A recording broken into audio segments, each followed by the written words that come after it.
Wanna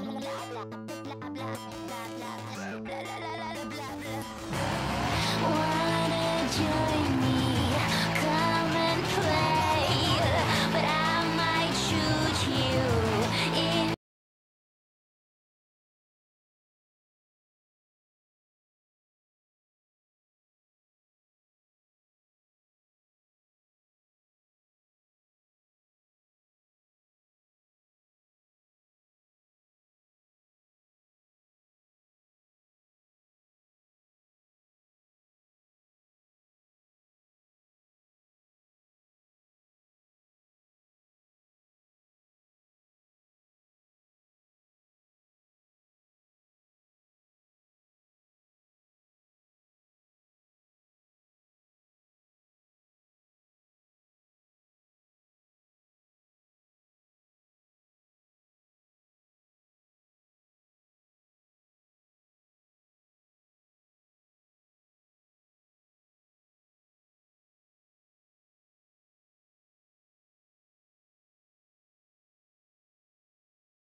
and welcome to the LCK. Today, a very special day with lots of high-level League of Legends. I am Valdez, with me is Chronicler. We got DK versus T1 coming up for this first match. How are you feeling today?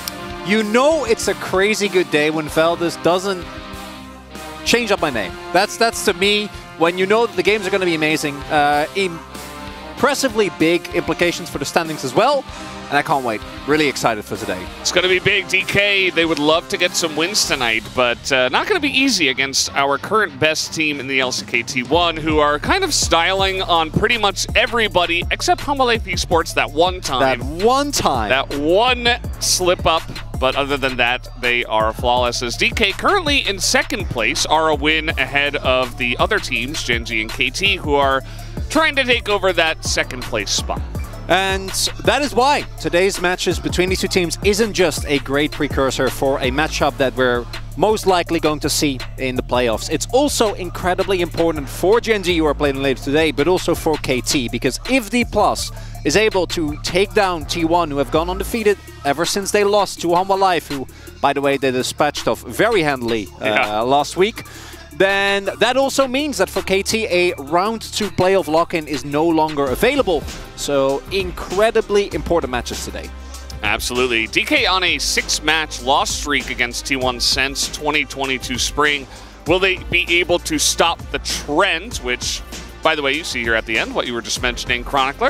If DK do win, they will basically knock KT out of round 2. Obviously still in playoffs, but that is just fine, as the head-to-head between Showmaker and Faker is 30-30, who will take the lead in the Aker family, Chronicler. Yeah, even the head-to-head in games between these two teams, I think, was 34-31, so it has been such a hype matchup for so long. These teams always go toe-to-toe, are always able to bring out the best in each other, and there have been times when we look back where T1 has kind of been on a downswing. At the beginning of round 1, when these two teams faced off, it was D+ that wasn't really able to match the power of T1, but D+ have looked a lot better. Main question is going to be, is better enough when facing T1? Because this team really has it all. They have incredible individual players. They have champion pools that are extremely heavily utilized. There's a ton of flexing going on. And that is something that, barring Humble Life, at one time, we keep going back to it, because it was such a crazy fight that they were able to get, and a crazy win that they were able to get. No one has been able to. Who will be the player of the split? This is also a nice little mini game we got going on. Who is going to have the most POG votes at the end of the day, at the end of the season? Keria with the most POGs ever for a support player. Currently, in our minds, the best player in the world. Can Owner best him? As the two of them are going head-to-head here on the side of T1. As the stats don't lie. Yeah, unsurprising. And the stats for T1 obviously are going to be incredible. What is the most notable to me is that this is with D+ their relatively weak start of the split. And yeah, they're 12-4, they're still second place in the LCK, but this team had a ton of rough matches. To still have stats like that is a clear sign of the improvement that they have shown. And it's a new patch, opportunity for both these teams to try and look for some creative angles, and we know that D+ used to be excellent at that. And I wouldn't be surprised if we see that here today as well. Absolutely. One of the most difficult teams to draft against, going up against the other team that's really difficult to draft against. The both of them have champion Oceans, and T1 have really kind of led the way in terms of creativity this year, and some new picks. As, of course, Kana here on DK, looking to take down his former organization. Definitely going to be a very important match in that light for him. And the drafts and the creativity of the team is something that I'm glad you mentioned, because it used to be one of the main points of criticism, even as good as T1 was throughout the entirety of last year, right? Got one LCK Spring, got to every single other final that they could get to. The draft was something that often people were left scratching their head about, and they have really been able to step up that level of the game. The flex picks that we're seeing make a team that even if they played stock standard every single game, they would still best almost every team in the LCK. Yeah. And then they also, as mentioned, have just brought up picks. The Gragas is a really good example, and the most scary thing to me is that that Gragas pick comes up, T1 prioritizes it very highly, and then they're also one of the only teams to actually have a large, consistent amount of success with the Gragas mid, right? A lot of other teams have tried it, but it's looked decent in some hands and very lackluster in others. Absolutely a huge key player matchup here, although you could have chose many other lanes. I think this one is something we do need to talk about, as we did have a recent Pog State episode where we did our all-pro standings in our minds, and Deft actually came ahead of Gumayusi in our rankings. Now, will Gumayusi best him tonight? I'm very curious to see. And Deft and Gumayusi both had incredible splits. Deft, even in some of the weaker weeks of D+, was a paragon of consistency together with Kellin, and Gumayusi self-explanatory. Him together with Keria have been probably the best bot lane, both in terms of champion pool, in terms of consistency, in terms of pushing the meta.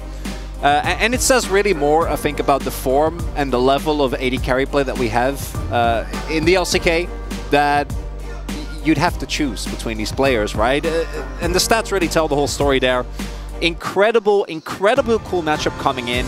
And even though Keria is unmatched, Kellin over the last couple of weeks has definitely become even bigger and bigger, with picks like Renata in particular coming back. Renata alone is obviously not going to be enough to take down the T1 bot lane, but that combined with the jungle changes as well on this patch should, in theory, be good for D+. But the problem is that T1 have been so at the forefront of many a meta development that I don't know if that's going to be enough here to actually take down a T1 that has been playing as well as it has thus far this split. This person basically wrote a poem for Owner, a very short one, maybe more of a haiku. You would know more about that chronicler than I. But lots of fans here, as Faker's just going to go for a quick reboot, as he always does. Important to restart your computer every once in a while, guys. You don't want to keep that thing on all the time. So Faker going to prove that here tonight, that even the best player of all time sometimes needs a restart. Yeah, not just computers, you know. Consoles, phones, all benefit. Humans. Exactly. That's why we sleep. He's awake. And he's back. I'm wondering whether we're going to see some of the picks that have been kind of emboldened by this current patch. Cannon is one that we know Zeus loves to play and is much, much stronger on this current patch. As per usual, like what is Keria going to play today? Impossible we can't possibly to guess. know. Yeah. Maybe just Nami.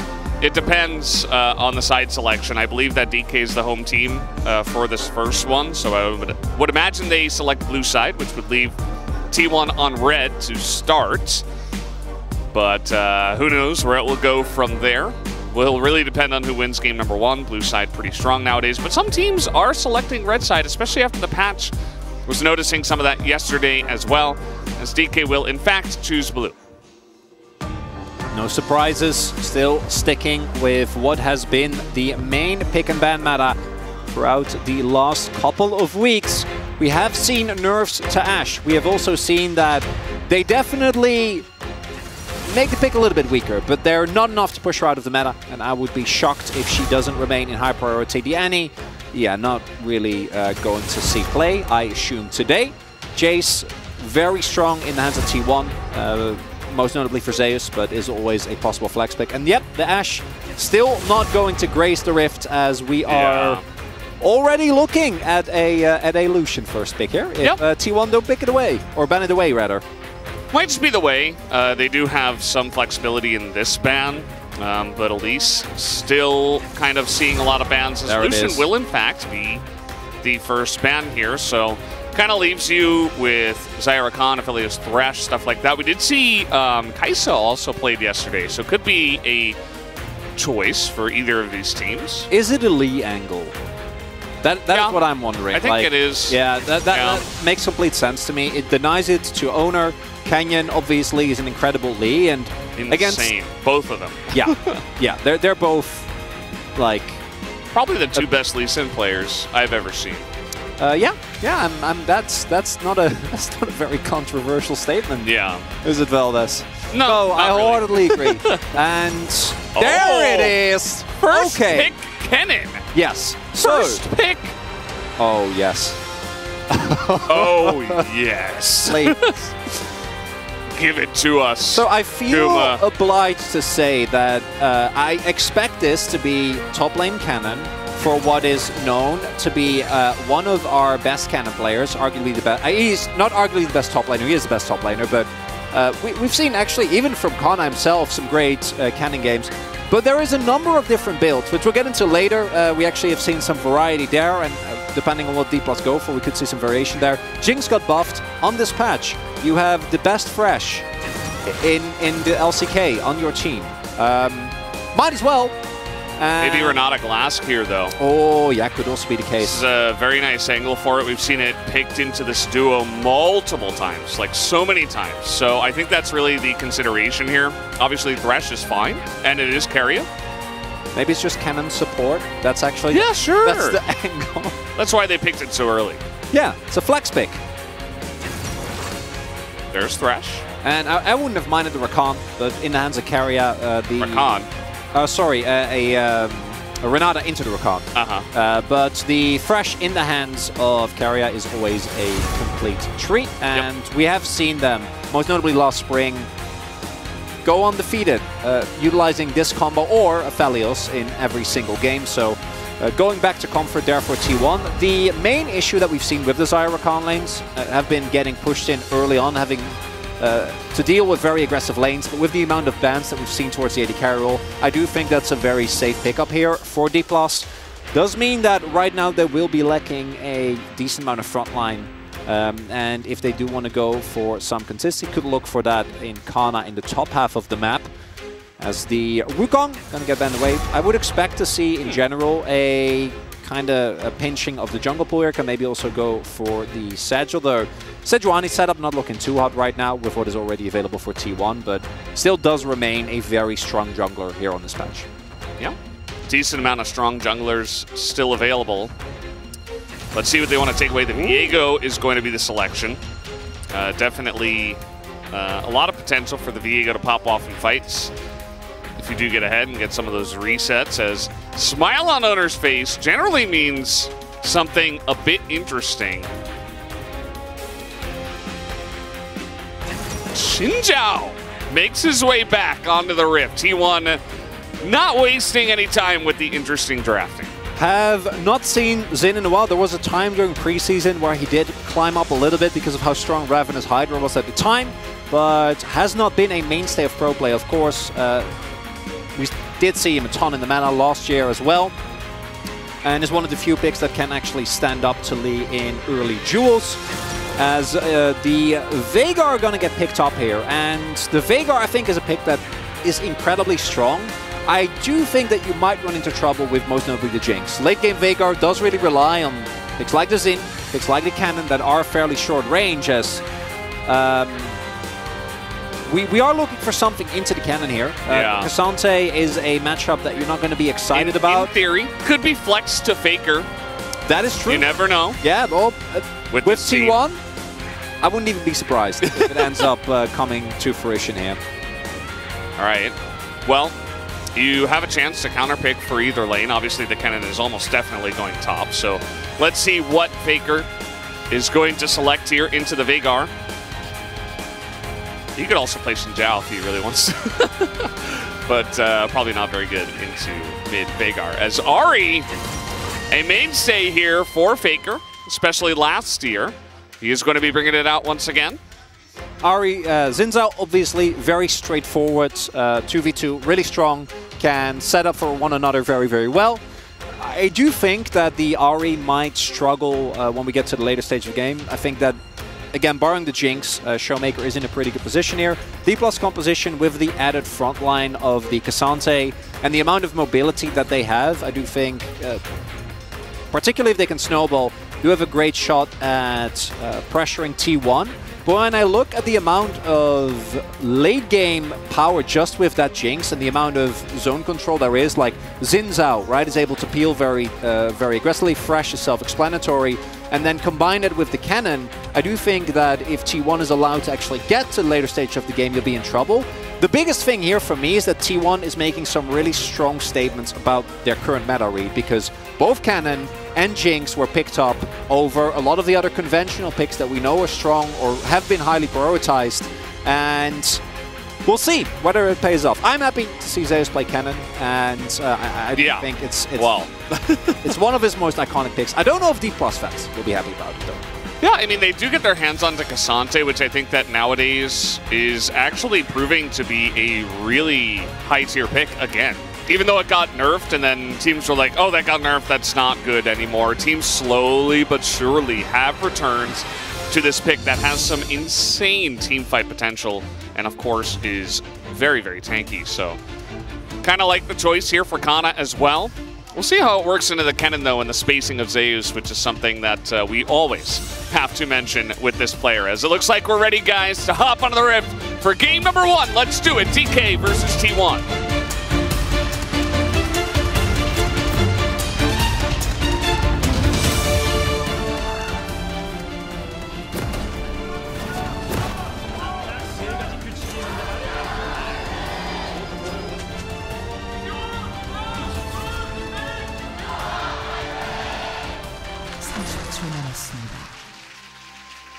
Pause.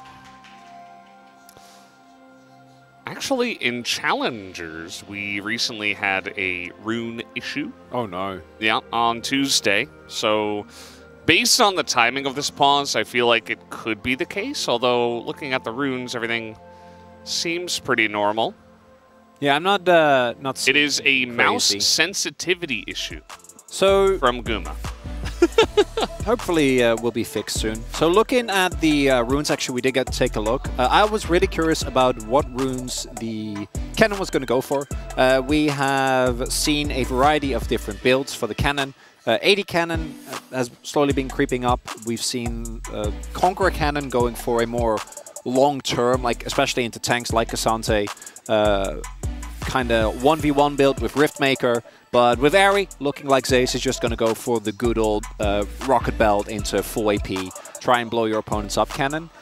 One thing that I am somewhat worried about for the T1 composition, if we do get towards the later stages of the game, is that Deft is going to have a ton of agency, right? There is a large amount of short-range blow-up potential, but if Deft can space well in those fights and make the most of his Feather Storms and Blade Callers, I do think that without Gumayushi being fully online, T1 can definitely run into some issues if they overextend. Their single target pick, though, is really, really obnoxious between Charm, Hook, Xin Zhao, and even the CC that Zeus provides. Can follow up with Chompers as well. There is so many ways for T1 to take a single target and immediately blow them up. And if you take control of the game early on, which T1 generally have been able to do, it makes the game very hard to play out for D+, who have Kana, who's pretty good at you know, face-checking brushes and tanking some CC, but just a Cassante alone isn't going to do it. Mm-hmm. Very curious about the bottom lane. Might just end up being, you know, a farm fest. Could be, yeah. Which, I mean, it's Zyrakan into Jinx, so almost definitely the case, as slowly but surely our bottom lane meta once again returns to just a bit of a farm fest. It's been very active in the beginning of spring here for like the first 7 or 8 weeks, but I feel like now with the Jinx buffs, we'll probably return to a bit more of normalcy at the LCK. It also ties into this game. We had 480 carry bans, right? And I wonder whether we're going to see that level of priority.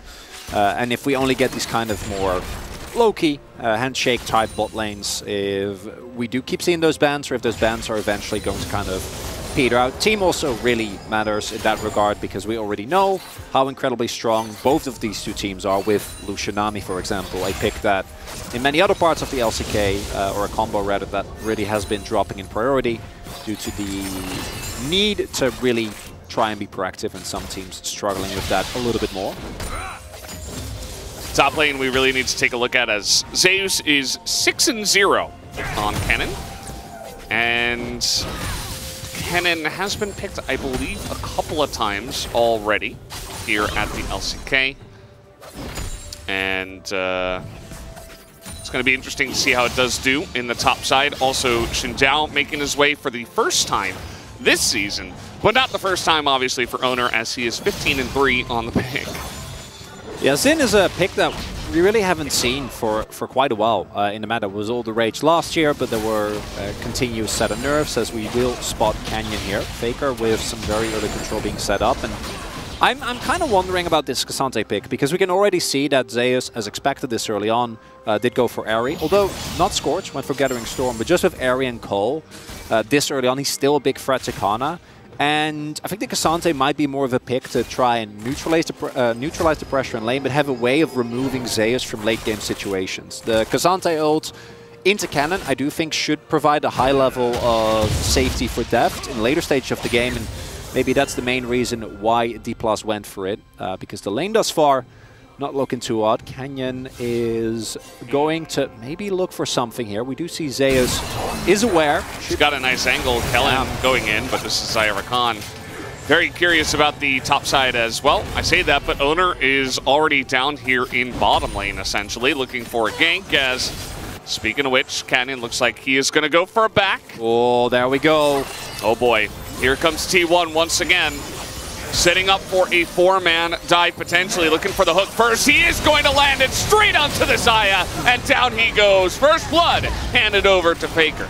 And that is a best case scenario, because we also get the teleport out from Showmaker, right? To try and salvage the play. That didn't end up working out.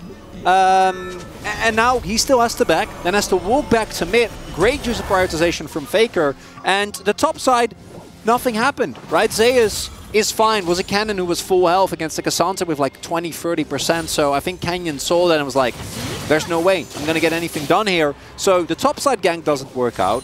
Faker uses his window, and then you can see there kind of the setup from Owner as well. Starts charging up. But this might not have happened the way it did if not for that hook. Ice cold. Right, and as soon as that hits with the flash charm and the CC available from Xin, it's very, very straightforward, very easy. Yeah. And very nice early step play here from T1. I think the setup, you know, a little bit confusing for Deft. There's like so many different ways to get hit by stuff, right? You've got Charm, you've got Xinjiao just straight up charging onto you, you have a hook, but to be honest, he's got to flash that hook. Yeah. The second like Keria starts charging up, he's got to be ready, and he's got to say, okay, I'm getting out of here. Now, there is a chance that he, you know, if we're giving him the benefit of the doubt, maybe he just tried to save it because he's like, okay, we're going to die anyway. Like, even if I flash, I'll probably just get chased down the lane, something like that. So if we are giving him the benefit of the doubt, perhaps you could look for that angle. But I think if he flashes the hook, especially based on the positioning of T1, he probably lives in that case. But now he'll have flash at least. Yeah, at the very least, he... Caught in the cage, but Faker is Ahri, so he doesn't really care. As that is a Veigar with a Tear and Merc Treads. It's not going to be doing any damage. No. Well, he does have Ignite, courtesy of Spellbook. True. So that helps a little bit, but not a lot. Owner is a little bit low. Showmaker's just farming up Owner. Here we go again. Miss on the Sonic Wave as over the wall comes Faker, looking to go onto Canyon here, it looks like, as flash out of Canyon. But look at Showmaker. He is going to get the kill onto Owner, but the roam from the bottom lane comes in. That will be a kill, but Faker looking to go down here. The damage will turn in as Canyon is given over to Guma now, as a trade from the bottom lane is happening here in mid. And the chase will continue. Zap going to miss, as Kellen just going to hug the wall here and be able to get away. Oh, you trade a little bit back there as D+, but you're not going to be happy with that because all the gold goes into the Jinx. We see the value of the Ghost come through, and look again, Keria here early on this roam. If they take Owner down a little bit faster, it might be an angle here, and the reason why T1 feels so confident is because Guma and Keria have the prio. So Owner, unfortunately, oversteps. Could have maybe gotten out of there with usage of his flash, but because they know that they are a member up, T1 very happy to go in aggressively here. Gumayushi excited, so nothing to do for Deft and Kellen but try and disengage. And that's already a bounty on the Jinx. And if the Jinx falls really far behind, I think D+ has so many more avenues because it makes it really hard for T1, particularly if Deft can get some items, to get things done. But instead, Guma already has 2 kills. And bot lane is looking rough. Early Mountain Drake, really big as well. That's going to be pretty nice as a rocket spots Canyon. I don't believe that was the initial idea behind it, as he was just trying to hit Deft. But it's going to keep him safe. Guma can just hug the turret. Currently doesn't have any summoners. And yeah, this is a fantastic start here to the side of T1. They're already up 1,000 gold. They got that first streak. Top lane as well. Zeus is farming it out. He's going to have his call finished very early on, and will be a massive threat once we do have some team fights. Until then, though, that's, you know, top lane is the way it is nowadays, Chronicler. Yeah, it's just top lane. Zeus feeling great though. She's been left alone here, been able to bully Kana, getting close to the call as well. Cash out for that is going to be big. Gonna give T1 an even larger gold lead than they already have, as even, you know, our best top laner sometimes misses a cannon. It happens to the best of us. When you miss cannon and solo queue, just say, well, Zeus missed it that one time. So, yeah. Well, I'm just as good as him. I mean, you can say it to yourself if you're alone and nobody hears you. Yeah, it's okay, and that's... It's motivational. Yeah. Sure. Yeah, try and build yourself up. I like that. Here comes Canyon, level 6, red buff, no flash, but could look for the angle anyway. So there's a ward here, knock up onto the cannon. And it doesn't look like they really want to get in there, so Canyon, you know, did help out in the fight in mid lane, but other than that, has kind of just been farming it out as Lee Sin. Not been too many angles here, and the Veigar hasn't really made an impact on the map, which is to be expected, but the downside is that, again here, look, Faker roaming towards the bottom half, right? So D+ need to really respect, and even with respect, I don't know, we do see a lot of pressure come down here with Canyon in the area. They will still be safe, but Hana's gonna be forced to back here, which might mean Zeus is able to pick up a play. And this kind of problem is T1 is continuously pressuring, which makes it really hard for D+ to either retake control with vision and try and look for a play to somewhat equalize. They're just falling further and further behind as more plates go over. Look at that. That's a 1k gold lead in the top lane where nothing has happened. And that was with a counter pick. Like, Kana counter picked. Yeah. I mean, as you mentioned before, it's not going to be a counter for the lane. No, so of course. This is pretty much expected, although 1,000 gold is a lot this early on. The call certainly helping in that one. A nice pickup here for the cannon. As outside of that one fight, haven't had too much action since then, just kind of farming it out. We do have Cloud Drake on the way next, and pretty much any strong soul is going to be money for the side of T1 with 2 Drakes potentially under their belts. Yeah, going to be really big here. If it is a weaker soul, then we'll see how T1 deals with that. Might still prioritize it just to get to Elder, as no Mythic Spikes hit yet here for Guma, even with the extra gold that he was able to get. He'll be up Berserker Greaves. You know what's interesting? I feel like actually Chemtech Soul in this case is not that bad. Like, it's not as good as some of the other ones, right? But I don't know, like the extra tenacity is going to be great against a lot of the picks on the side of DK, and even for DK on the side of T1. And I can see a lot of fights where people are getting low and having some extra damage in that case. Yeah, can help a lot. And we try to make sure every Drake is appreciated. Yeah, you know, I just wanted to have this little moment for Chemtech Soul. He never gets to have his moments. No, and we have a champion for Cloud Soul, obviously. So maybe you can be that. No, you know, I think I'm just gonna have this one moment and call it a day. I don't think I'm gonna go. I'm gonna go overboard. Yeah. I think, you know, that's it for me in Chemtech Soul. That was my one day.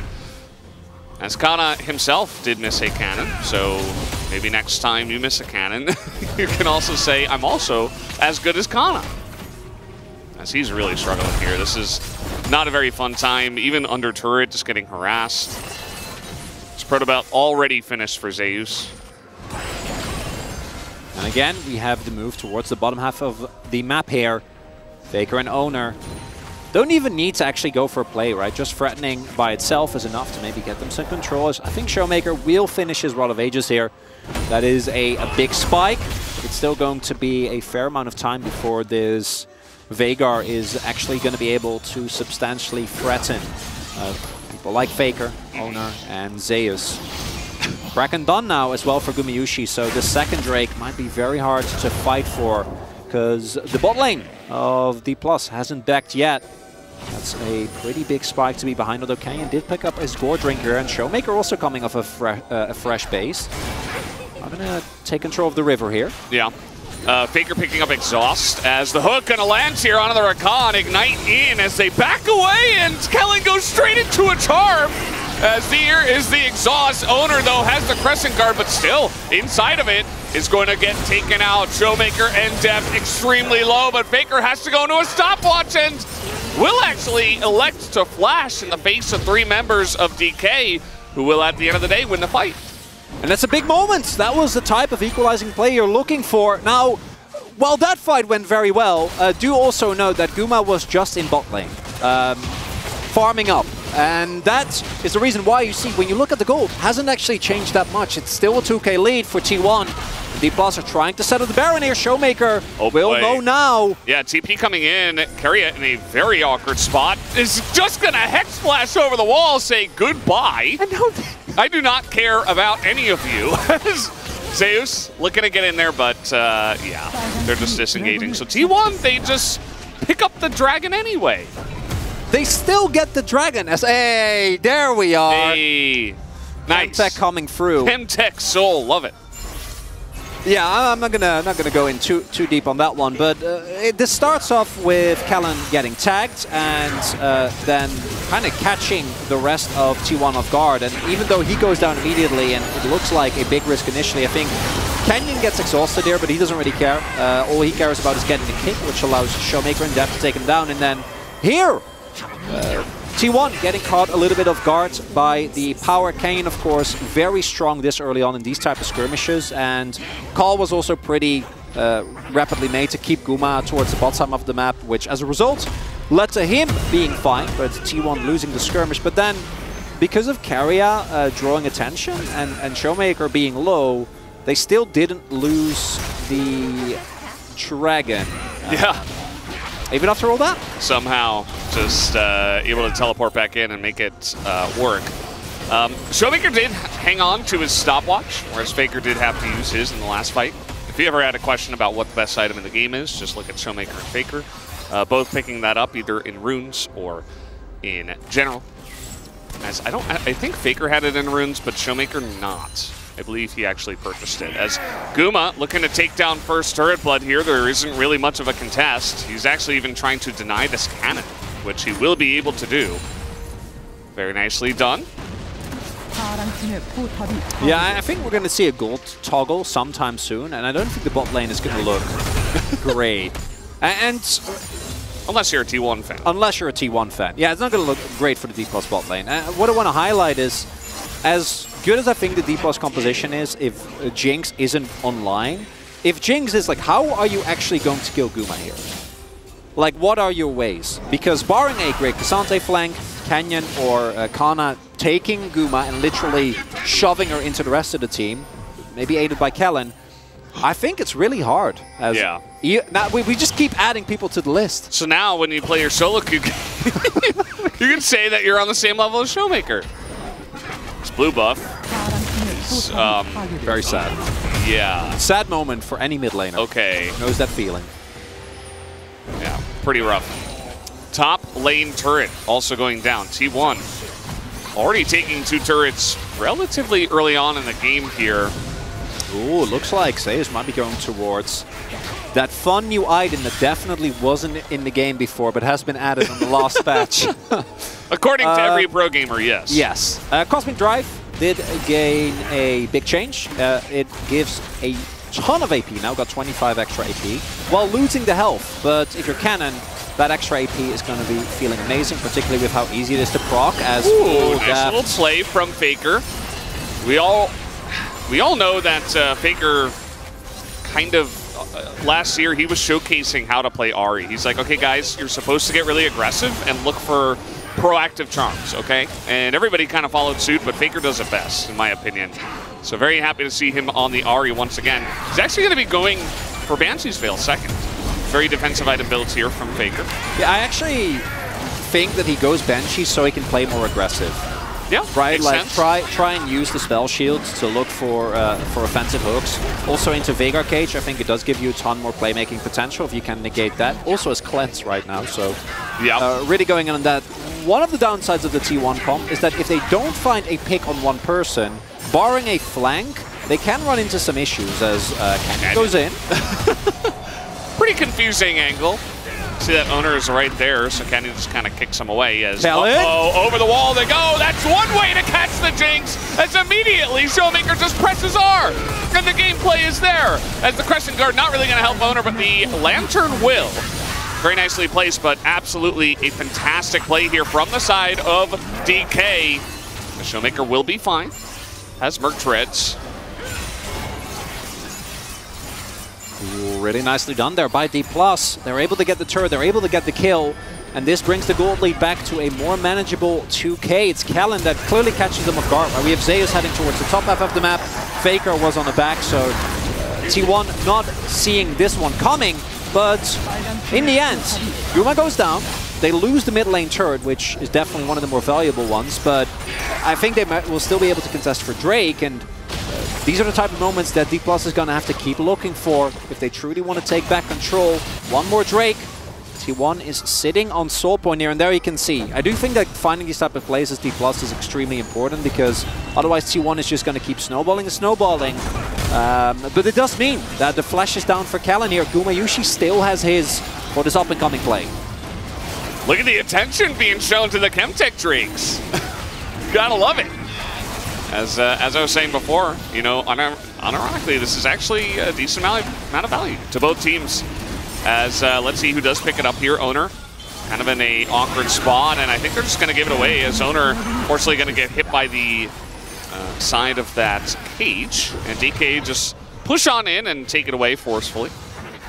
Great zone control there by D+. The combination of Event Horizon and the Xayah Feathers can create kind of no-go zones where T1 isn't really able to walk up. So there, just Showmaker moving forward, and also good job there of them keeping track of Zeus, particularly with this map and the Mega Blast Cones. Like, Cannon can Mega Blast Cone right into your backline. He had Flash available and Rocket Belt, so that's not a combo that you can disregard. So well done there by D+. Get themselves the Dragon, and there it is, the Cosmic Drive done here now for Zeus. And thus far, very even game here, Valdez. Both teams seemingly evenly matched, although T1, as mentioned, once Guma gets to a third item, that is going to change some things. Jinx is one of the few AD carries that didn't really benefit from the changes to IE and Navori, just because of how her kit functions, how she really wants to get that that attack speed item, and also the scaling on her Q. So but once you do finish it, she's still insane. Oh, gonna hit the hook here on the Kellen, as he's just got a target on his back right now, as looks like he might survive. Another hook comes in, as Keria just will not miss these today. Depth with no Featherstorm is gonna get Guma excited as he takes down the kill. A charm gonna hit onto Canyon as T1 take a couple of kills, and guess what's next? It's the T1 Baron. And that is why you get excited when Keria locks in fresh. He hit most of his hooks, even pre-Q buffs when you went W max. As it turns out, with more hooks, Keria just keeps hitting him just as much. Yeah, and as anticlimactic as that might be what turns this game from a quite a close back and forth with, sure, T1 in the lead, but it not being insurmountable. Like, the positioning here from Keria is such a... It's a bait, right? Like, it's looking like he's going for Canyon, and as a result, Kellen walks up too far, and then this hook on Deft. Crucially, doesn't have his ultimate available, used it just there, and Guma with the flash picks that one up. Faker and Owner are ready to dive in. Let's take a look. I got Rakan. They had a ward over the wall, Yeah. so I think they saw him run into the bush. 잘 Like it 걸었어, wasn't 자기가 이거 entirely 하게. blind. 자요. 자요. 차기만 하면 바로 갈 수 있거든. 바로 가자. We can do Baron, and yep. Keria, as always, making the calls while hitting every hook. It's pretty good at this game. And now T1 doing what they do best, snowballing their lead, getting the big objective, and pushing as many turrets and their gold lead as far as possible. For D+, they still have that zone and I that we were talking about, but look how far Deft is behind the curve. This is a direct result of the early attention that T1 played to the bot side of the map, combined with Gumayushi getting kills early on, really makes the Xayah matchup extremely tough, as Lord Dom's now done for Guma. Interesting choice here. I was kind of expecting the eye to come through, but with this, he will kill everyone on D+ in a very short amount of time. So Kana also going to have less playmaking potential there, and we see D+ opting very heavily into the Merc threats here in an attempt to survive, even if you do get hooked, even if a charm does come through. But as we saw there, not working out too much. He's just going to get another hook in 5 seconds later. Yes. It's ridiculous. Yeah, and there's also, like, there's so much follow-up. So it becomes so hard to play out. 5k gold lead now. Baron buff still alive for a large amount of time here. What? Probably not the Lantern to take into a cage. No. What's going on mid, guys? Kana's pushing bot, and they're like, you know what? They're going to take mid tower anyway. Let's just give it to them. Yeah, if you have bounties, then maybe that works out. Could also be the call that they don't really have a way to try and take down Zeus, who is he playing in this game? I don't know. Zeus, well, he's zone denial. Look Okay, at our he's top laners. 0-0-0. Nice. Don't turn this into meta commentary of top lane. Okay, they're relevant. They took down turrets. Zeus has not been in a single fight, and neither has. Hey, he did roam, which got them the second dragon. Okay. He roamed bot, and his existence there was what? He was standing there really menacingly. I agree. Yeah. I wanted to see some placing Hellstroms. Like I was really hyped when Kennen got picked, and now it's like, well, I just haven't seen him in this game yet. That's all I'm going to say is Kellen goes in, the Lantern is there on Naguma, but the cage is going to lock him down. And immediately he goes down and Zeus is here now, but immediately Kana going to take him out. That's that counter pick you're seeing now, but the damage might just be too big. The wall is too heavy for the side of T1 as they're getting into that back line as deep as you possibly can. Kana not tanky enough. And guys, that's the end of the game. T1 just aced them in mid, and they will push for the victory. That's gonna be it, and even with a perfect execution on Gumayushi there, doesn't have flash, can't get out, it doesn't matter. They escort Kennen out of the fight immediately, doesn't matter, right? The lead is too big, everyone on T1 is too fat, so even with taking down Gumayushi, it's not even close to enough. And D+. Oh boy, insult to injury at this point as another hook, this time onto the Xayah. As down goes the Nexus, a 26-minute game to start off this series. T1 taking this one very seriously and did not waste any time of dispatching DK extremely quickly. That is the #1 against the #2, by the way. Oh, T1. The Cannon can't really make a big judgment. Obviously, Zeus generating an incredible amount of pressure, generating a large gold lead, but game wasn't about him. But that Jinx priority might change how we see teams go into the pick and ban when we go to the second game. And this is what's worrying with T1. Do you now have to ban Jinx, or do you have to prioritize Jinx? We know how good Deft is as a champion, but then, like... Do you have to ban Thresh? Well, do you have to ban Thresh? Can you afford to give up a Varus ban, or a Caitlyn ban? Or a Jace? Yeah, there's just, when T1 is playing like this, it feels like there's not a lot of good answers. And wow, that is a that's team play, right? That's crazy. You don't see that very often. No. It's just everybody pulling their weight. And Zeus obviously a lot of damage in the lane because he's playing against Cassante, but whatever, still counts. Yeah. He was in the game, it turns out. We might see a different prioritization here and try and maybe get a more proactive bot lane matchup here for D+. That they give a little bit more love, because if you let Guma and Carrier play that game, I don't think you're winning. Looked pretty doomed in that case, Chronicler. Guys, we're going to take a break, and we'll be back after this, and also the space.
나 랜턴 2초 랜턴 2초 나 잘 들긴 했다. 아이고 라칸 나 안 좋다. 아래 가져. 리시한테 올게. 좋아, 아리 좋아. 매우 좋아 그렇게 땄는데? 가자. 배가. 랜턴 있어? 나이스. 아, 랜턴이 없었구나. 쏘리. 야 미드 가면은 야, 끝낸 건가? 끝난 거 같은데. 해보자 20초긴 일단 밀어봐. 랜턴 랜턴 콜. 30초다.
Welcome to the space, ladies and gentlemen. I'm Atlas, joined by Huni and Orcs. The first time we've had this combination in the space. It's absolutely incredible. And also, we get to talk about this amazing game as well. T1 managing to take down D+ Kia in game number 1, and it all started with the draft. Gentlemen, what did we think? Yeah, I feel like I really like the Jinx and the Thresh here, because they end up going for the Xayah Rakan. Xayah gets outranged quite heavily. And Rakan as well, if you don't have Flash, it's quite difficult to actually get your W on the Jinx. So I feel like from that point, T1 had a pretty big edge. Yeah, I mean, for me, I really liked it from the DK first pick Lee. I mean, probably, like, for sure, the Lee is, like, right now, like, as a S-tier jungler.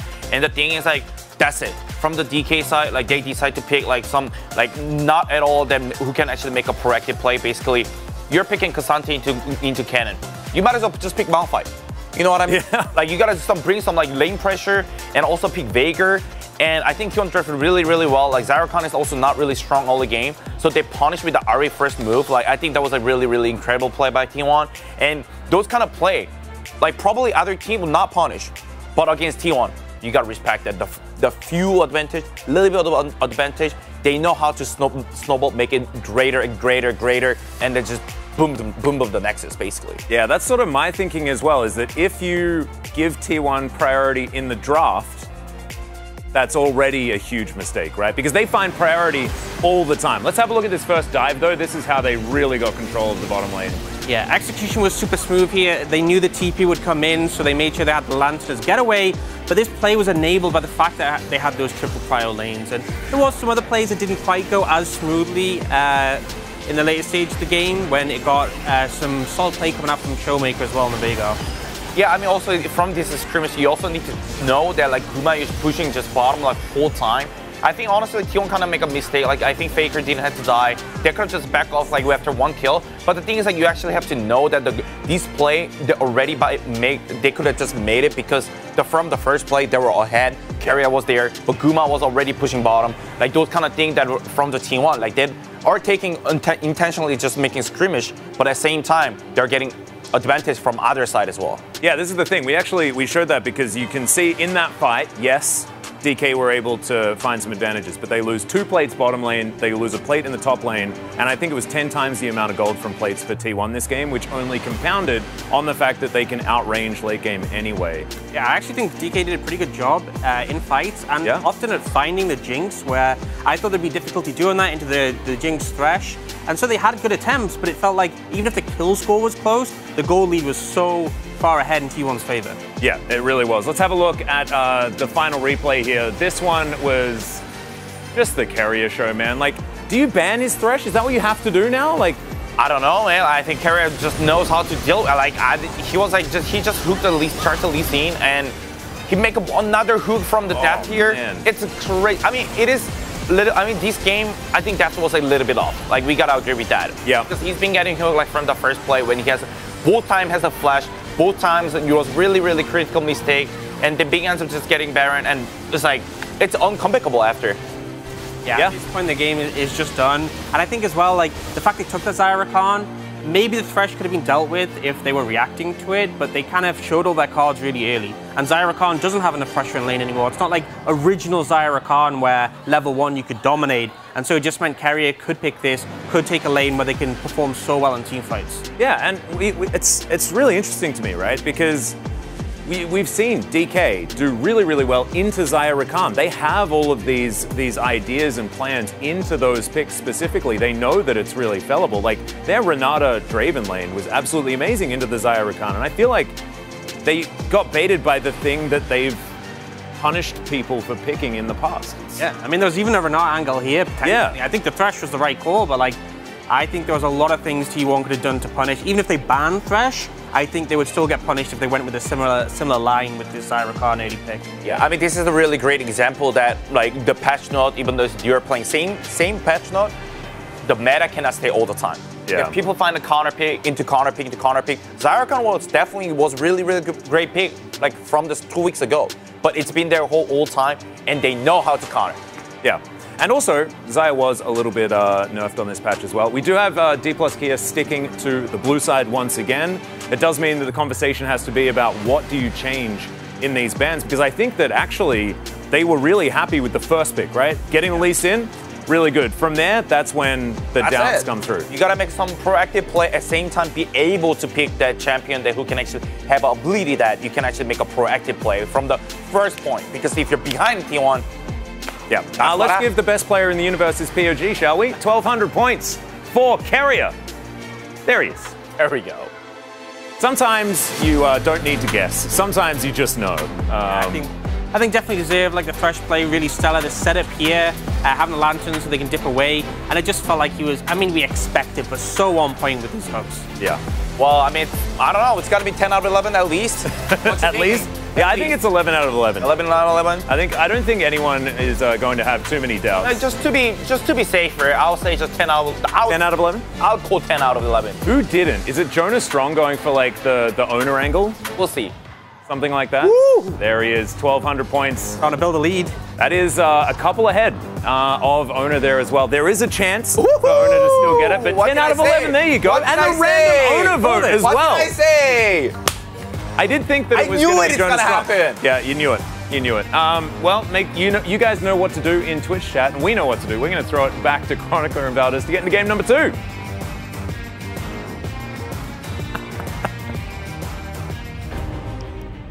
Thank you, Spacers, for that wonderful breakdown of Media Kick W. Either way, guys, we are ready to jump into game number 2, T1. You know, remember in Pick Ban where I'm like, you know, he's going to pick Renata Glask. How silly I was to imagine that this guy would not just play Thresh and not just pick up POG with 10 out of 11 Chronicler. Well, that's the worst part, Valdez. You got to ban it. You have to. Okay, but he, with Renata, I think the same. A wild Mata appeared. Aww. He's been spotted.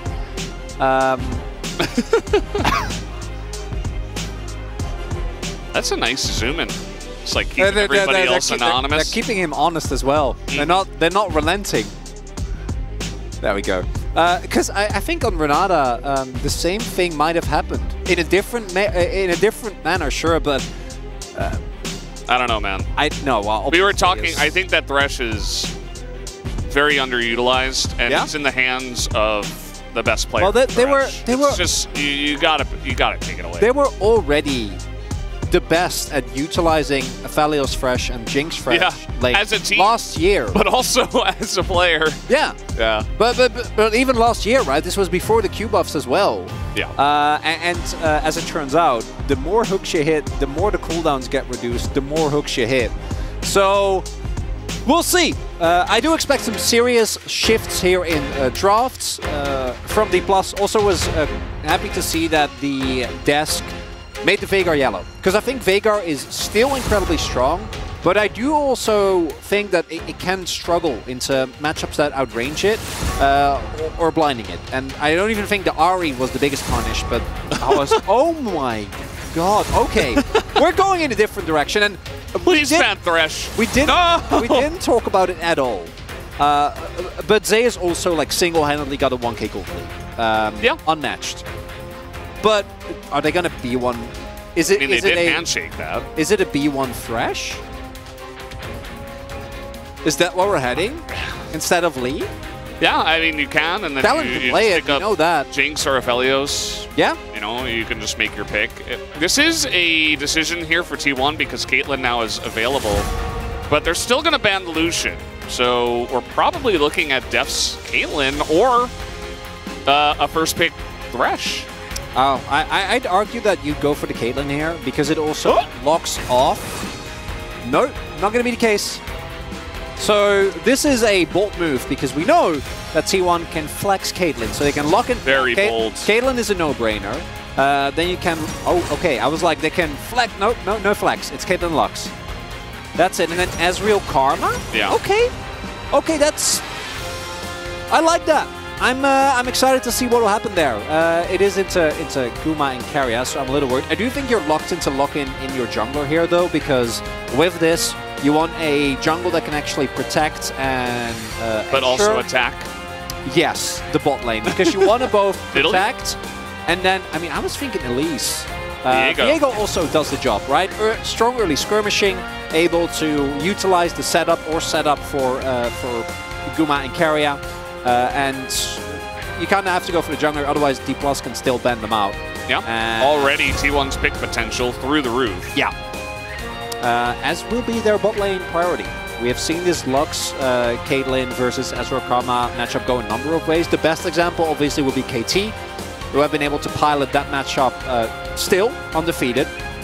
And Deft and Kalin are no slouches on the picks, as we're gonna then ban the Ahri as well. Baker's pretty good on that. So. Well, yeah. I wonder about LeBlanc, because it hasn't made its way in yet.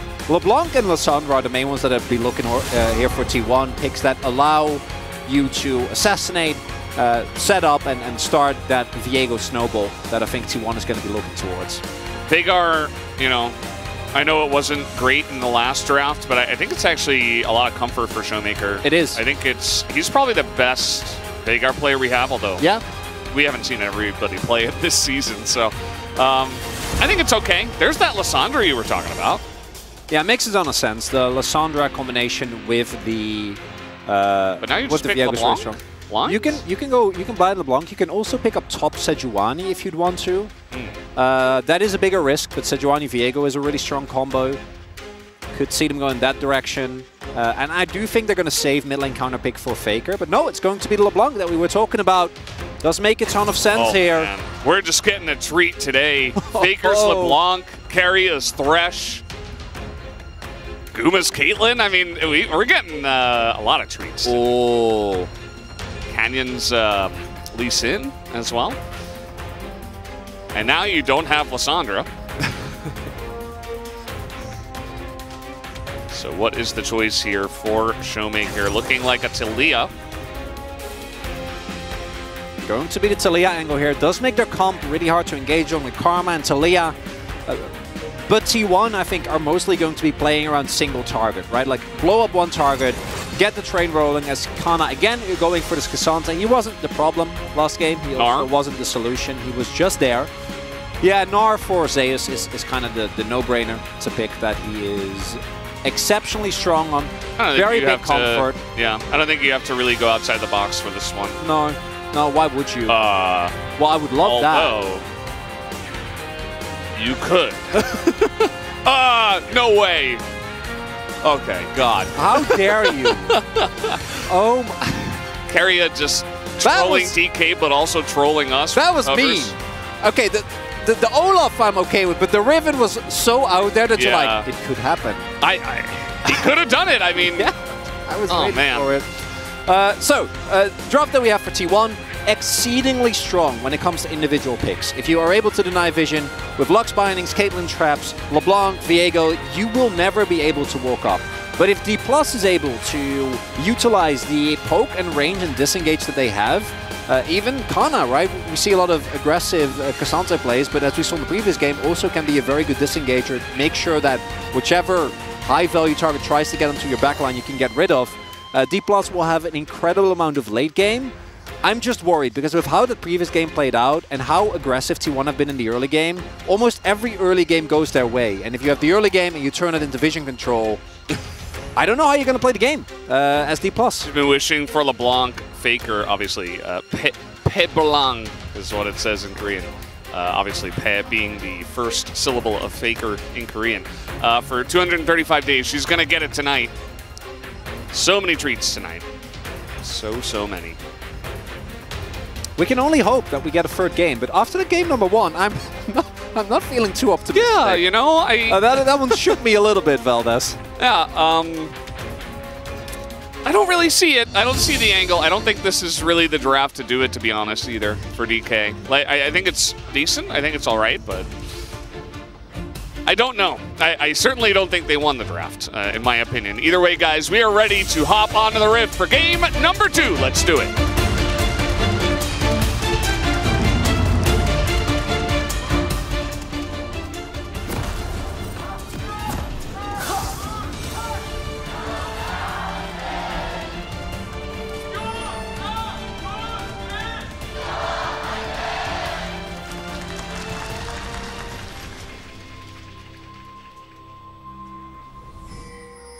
미니언 생성까지 30초 Here we go. 남았습니다. Game 2, DK, they would really love to take out one of T1 or, of course, Genji, that they will be playing on Saturday. But it's really not easy. KT have an extremely easy strength of schedule at the end of the season. DK have the hardest strength of schedule at the end of the season, having to play 2 of these teams. They want to win at least one of them to give themselves a chance of getting second place, of course, and skipping the first round of playoffs.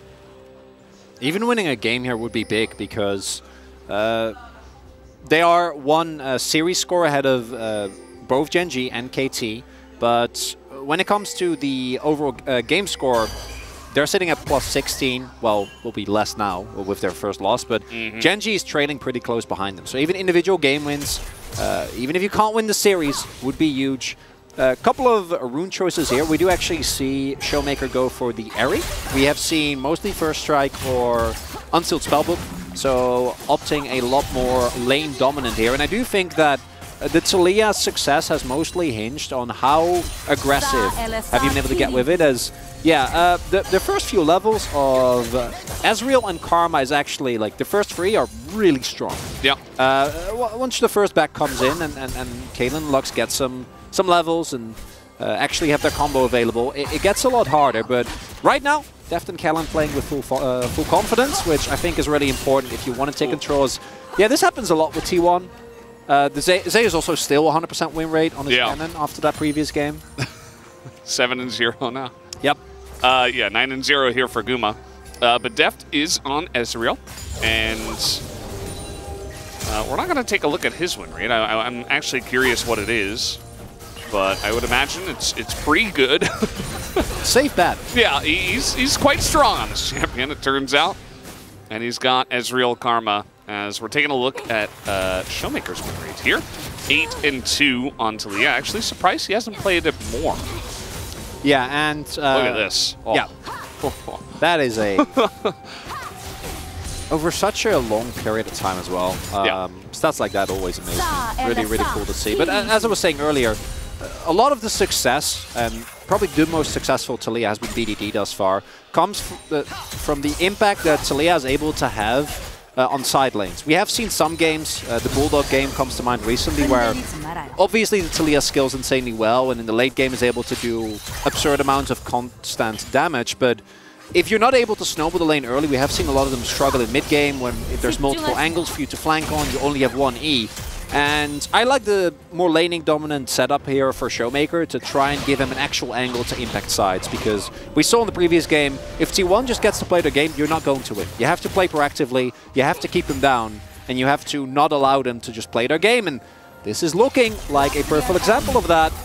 Yeah, the poke already coming in, as Guma is quite low, but there goes Deft into it. The Q is going to land on the carry as he has to flash, but he is dead. First blood given over to Kellen with the Ignite.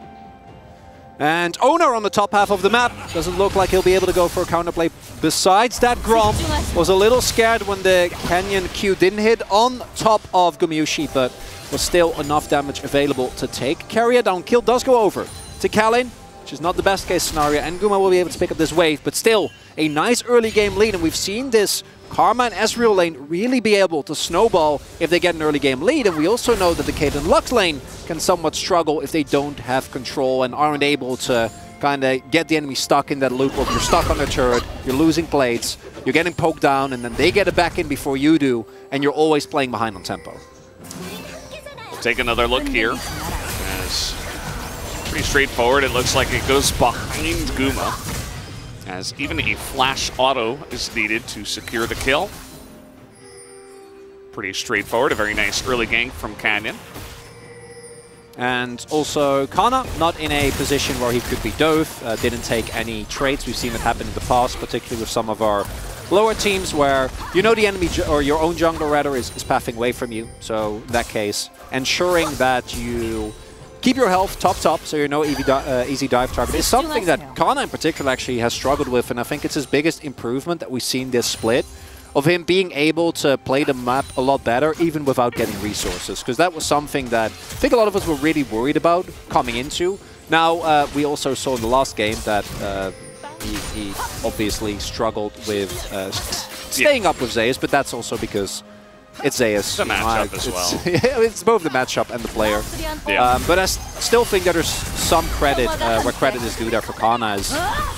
Yep, they are playing very aggressively here. Early Sheen, pick up for Deft, and Guma and Keria going to remain on the back foot here, stuck underneath the turret, and if Owner can get a gank off, it will be really big. Try and turn the pace of this bottom lane, but vision control is there, right? 2 control wards in this river. Yeah. And Owner's not even able to get in there and clear out the ward. He just has to walk away, doesn't know where Canyon is. As Chains coming on in, Faker once again proving that he is the best LeBlanc. I mean, from that trade, you know, not going to see too much, but we'll see more in the future. As Owner now pressuring, here comes Faker down to the bottom side. Going to use this pressure to finally take out this ward. And we might have a skirmish on our hands here. Oh, there's the binding. They catch Canyon as in on the wall comes Showmaker. Too little, too late. As Faker is there, in goes the Q from Owner, who has stolen the Lee Sin. Very happy to steal that. As now he's Ezreal and is looking to poke them down underneath this turret. Faker here as well. And already T1 off to a roaring start. As okay, we are going to have a back from one of the guys. It looks like Showmaker was there, but Kellen is not long for this world, although kind of burning down. But Faker just with the flash and the chains, as at least Kellen trades one back, but another kill onto LeBlanc is not what you want to see if you're DK. Yeah, that kill on Keria salvages it a little bit, because without that, it would have been just a straight-up disaster. It's still really bad, but at the very least, D+ is able to stay somewhat even in gold. Also nicely done from Canyon, immediately going for the follow-up. But we saw there is a really crucial mistake from D+. Because of the roam and the ultimate of Talia, they feel safe. But that does mean that Canyon can't die right from the get-go here. As Keria, that starts with the setup, right? Hits the binding, and then this is what we're talking about, that single target pick. Yeah, well then Owner still gets Lee, which that's not fair. You can't give him, you can't both have Viego and Lee, Valdez. That's not okay. Yeah, especially against Owner. That feels unfair. I would have to agree with you. I'm curious how Keria dies. I guess he just gets power aggro. Takes a couple Very shots. straightforward, yeah. The end for him. Gets taken down and will trade his life, but sets up his jungler, and that's just one of the combos right there. It can be a chain, it can be a binding, it can even be Owner hitting a W, but any of those should be enough for T1 to then 100-0 the targeting question, start the resets for Owner, and that's, I think, a really good blueprint of how a lot of the subsequent fights are going to be played out here for T1, and it's up to D+ to be a little bit crisper there. Canyon is able to like flash that binding. I do think they can win that 4v4. It's not unwinnable by any means, but not if your lead dies right from the get-go. Yeah. Pretty unfortunate for him, as binding not going to hit. We do have junglers in the bottom lane again, as the tri-lane continues. Unfortunately for DK as well, Kellen has taken a lot of the gold. He took both kills, so he's actually the one guy that's leading in gold for the bottom lane. Everything just turns on its head, and you don't have the gold in the right places, so it's not a great feeling for DK's bottom lane. It's also what we mentioned, that Guma and Keria were set on the back foot because of that level 1, and Canyon getting an early gank off. But as you get a little bit more items, we now see Guma and Keria in a much better spot, actually do have sizable threat, and that combined with Owner and Faker's continued attention towards the bot side of the map means that that early lead for Deft and Kellen nowhere to be seen. If it was Deft picking up those 2 kills, could have been a different scenario, right? If he actually gets that early Essence Reaver, if they played that skirmish a little bit differently, it could have been better. But now, T1, despite a somewhat rocky first few levels, is now firmly back in control. 1k gold leads. Infernal on the cards here as well, and D+ are kind of in a position where they have to fight for this. I don't think you can give this one up. You do have incredible scaling on your end with the amount of range and aggressive power you have with that poke from Showmaker and Deft, but you got to get there, and that is much easier said than done. Yeah. We saw game 1 was kind of, we were talking during the break, it just felt like even though DK found some angles in the mid game, it still felt somewhat hopeless when T1, you know, won the one fight, got the Baron, and it was kind of just over. Like, Yeah.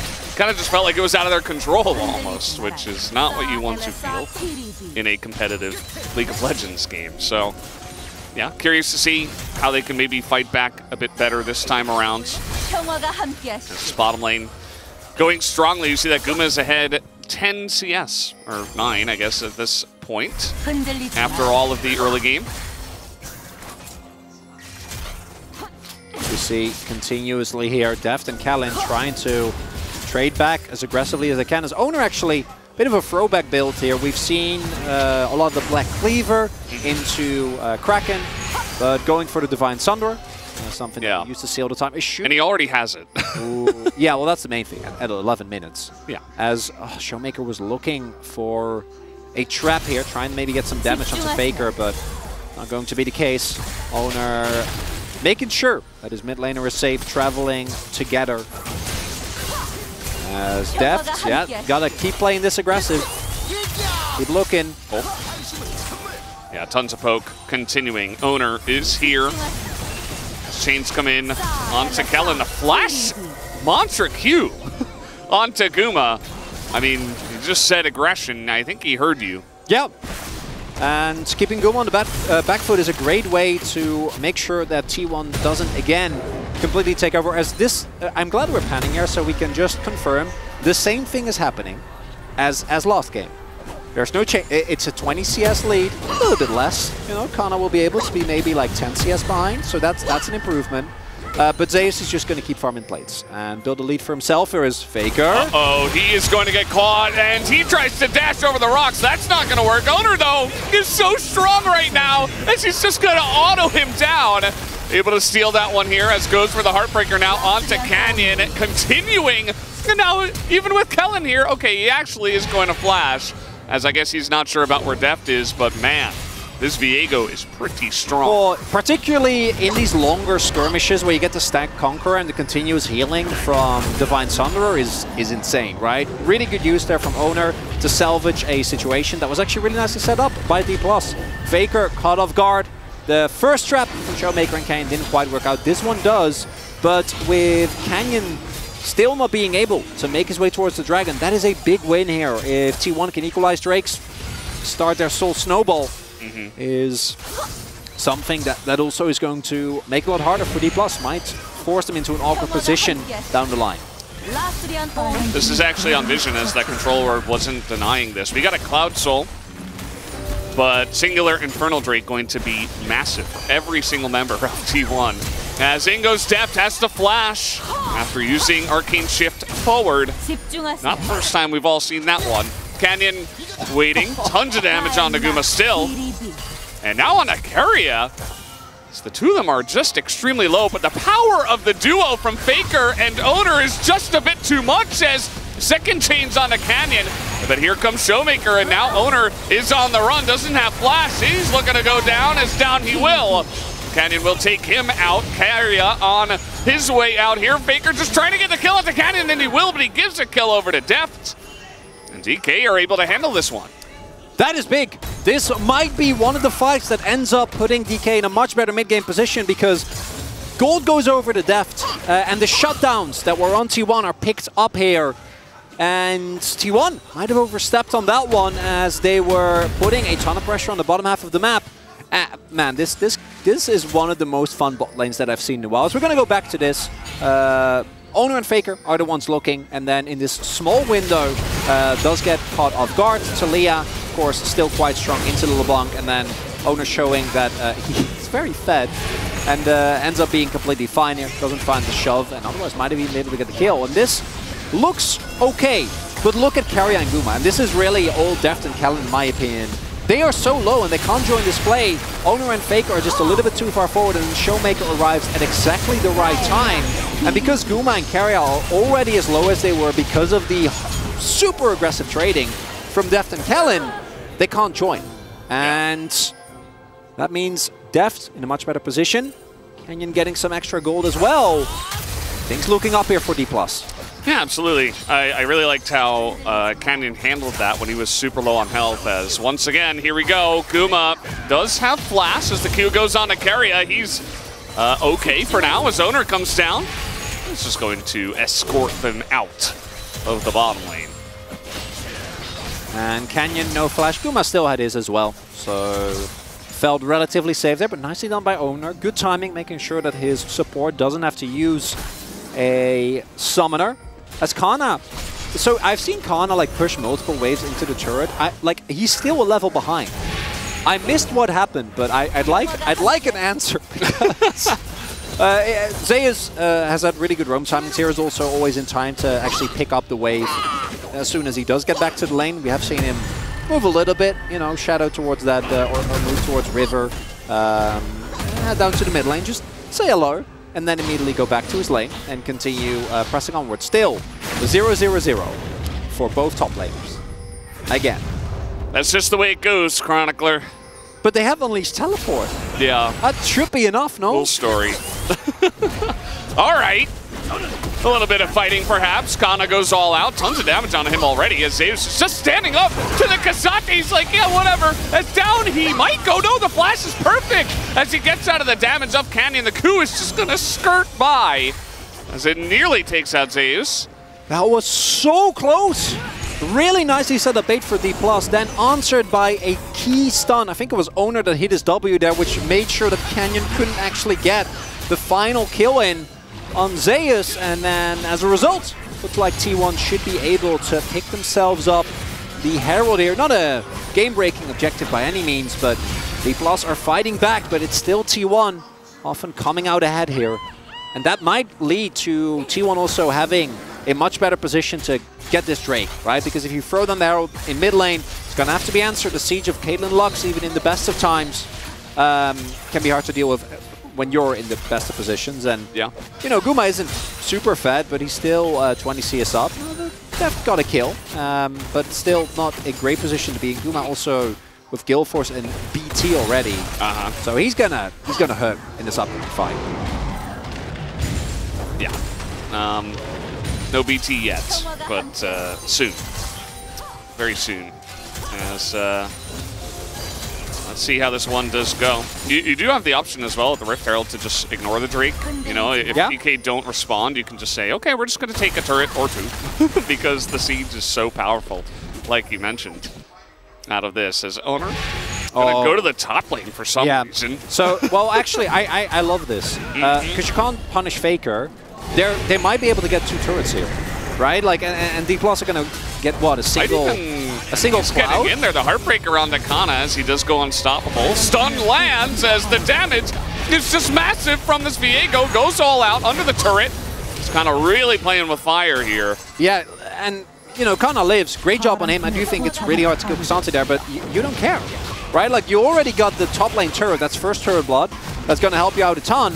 And then now they're going to get a second charge here as well. Look at the control they have on the top half of the map. Yeah, nobody they can don't care about that. this dragon. As meanwhile, if that Q landed, Depths might have been in some trouble. The poke, pretty insane, and yeah, look, guys. Well, what can they do? Like, they've already diverted all their resources unless they're willing to invest a TP for Showmakers. All right, Gumi, you're going to have to flash. Uh-oh, the knockup comes in, and down he goes. Which is why DK are so dangerous with this Talia pick. And that is a little bit of a mistake that actually equalizes the play a lot more. Because with Guma going down there, and both him and Keria using their flash, that is a big win for D+. That might create some problems down the line. Almost gets out with his net, but not going to be the case. Showmaker catches him just barely there. And I think that's 100% a one play for T1 if you get the turrets, the 2 turrets for Drake, if that mid lane situation doesn't happen. But Guma and Keria, even with the knowledge of DK focusing all their attention towards the bot side of the map, still get caught in mid. And that will mean that D+ don't get the worst end of trade. But I haven't finished my sentence. Like, Zeus gets another turret. And this is the problem with T1. They play so aggressively for priority that keeping up with them is really, really hard. Yeah, we're not going to see what we saw yesterday with 6.5 minutes going by without anybody being in a side lane. Why would you? I had to bring it up. No, you did. No, you did not. Because we're You just did not have to highlighting bring it up. that these teams, especially T1 in this case, are really good about utilizing pressure on the map. Yes. Playing the macro game. It turns out it's very important, Chronicler. I just don't want to see what I saw yesterday happen again. 4,000 gold loss in total. And now, do have some traps being set up. That ward there in mid is really going to help. Yeah, it really does.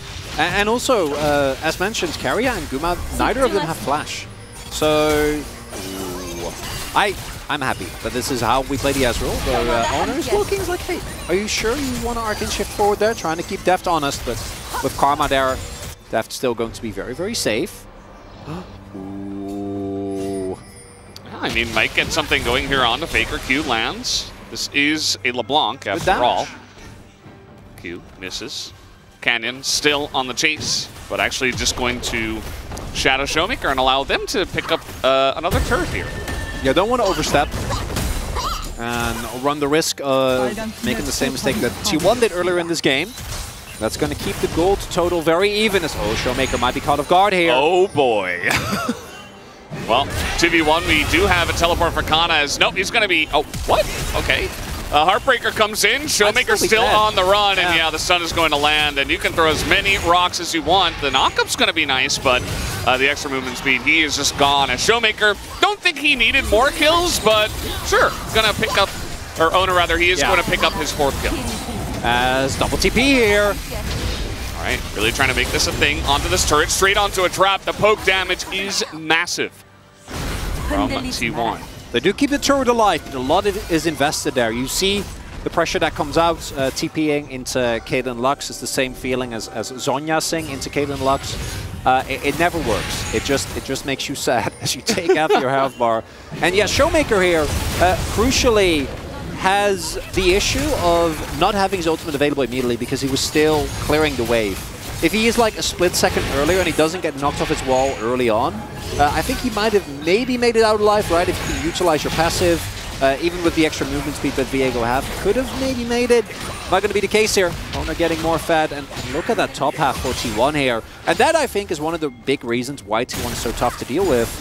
In the previous game, they didn't need Zeus at all. Like, Zeus was a non-factor, but he's still there. He's still waiting on this Gnar at the ready. Oh, the poke is huge. Kellen, oh man, he's getting flashed on right now. Faker is not messing around. Oh! Well, that's flash down now for Kellen. So I guess Faker traded it after all.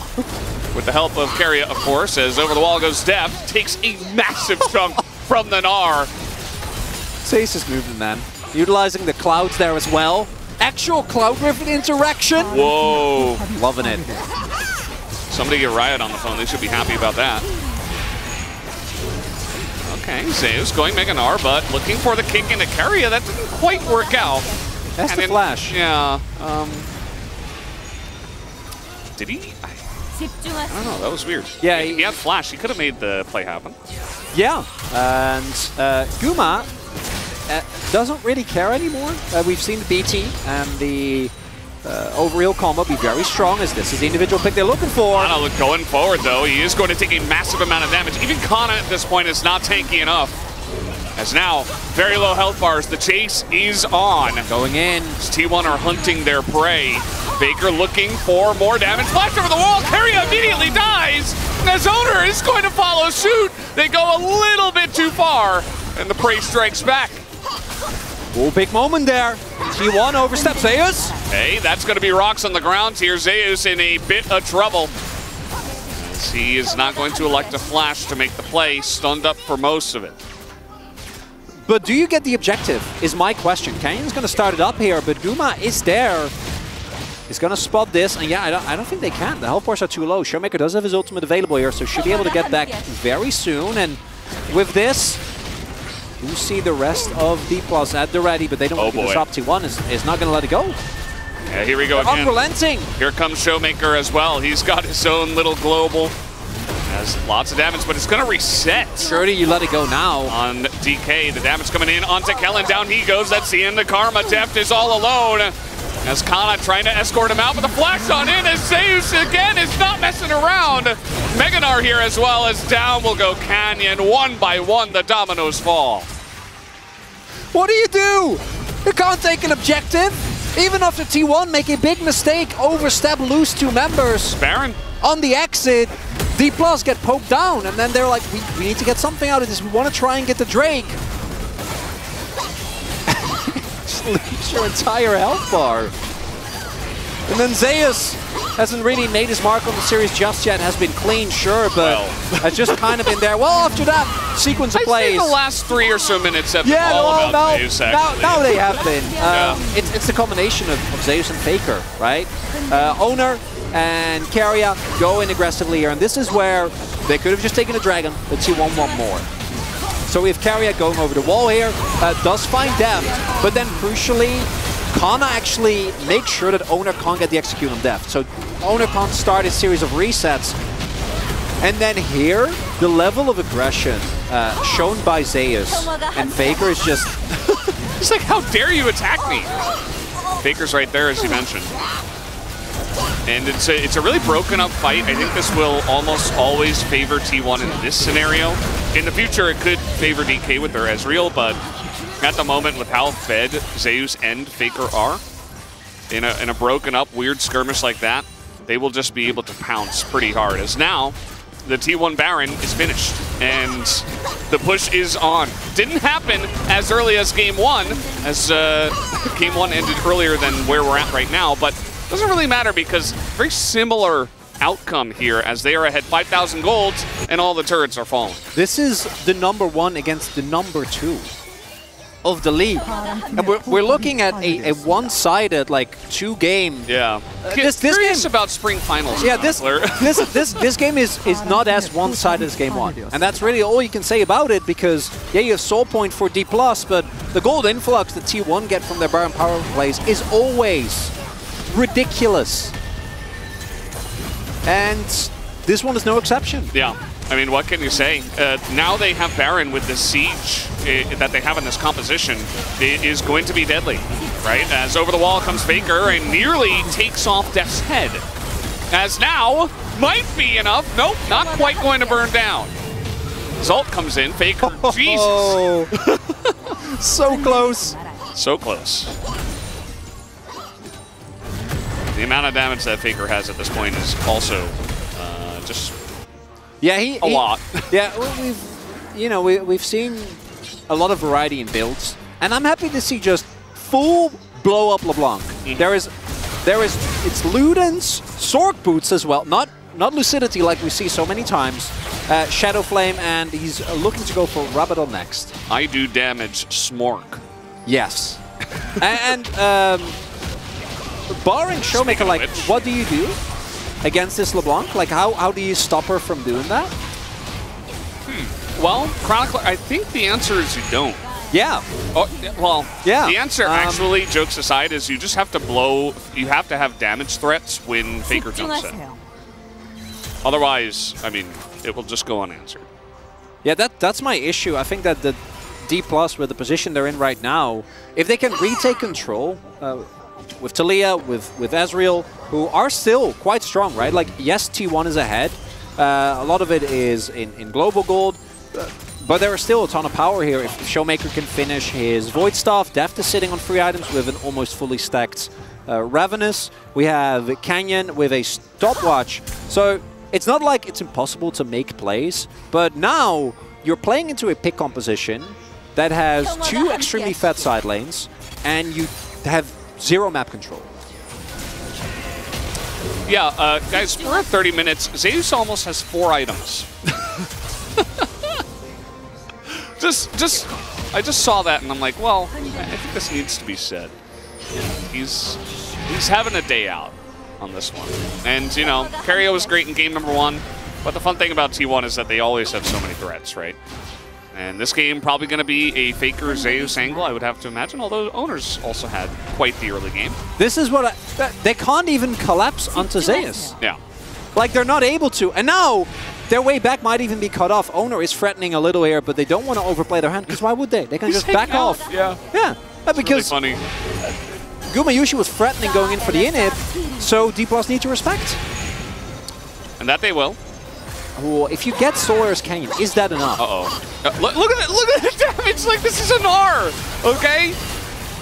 Can't even believe it, as they are going to trigger the Mega Gnar, as down will go the Cloud Drake, as Showmaker is just in there, in the pit against Owner. He will have to flash out of it eventually, as T1 are like, I don't know if you guys really want to fight us right now. And DK are like, actually, you know what? You're right. We're just going to run, actually. Yeah, they kind of have to. Not a lot of playmaking potential there, and 7k gold behind now. No Cloud Soul, and Cloud Soul wouldn't even really solve a lot of your issues for obvious reasons. Is one of the more lackluster. If this is an Infernal, you can kind of reach the point where if Deft hits like 2 Qs at the right time, you can just win the game. Same for Showmaker, right? Get like 1 good volley, and maybe someone on T1 is chunked low, but even if you somehow do end up getting the Cloud Soul, that's not enough. You need like an Elder Flip, and a T1 with a 6.5k gold lead is not going to allow you to get an Elder Flip in. Yeah. It's just not happening as they maintain pressure here, and Zeus can auto almost everyone down in a very short amount of time. Faker, self-explanatory, doesn't even have death cap yet. Yeah. But he will soon. It's also like, you can't, like, how do you itemize here if you're D+? Because you want to itemize AD because of Zeus, because of Guma, but then Faker one-taps you. But if you itemize just for LeBlanc, then Guma and Zeus take you down. Note that nobody on the side of DK has Merc Treads. No, there's no MR. Yeah. There's no MR, there's also a lack of tenacity. You know, you get hit by a stun, a chain, a Gnar, a binding. Right, this comp also has some inherent CC, as T1 say, this is our Baron, thank you very much. And Faker's going to find an enemy jungle, as Canyon is now dead. Faker will collect the kill. And that's the Baron. Yeah, this is a LeBlanc's playground. The enemy doesn't have vision, is forced to continuously face check into you. You're fed, there's no MR. The only non-squishy person is Kana. You're like, well, what do I care about the Cassante? Everyone else is food for Faker. Def get picked up now, teleport in. Might very well be the game-ending push. But we're looking at a swift and merciless 2-0 here, Valdez. Yeah. Between team number 1 and number 2. I hope Spring Finals has more to offer than this series, that's all I'll say. As the rocks are on the ground, Cassante goes all out, Kana just giving it one last go. As down will fall the inhibitors. Guma now just trying to style, as you do. Down go 2 inhibitors, and T1 will take the safe play and just back away. They do have some low health bars, particularly Zeus was getting low, as now he has finished his 4th item, Sterix. Just pretty much full damage bruiser in this game. No weird like Randuins or anything that we sometimes see Gnar's builds. No need for it. No. Just playing it safe. Damage smart. 2 levels up is Faker. Make sure that there is no ward. And the follow-up is always there. This is also something that we haven't really talked about that much in this game, but T1 to me are one of the teams that utilizes Caitlyn ultimates the best. As like he's mini Gnar. He's just hopping into multiple because like they'll kill him. It's fine. I'm okay. But what you saw there is something that they've been doing since the early game, and that is utilizing like Owner or Faker or Zeus being fed, and then augmenting it with a kind of unexpected burst of extra damage from the Caitlyn and the Lux ultimate, right? Because we talk always, when it comes to Caitlyn and Lux, about their laning and how oppressive they are, and one combo and you die. But in the hands of a team like T1, the semi-global pressure that they have is also really obnoxious to play into. Like, look at this. And Owner, I love his positioning too, where he's in your base. They're like, well, we can't really do anything about that because, you know, he's quite fed. Now, they did chunk him down, but he's got GA and a Hexstreaker at this point. So the siege is on. The Baron's still here for 30 more seconds. As they threaten mid, they push in that wave, and then the last tower here will fall at the inhibitor. Faker always looking for the angles. They have the trap set, so they can't really be engaged upon. 3 inhibitors, that's lights out. Turret falls, just to the pressure of Zeus. It's 1 by 1. The dominoes fall once again as Zeus is almost on the fountain. I mean, he will not be denied, he says. That's okay, lots of damage into the GA Viego as he won't even die. He's just healing up with the Divine Sunder and finally, no, they're not even gonna get him. Down go all the champions here on the side of DK as T1 will smash them tonight like a Meganar in a swift 2-0. Even Faker with a cheeky grin there. That doesn't happen often, but how else are you going to feel when one of your direct competitors, one of the teams that's supposed to stand up to you, gets mowed down in a fashion like this?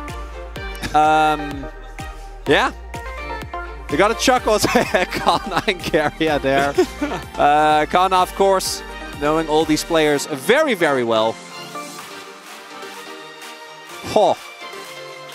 Yeah, you're just sitting here dazed and confused. What do you say after a series like that? I mean, that was just a masterclass of how to get ahead and crush the enemy with it. Looking at T1, I'm also, I swear they're daring each other to do like crazier and crazier things. With like how, because when we talked about this on the box, they'd Faker being very aggressive, baiting out. Like, Zeus is doing this more and more and more. It's like, no, we just go in. It's fine. We can do it. And Nar is, of course, one of his most comfortable picks, but when the mini Nar hops into like 3 people and it's like, no, it'll be fine. And then it is, that's got to be demoralizing. What a tour de force here from T1. Yeah. That's the thumbs up from Faker. We finally got to see his LeBlanc after a little bit. Always a treat. I don't know what that was. I don't know the dance, but I'm very sorry. It will be on the celebrations of the best celebrations of the week that we do vote on for our pre-shows, surely at the beginning of playoffs next week. And that's one where if you're a fan of League of Legends, you're gonna go back and check that VOD.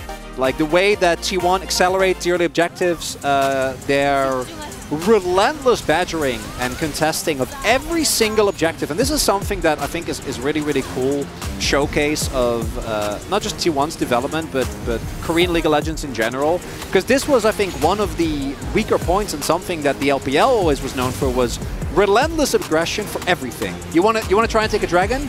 We fight you. You want to try and get vision control? We fight you. And T1 has been able to perfect that style to such an insane extent, and sometimes it backfires, like here. D+ definitely fighting back in the early game, but as the map opens up, as the pace of the game gets accelerated more and more, there just wasn't really that much they could do. There was this one oopsie, nice little catch from Showmaker, but that was pretty much it. You know, we had that bot fight, and of course, you know, also getting a little bit over-aggressive here. T1 just have the utmost confidence that they will get followed up by their team. As you mentioned, they've kind of made this their mantra. This is their style now. And everybody knows it on the team. Everybody is going in at all times. So you're always playing on the same page, which is extremely important. As, you know, couple of fights, couple of picks go the way of DK, and then T1 say no. No, thank you. We will take the 2-1 tonight, or the 2-0 tonight. And even here, like the hold that D+ are almost able to pull off. Had they not been as far behind, you know, had they still had Nexus turrets, could have amounted to something. Deft is really trying here, but they're like, no, just take down the Nexus. It's done. It's over. 35 minutes. Deft did the most damage in the game. That's crazy. Yeah. He was doing a lot in bottom lane, but what are you going to do? They never really allowed him to get to a point where he could carry. Man, and after game 1, which was a bot lane showcase, and this one we get a solo lane showcase. Both Faker and Zeus just styling on them. What can you do? T1 looking really scary right now. That's pretty much all we can say is now they are 16-1. Their last opponent, Nongshin. That'll be on Sunday. Hey, guys, they dropped the game last time, Valvis! That'll be a fun one. Either way, we are done here for this first series. Let's go over to the space and see what they had to say about that dominance. Thank you very much, gentlemen. And yeah, that was a bit of a shellacking from T1. We liked the draft a little bit more this time around. Gentlemen, what was the take at the very beginning of this one? Yeah, I like the Ezreal Karma coming out here. I feel like one of the problems they had before was they early took that Zyra Khan, didn't do too well into their Jinx Thresh, but here they had pressure in the bot lane. They had that Lee Sin once again, the Canyon's so good on, so from the draft, I felt like they had a lot of positives. Yeah, I mean, to go to the 4-5, I think it's more so. I really like the Talia pick too. I think there was a lot of like extra creative to play in the middle of the team fight or like middle of the generally fight. Like Talia was making proactive play. Like this is like what I wanted to see. But the thing is like another one from it's a Cassante. Like he make a blind pick, they ban the cannon. But I think it's like, you know, Zeus Nar is like it's one of the best in entire universe right now. Yeah. We've seen like multiple times actually he rolled over all the game. Like even though it's 0-0-0, he had a 500 bounty on it. Like it's crazy. It's just Zeus Nar. And if you also pick another passive pick, which is this Cassante, you fail game 1 and you fail another game 2. That's a critical mistake, I'll call. Yeah, it was not really a great day for Canada. There was a few players on DK that weren't exactly having the best one. But let's jump into our first highlight here, as there was definitely a lot of chaos that began at the beginning of this one. And this was a decent little catch. Yeah, I mean, they had the prior on the bot lane. They go for the honestly, a pretty ballsy dive attempt, but they make it work. And I felt like at this point, we're looking at potentially a Game 3 series that they can continue this momentum. But T1 are able to answer back. We saw Faker having the first move, and we really saw the skirmishing power of this Diego on display. Yeah, I mean, I really like that. I really respect the first play from the DK. They start really well, but I think the second play of the highlight, I think it's really bad because I don't know what they were thinking. They just step up and they were just waiting for until T1 to punish us. Like basically that's it. It was like they decide to just walk up. Oh, what are we gonna do? Are we gonna make a proactive play with the Talia wall first, or are we gonna just wait for just getting bind by the locks? And which it was a getting bind by locks, and they got punished, and the game was way harder. Way harder. And the thing was, is DK were able to find some picks. They were able to find some skirmishes, but we do have some stats here from about 20 minutes into the game just to illustrate how ridiculous T1's macro is, right? Like, they get around, they take so many turrets. That top play with the Herald, double charge, getting an inner. It was a great example of the, like, when you're weaker team, like when you're giving up the Drake, there was just so many situations that they don't even get anything. But this was a perfect situation that T1 macro perfectly play out through the game that we don't care about the Drake because the enemy A0 is actually stronger than our Caitlyn. The later it goes in the game, we're gonna be stronger. So we decide to just go 2 turret, inner turret, outer turret from the top because they're getting the Drake. And that was a perfect situation from the T1 macro. And honestly, if you only look at the fights from the early mid game, in this game and last game, like the whole series, DK looked actually pretty decent, but then they just fell behind, and eventually T1 got to the point where, you know, if they give them a lead, they're gonna crush you in the fights. And now we can bring up the next highlight here, which started pretty interestingly, right? T1 deciding to give away a couple of kills just so that they could get DK into the position to slaughter them. Yeah, I mean, it's still, I mean, from the start, I think Guma had a really good flank, but I think it's just like this one more so, I think T1 over-invested and they didn't really get the reset from the Viego. I mean, I really like the aggression, the play, making proactive play as well, but you know, I think the D+Gia had a really great answer from the respawn, and I think it's just only one, if I can make an assumption, they just base faster for this after the second Drake. Yeah, and I think here we really saw the solo laners on display, where we see Kellen step up here, and he just gets run down, Faker comes in, and then Def ends up out of position, and this Gnar could just walk at you and auto-attack, and there's nothing you can do. Yeah, I mean, I think this is like really big mistakes from the, like, just game's over after these because they get the Baron. Like D+Gia, they won the first one, but they didn't get the Baron. But second play, they lost the team fight, they lost the Baron, they lost the game. T1 just always get more. Yeah. They just always get more out of these fights. It's crazy. It's like as soon as there's more than one person dead on the opposing side, it's like, oh, T1 have got Baron and the game's over. Like, it's just what happens. Let's have a look at who picks up the POG. I'm sensing a Demon King. And it is going to be Faker that collects an absolutely amazing play on his signature LeBlanc. I think going up to about an 86, 87% all-time win rate. And just looking fantastic from the very beginning of this game. And I think the question was between Zeus and Faker. And Faker just because he started so much earlier in this one. Yeah, I mean 100% deserves because like T1 bot deal, they were struggling early on. but the Faker was be able to help out on the bottom, the breaking up the matchups, and he basically entered the game. Like, he wasn't putting so much pressure to enemy teams. I think the thing is, we've seen a lot of the fights where they got kills, but there were so many instances where kills didn't happen, but Faker would nearly take someone out, who'd chunk them out, he'd burn summoners. And I think with LeBlanc, it's a champion where if you're constantly pushing, applying that pressure, it's suffocating to play against, and we really saw that on display here. Yep, 7 out of 11 here. A few votes going over to Owner as well. I thought that his Viego was really good at times, but we felt like those couple of mistakes worked against him as far as that POG was concerned. But the one vote going over to Zeus, I'm a bit sad about that. Price didn't get as much because I think he had a really, really good game on the knob. Did everything good. 100%. It's just top lane. Feels bad, man. Yeah, top lane, not better. We need to actually just buff top lane so that Zeus can get POGs again. And then Huni will come back to playing professionally. He's 100%. Actually, yeah, he's taking some time off I'm coming next week if you guys make it top lane OP.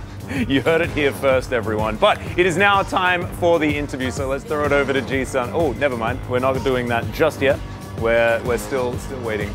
But man, what a performance from T1. Like. Yeah. This team looks completely unfellable, and their last opponent's going to be Nongshim, who was able to. But they dropped the game. They did. We'll see whether they can get punished for that one. But now it is time for the interview, so let's throw it over to Ji-sun for some translation.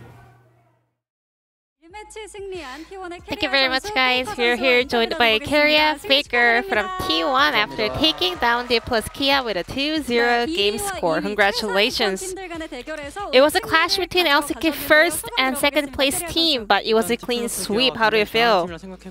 We thought D+ Kia would be a very strong team and our potential playoffs opponent, so I'm so happy that we were able to get this 2-0 win tonight. My teammates played so well today, so we were able to get a very clean win. And also, I think this was the final check of our performance before the playoffs, so it meant a lot to us, and I'm so happy with the clean performance and clean win. And Keria, we have another good news for you. I just heard it, on my way to the stage, but yeah, Keria, with this additional POG, you're now sitting at 1,200 POG points. Well, you don't know if you're gonna be the solo player of the split, or you might be tied with Owner, but you secured the player of the split for this season, and also the first ever support to make it happen. I feel so honored to be the first support player to win the player of the split, and I want to share this credit with our teammates. I promise that we're gonna win the spring season. And Faker, in the last POG interview, I actually asked you, who do you think will win the player of the split? And you said Keria, but still Owner got his chance to tie with Keria. How do you feel about this? For sure, right now, this is a bot lane meta, so Keria, he's able to pop off a lot more, and Keria really knows how to exert his pressure around the map, so I saw this coming. I want to go back to the first game. We had a very interesting comp from T1, Kennen first pick, and then, Faker, you played Ari, Jinx, Thresh, bottom duo. It seemed like a very classic T1 comp. So with this new patch, we are having a lot more champions right now. I think this new shift in the patch actually brought a lot of diversity to the meta, so I think we will be able to show more and more picks. And those picks are what we are really good at and already used to playing, so I think we will be able to showcase a lot more in the future too. And Keria, your Thresh was a menace on the Rift. In what kind of situation do you go for a blind Thresh? I think the opponent gotta figure that out, so I'm gonna keep it on the low. And the opponent definitely has to figure things out, or that Keria Thresh will keep finding those hooks, because today it seemed like your hook was a targeted skill. So let's take a look at this highlight where you were able to actually find the recon hiding in that brush. You actually had about 3-second cooldown on your Q at that point. Well, actually, I kind of predicted that Recon would be hiding around that bush, so I wanted to hook Recon instead of Lee, because there was no way I could hook that Lee. So it was a prediction. 보고 끌어도 맞추기가 힘든데 예측을 하고 끄신 거라고 합니다. 그리고 이제 게임이 끝나고 나서 이 스레시에 And at the end of that game, everyone was so amazed by your thrash. And when we were able to see you guys on camera in the coach's booth, it seemed like you were also pretty content with your thrash performance. I was 100% sure I'm getting the POG after that thrash game, but I didn't want to show that. So I was actually like trying not to express my emotion on my face. 티가 조금 났어요, 그쵸, 페이커 선수? Faker, but it was obvious, right? I didn't see his face, so I don't know. 스레시 플레이는 어떻게 보셨나요? 그거 보셨나요? But how did you like his thrash performance? I think it was alright. 그리고 2세트에는 드디어 페블랑이 And then in game 2, we had Faker LeBlanc for the first time this season. It was going up against Talia. And then LeBlanc was able to put so much pressure on the Talia in the laning phase. Up until today, the head-to-head record between the two mid-lane champions were 9-9. How do you look at this champion matchup right now? This stage doesn't really have a lot of circumstances where there's a huge mid gap happening, but this game my goal was getting a solo kill, but I didn't accomplish that, so it's a bummer. But hopefully in the playoffs you'll be able to get a solo kill on the mid lane. And starting from 2022, your LeBlanc is on a 15-game winning streak. How can you do that? Well, today my LeBlanc performance was a little bit off, you know, and some of my past LeBlanc games are also not perfect, but my teammates did a great job to compensate that. So I want to say thank you to my team. 저희 다 같이 화면을 한번 보자고 하시는데 네. So this was how Keria was feeling after the game 1 performance. He was pretty happy with his own performance, and Faker, you told us you couldn't see his face, so this is a replay we prepared for you. Do you think that was obvious that Keria got so excited about his POG incoming? Pretty charming, you know? I think it's a scene from a Netflix drama, you know? What kind of genre? Rom-com, obviously. Keria, what do you feel about that? Oh, I like my facial expression. It's pretty detailed. No more zoom in, please. No more zoom in. 네, 그만큼 또 멋진 플레이를 보여주셨고 그걸 본인도 이제 아는 듯한 표정이었고요. 그래서 계속해서 질문 이어가 볼게요. 페이커 선수의 레블랑 연승 결승까지 이어가실 예정이시죠? You got another win for your LeBlanc, so how far will it go? I mean, the more wins, the better, you know. But I don't really care too much about, you know, keeping the winning streak. You know, one day you get to drop a game, and I don't really care much about it. How are the opponents gonna end your winning streak though? They gotta break the nexus. And T1 got another win in a very important series of the regular season, and the very final opponent of the regular season will be Nongshim Red Force. So we have gone through all of the playoffs opponents with a very good performance, so I'm happy with that, and I hope we can also end the season on a good note by winning the Nongshim series, and we will do our best to prepare for the playoffs. What about you, Faker? So yeah, we are nearing the end of the regular season. Yeah, it is true that we are on the first place, but we shouldn't let our guards down during the playoffs. So we will keep working hard and grinding for the playoffs. And this will be the end of the interview from Faker Keria, and we're gonna pass it back to the space. Thank you. Thank you so much, Jisun, for the amazing translation of the interview. Keria looking very, very cute there. Getting a little bit trolled by the camera guy. Absolutely adorable stuff. Let's bring up the standings, gentlemen, and have a look at what has changed or what hasn't. DK remaining in second place for now. But of course, Gen.G, the opportunity now to surpass them with a 2-0.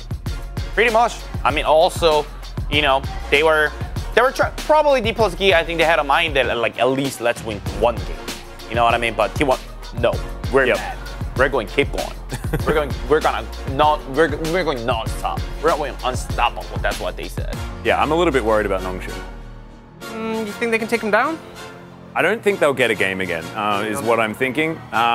Speaking of games, though, we do have a fantastic matchup coming up. Hanwha Life Esports taking on Gen.G. Can Hanwha move ahead of Live Sandbox once again with a victory here? We'll have to find out after the break. We'll see you there.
$13.5 though. Is it going to change any of this, guys? Is my question.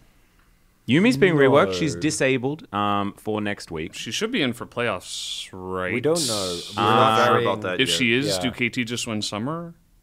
Maybe, but actually, Because like, I don't know. The Lehens tech is just Because then the you have to answer. ban Yumi, and then you know. we were having an interesting gonna be discussion insane. with Kisan today. It was like, I don't know if it's going to be as good. I personally would love if it was disabled for playoffs because I don't want our playoffs to be controlled by Yumi again if she does have to turn to be good. Because I Yeah. do think she's a type of champion that if she's good, she's going to be like, particularly in the LCK, it's going to be like, okay, we're going to beat Yumi again. And I think that would not be fun. But there are some mini reworks, other ones that I think are really fun. Like obviously the Azir changes, the jungle rework, and Pantheon actually being somewhat changed. I think are things that can actually maybe come back. I think Pantheon is a champion that we haven't seen in a while. Would be cool if he makes his way in. Bit of a Jinx barrel and Very Ball's cool. disappointed about the Yorick nerfs.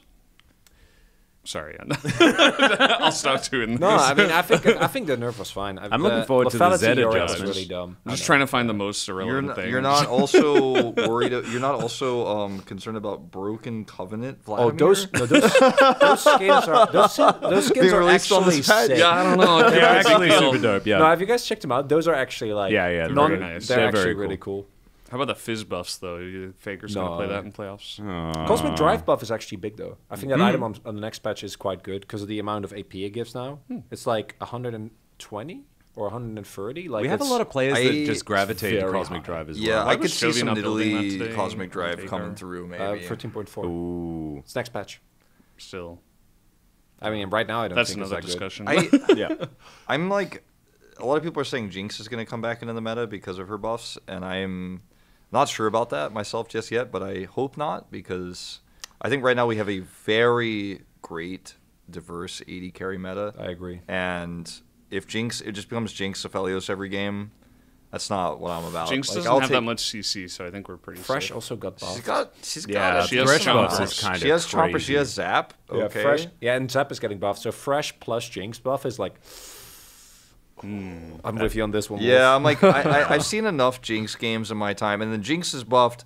With all the CC, she gets the first kill. So She does gets D plus excited. just win playoffs? No, I think T1 just wins everything. Cannon, because Cannon also Okay. got some like pretty substantial buffs as well. Aatrox buffs though. Cannon? Hammerlife Esports, are they back? Cannon. Yeah, Cannon the champion. Cannon Well, minion? Kana did recently play Kennen. Yeah, Yeah. he Yeah. did. We had Cunnin. But the jungle one is the one that interested me the most because that could be like a non-ironic D plus buff because they're the most. Or KT buff, the biggest counter jungler in the league, cuz. I guess, but I think for D plus, it's just the fact that they always play around Kane no matter what, and now he's getting like I don't know how much is like 10-20% more resources. That's pretty. I think Nidalee is coming back. I mean, Yeah. Cosmic Drive could be built on her. There's more money. You can get a lot more gold out of the jungle in general. You can counter jungle way better. I think D plus get a huge buff out of this. I think we'll see Renekton Nidalee. I think we'll see just Nidalee straight up with some other mids that are AD. Like Showmaker might play more Yone. We might see like more mid Jace from him. They're already prioritizing it a lot. Cassante. Kiana. I do actually the one. Zed adjusted? Yes. I don't know about that one. He's never coming back. Zed or The bad? steel caps change is actually really big because it is like a pretty decent nerf because there are so many things like Gangplank Q and Camille Q that like never used to be hit by this. Fiora's another, but Fiora is a little bit different because of vitals. What, But so now there's a ton of abilities that are kind of auto attacks but not really that didn't used to get tagged by steel caps and now they do. Is Ezreal Q one of them? Yeah, Mystic Shot's that's another one. Uh-oh. That's actually I think that might end up, but that's like it's kind of a weird thing because you might not notice it initially because it's like pretty subtle. I must have missed this when I read the notes. What is the Ashe adjustment that's happening on this patch? They're taking away damage on her volley, and they're putting extra damage into her Q. It's basically a nerf.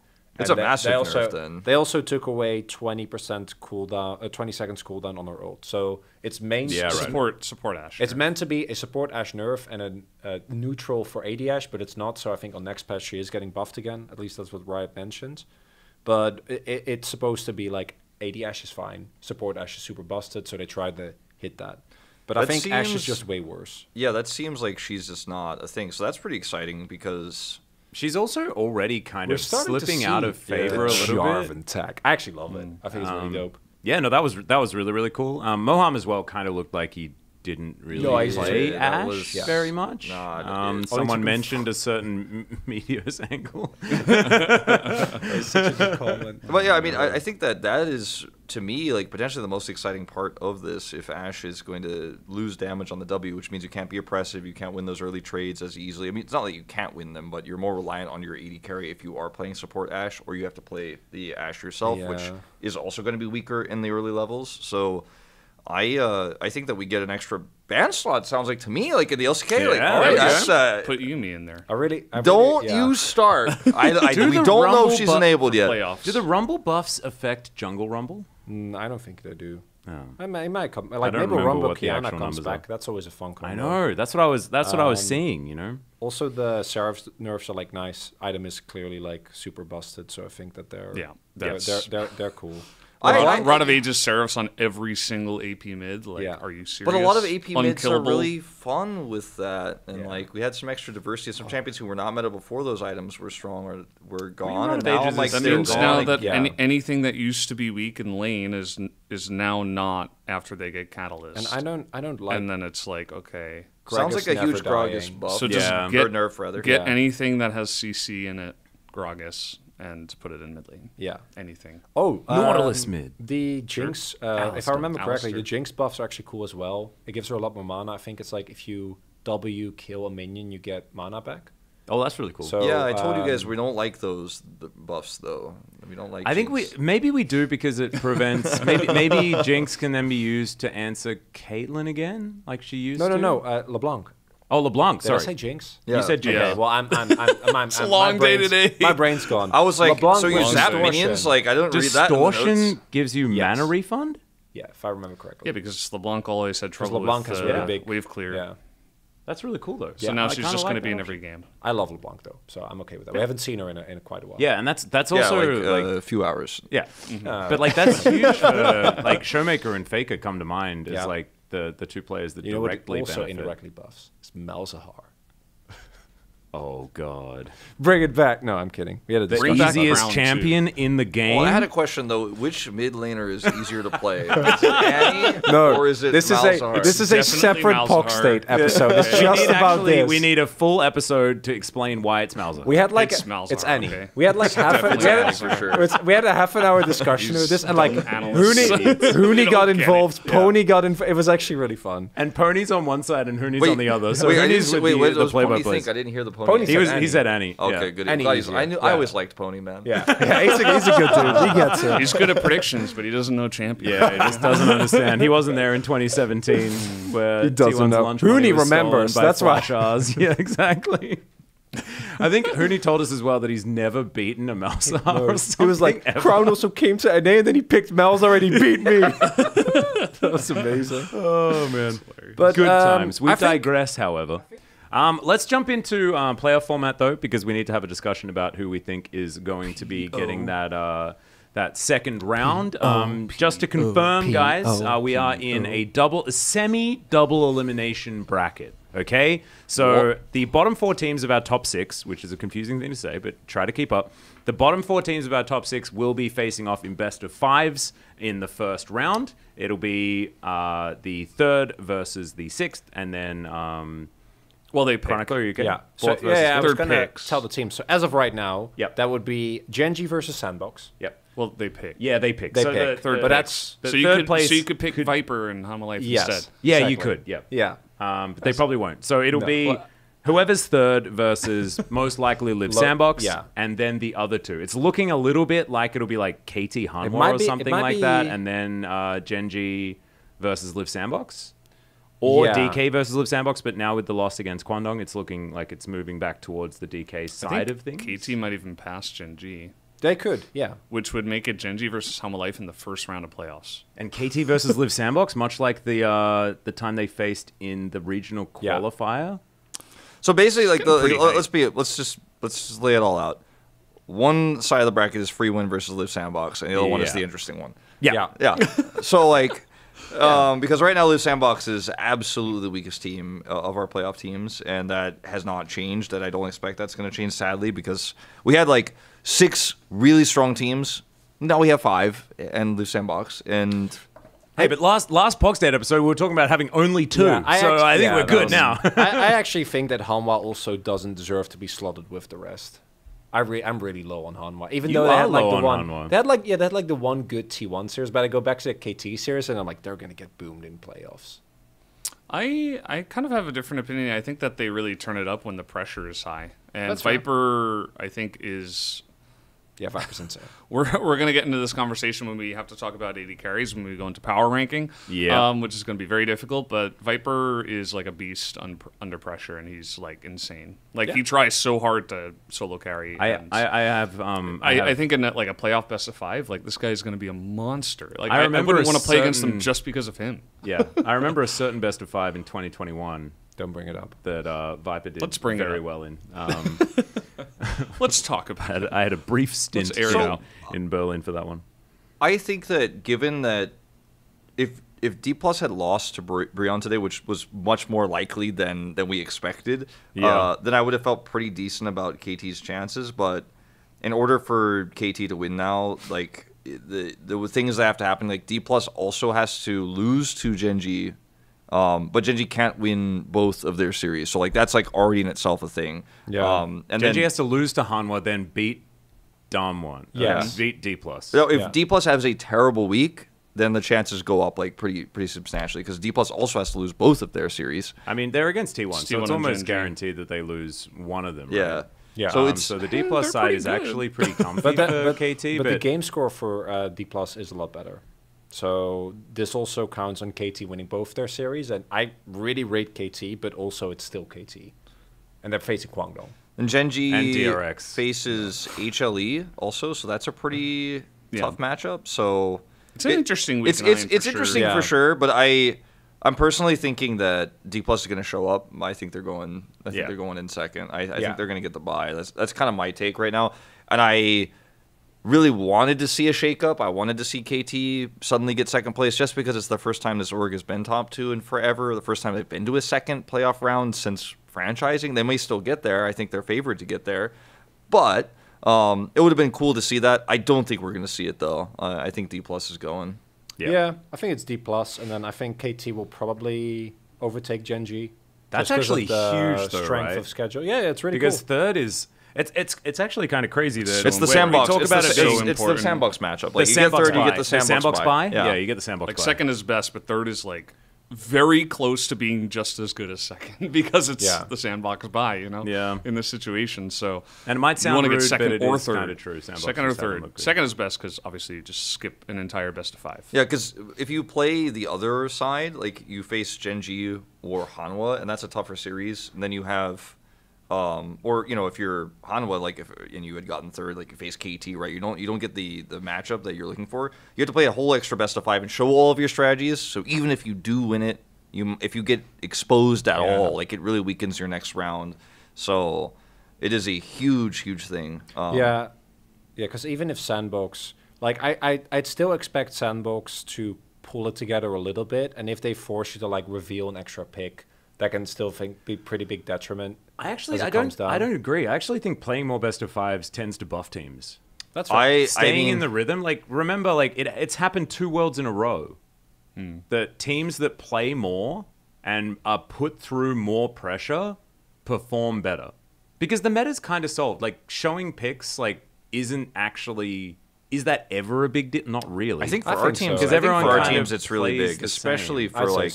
Especially for teams like K2 who have like pushed the meta forward, and we saw like the Blitzcrank and stuff like that. Like imagine if they showed that in the first round and then went into the second round. Like obviously that didn't happen this way, but like if they had been able to save that and go straight into a semifinal match and get a game off T1, for example, versus like, oh, I had to use this against Hanwha and now I can't use it against T1. Like just as an example of a new thing we've seen. Yep. That's the kind of thing that you really lose out on.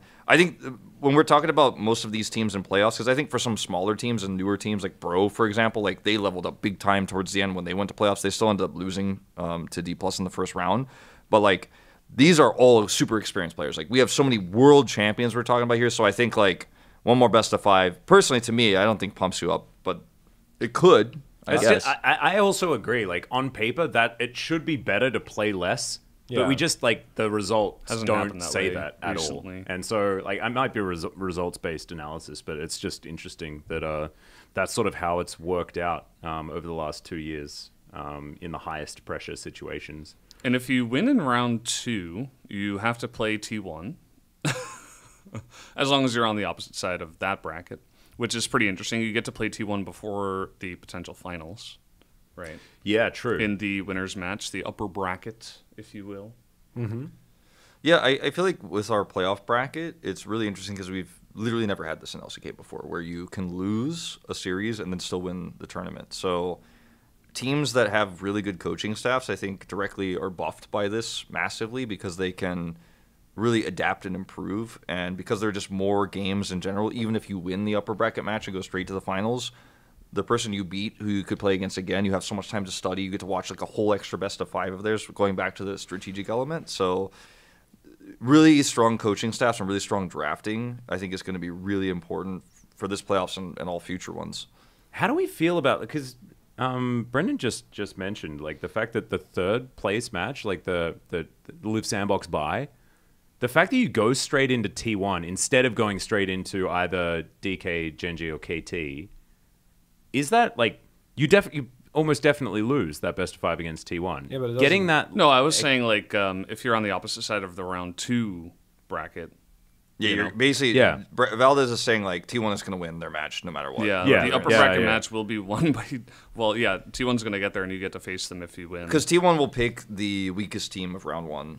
Yeah. Whoever that ends up being. Right now. Oh yeah, I guess T1 just faces both of them, and everyone just gets knocked out by T1 eventually. Oh, no, T1 just... Yeah, I guess eventually when you get to the upper Yeah, I'm bracket. saying the upper bracket, whoever makes it to the upper bracket is almost definitely going to have to play T1 because we know one of those teams is almost definitely going to be T1 because they'll probably beat whoever they face in round 2. Yeah. So it'll be T1 against someone who then gets a chance to play another best of 5 and then maybe face them again. So Yeah. I think it'll be playing against interesting. T1 is a pretty big boon. That's why I was mentioning it. Yeah, I'd agree. Yeah. It's a lot of good practice. Yeah, I think Just that get they're... boomed 3-0 and then face them again in the future. It's always really hard to evaluate teams' form like prior to, but I think that the standings right now, Gen G notwithstanding, kind of give a good image of like how hard the team is to face in the best of 5 as well.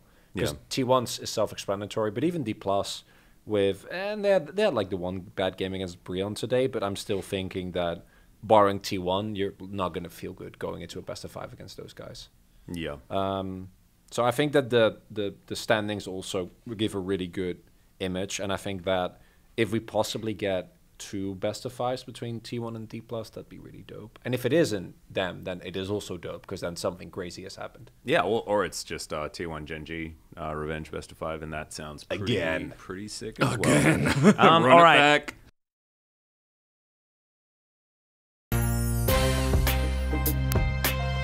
Yep. So Top 3. So, Kane think- obviously number 1. No.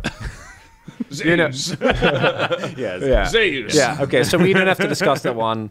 I mean, we can, but I it's think kind of he's- self-explanatory. He's the right? best Who's third? by a significant margin, I'd That's say. the interesting one. Yeah. I think that Zeus is the best by a significant Yeah, margin. I'd say I Zeus. agree. It's not Zeus even like, right oh, now- he's better. It's like, oh, No, no, it's- he's just So we just much not have a better. second, and we just have a gap and then Kane, and Yeah. then we don't have to do We have a third. third and If, fourth. if we did tier breaks for this, there would be like 2 tier breaks. Yes, Yeah. I agree. Below like where Zeus is. He's like S, and then we're like comparatively, whoever we're talking about second is like C. It's like Carrier and the rest of the LCK in Yeah, entirety. exactly. Yeah, Carrier's like up Don't here. no floating. spoilers for the support. spoilers. Come No, on. that's not for Who could've seen support. that That's coming? just for the LCK. Just the League of Legends in general. Spring MVP, if we wanted to talk about So Zeus is a given, and then I do also think that you don't have that much choice for second. I think it's just Kane, I yeah. think it's just Kane. Yeah, I think Keen has had some Yeah. weird games, but like some of his Camille games in particular were a little bit strange. And when Cuz leaves him out to dry, sometimes he still plays over aggressively. Like he's not perfect, but I do think he's like kind of clear second at this point. His in time. mechanics I are agree. back to where they ever were, or maybe even better. Like he's kind of gotten his mechanics to that level. Like Wolf was saying, there are some weird games where he like just runs in and dies, or like makes a poor decision. I remember there was a game we were the watching where Camille one. he hook shot it in, and we're like, what is going on? Like, why is he Yeah. doing this? So some lapses in judgment. That's Occasionally, KT. That's not Keen's fault. He hasn't had the Fiora game yet. his as mechanics well, are so that's insane, definitely and good. his playmaking in team fights is also insane. So I think he's a very. I think there's solid only one second. person who comes. I'll be the first to talk 3. I think there's only one person who comes close to him, and it's Kana. Yeah. I think Kana is. Oh, top's pretty easy, I guess. Yeah, Kana is. What about Dudu? Nah. No, Max. No Not Morgan, even no for Dudu. memes. Sorry. No. Yeah. Kana has a pretty wide champion pool. Like he's played Scion in I think particular. Kana's been really impressive. Cannon, Jace. He's played Cannon. He's played Jace. His Renekton is obviously super busted. Yeah. He's undefeated on 5 champions, I think now. He's just really good. He's very much a safe bet. Like he's not going to mess it up. I think in the very first 2 weeks we were like, ooh, that was a little bit weird. What's going And the on? fact But, that we're like, saying it's- that about Canna is crazy, Yeah. right? Yeah. Because A lot has consistency changed. he was allergic to. It's wild. For like his whole career. He's So- also just not afraid. Like sometimes he's very nervous. Sometimes he's not aggressive enough. But I feel like he's been extremely aggressive this season. And even when he watches laning on Scion, it's such a weird champion to pick out. But it feels like so anti-Kana that we've known in the past. but he's actually turned these Sion matchups into winning matchups where he's getting lane advantages instead of just like falling over and dying. Great on that today. Yeah, like, that Sion game with the really Showmaker's Talia as well looked really good. I think that what used to be Kana is now Brutal, where like some highs you're like and then some games you're like, oh god, what happened? No, Kana's really developed, and then you have the rest, matured, and then Rascal, where did he go? And it's really sad. I think that our top lane is also it's easy because I think it's a pretty weak role for us. I think it's like should just we have a Doran Zeus. discussion? I think he's fourth pretty comfortably. Very clear for me, and just kind of mediocre. Yeah, I think, although like today kind of ran it, so I don't know. It's like, but also didn't.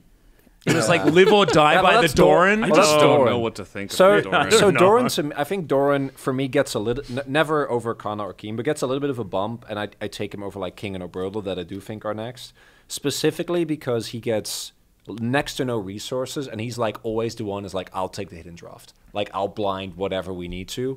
And that doesn't take away from some of the games where like, oh my god, what are you doing? Because he is definitely the I die once, I die 5 times. I mean, they did give him Cassante counterpick. I mean, Cassante's not much of a counterpick, but they did put him on Cassante on red side and lost. I mean, like they could have had him on something, a little bit stronger. I forget who he was playing into. Yeah, but Genji's right? Gragas. Yeah, but Genji's pretty inflexible anyway, right? Yeah, no, it was. No, I think it was R5. Oh, they did do it. Yeah, second game R5. I think the problem with Genji is that they're pretty inflexible in that Peanut is going to play towards bot side because it plays in the light. I think in lane are still not that great. We saw this with the Lucianami as well. Can't wait to talk about AD carry. Yeah, well, that one's going to be fun. Well, I think we've got the top 3. So that's top 3 for top. I just wanted to have like a small honorable that mention one's actually, because Genji 5 is is top hard. team. 5 is Berto or King. No, dude, Bertle is not in my top 5. I can't. Stop saying Bertle. Yeah, I don't know if like Bertle is he top 7? Like we really have to have a serious discussion about it. I don't want to turn this into a Bertle shaming session, but it has not been great. Let's move to There's He is like above Rascal. There's Rascal and there's also Dudu, but now we're just I've got Dindin over Bertle.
Welcome back, guys. We are here at the LCK for the second match of the night. The first one didn't last very long. T1 dispatched of DK in about 3 seconds, it felt like. And now we are getting into the second match, of course, which has a lot on the line, Chronicler.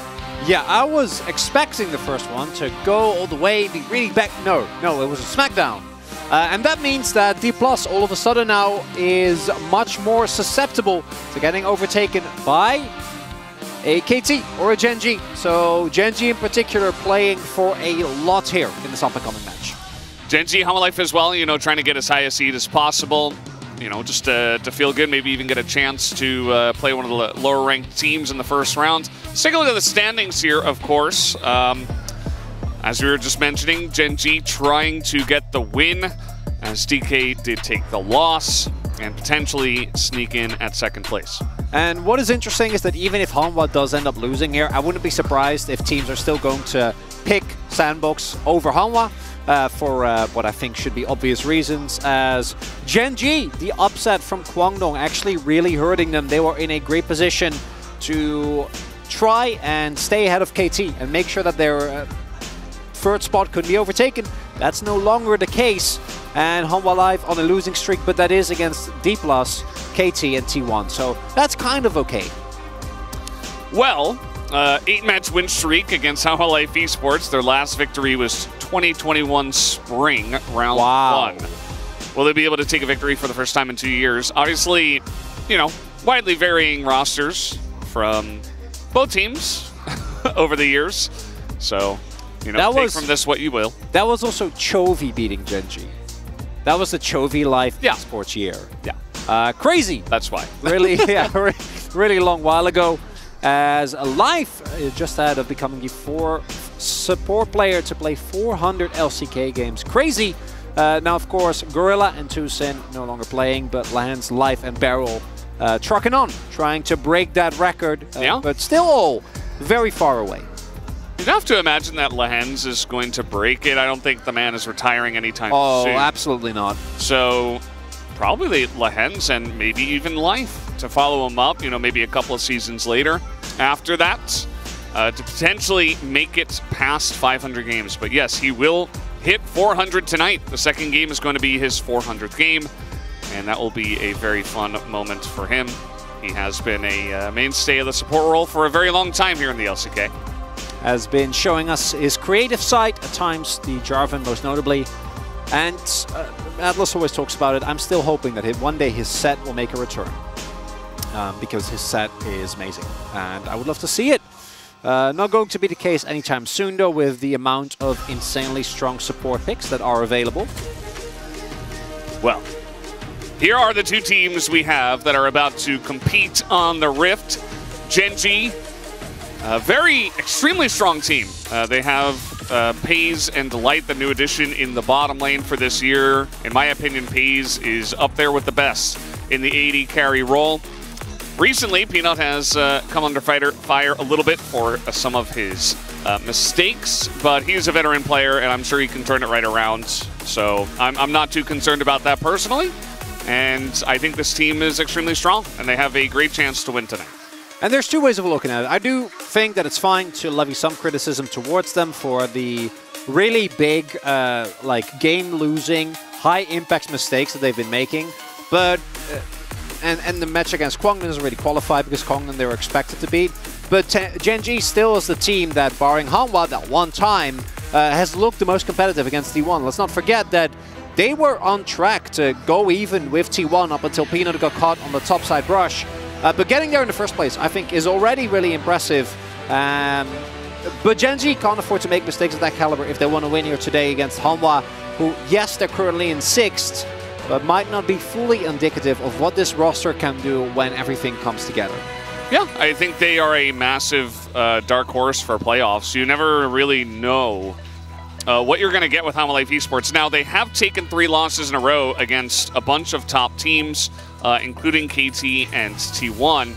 But the series against T1, their most recent one, was extremely close, as you're mentioning, and they were the only team to defeat T1. So which Hama Life will we get today? Will they be able to skirt by their rough early game and get to the juicy, extremely strong mid and late game?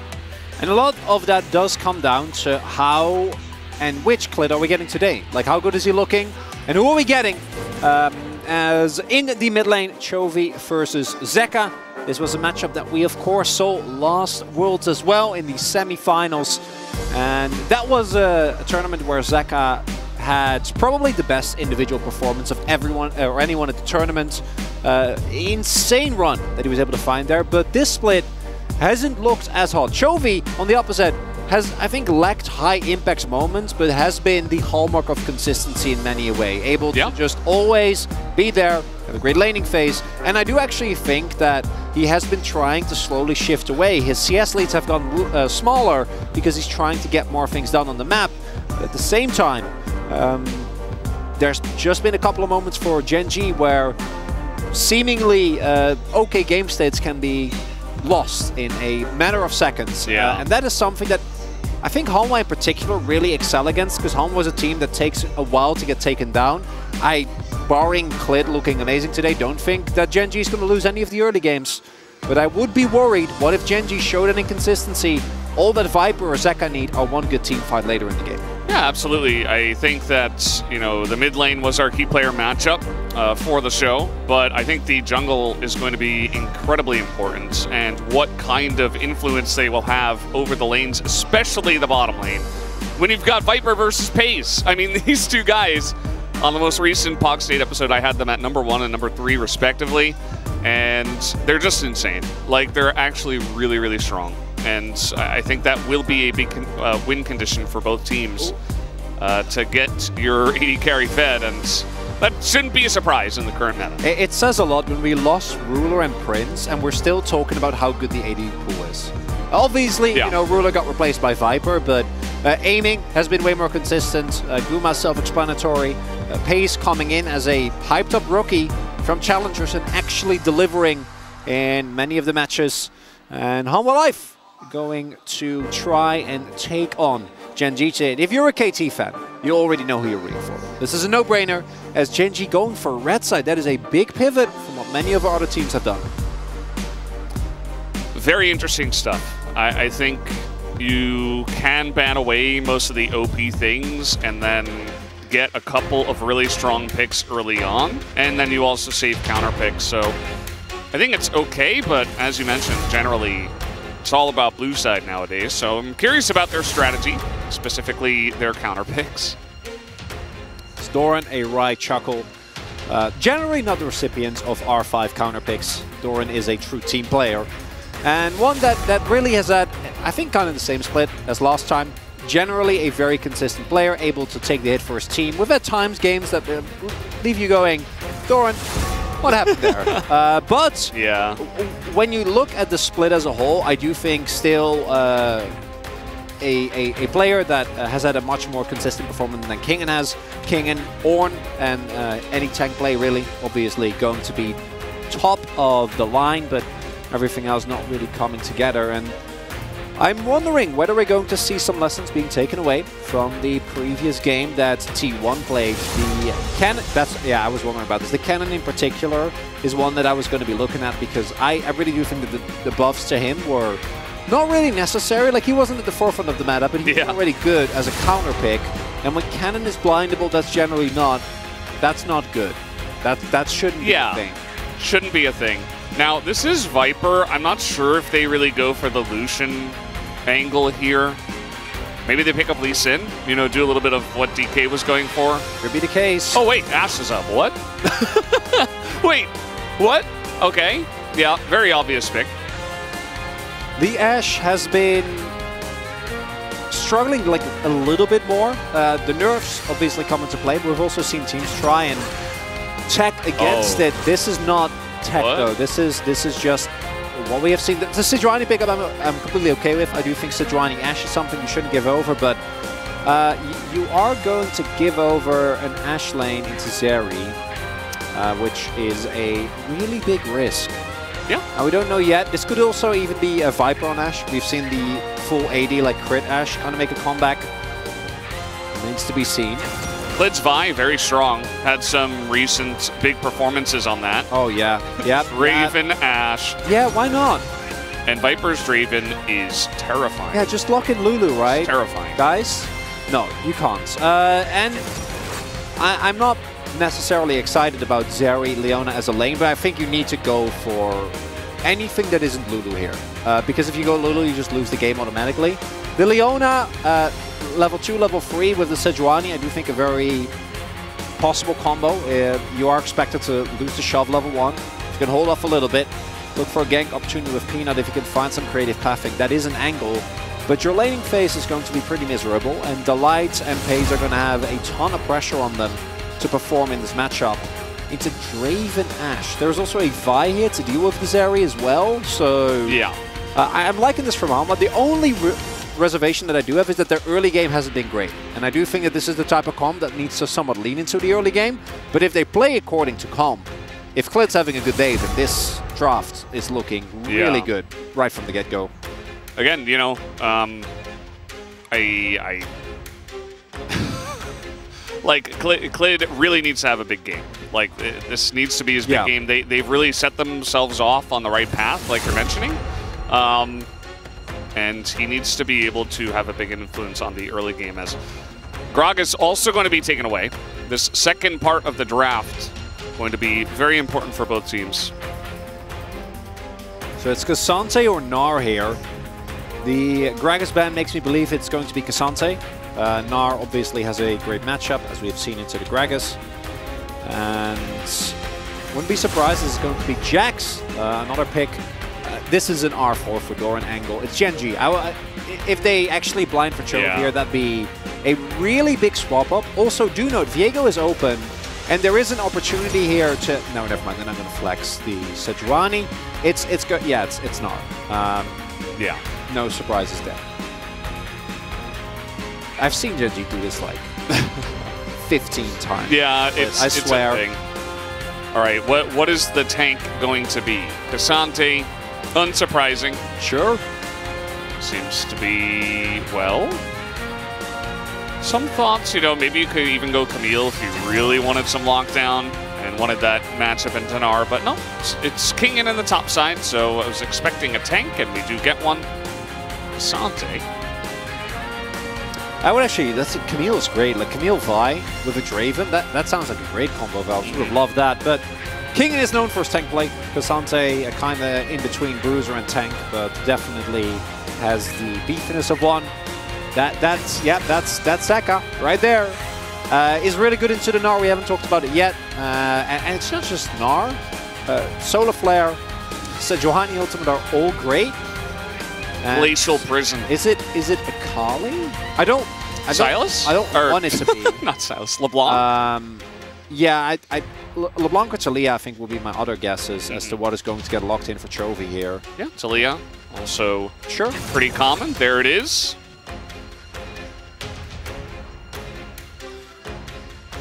And with the Talia, you provide yourself with a ton of additional consistent damage in the mid-game, which I do really like. I do think you might run into some troubles early on, where the Silas, even though he shouldn't be able to consistently get prio, will be much stronger in the 2v2. And in general, it's not the best Sejuani setup. You can obviously play towards Leona, and I do think if they can somehow unlock Delight, then things are looking good. But if you look at the Genji draft, like, Delight's going to probably be stuck in lane, because if he doesn't cover for Pace, they're in deep trouble. So a lot of pressure here will come down to how Chovy and Peanut can get their bot lane to a spot where you can actually use the power of that Sejuani and at Leona. If you can't do that, and you're just stuck underneath your turret, like getting hammered down by Ashe Draven, and at any point, even if he drops like 2 waves, like if Silas just runs bot and you're not ready and Vi is there isn't a lot of counterplay. Whoa, that's a lot of stars. Oh, that's really cool. Look at that. That's a great drawing. Aww. I guess talking about the coach. And the pieces are the players, I suppose. Isn't it all Kingen? Because it's Ornn, Gnar, Kennen, Jax, and Cassante? I guess so. Interesting. We may never know, Valdez. We'll never know. It's okay. All the fans coming out today to watch both series. 2 big series today. Lots of fun gaming to be had. As here's the draft from Hanwha. And Hanwha, a lot of power, but it is short range, and if they fall behind into Taliyah Zeri comp, they can run into trouble, but that shouldn't be the case. We'll have to wait and see, Chronicler, as we hop into the Rift for game number 1.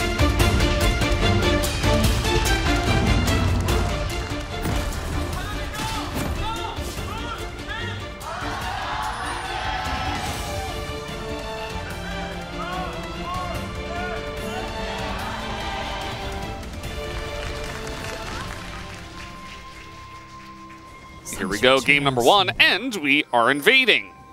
And guess what? Jonah Strong is hiding the vision from us, as now he shows it. Chovy will spot the Silas. Won't amount to too much. Yeah, the level 1 of Ashe is still really good. Yeah.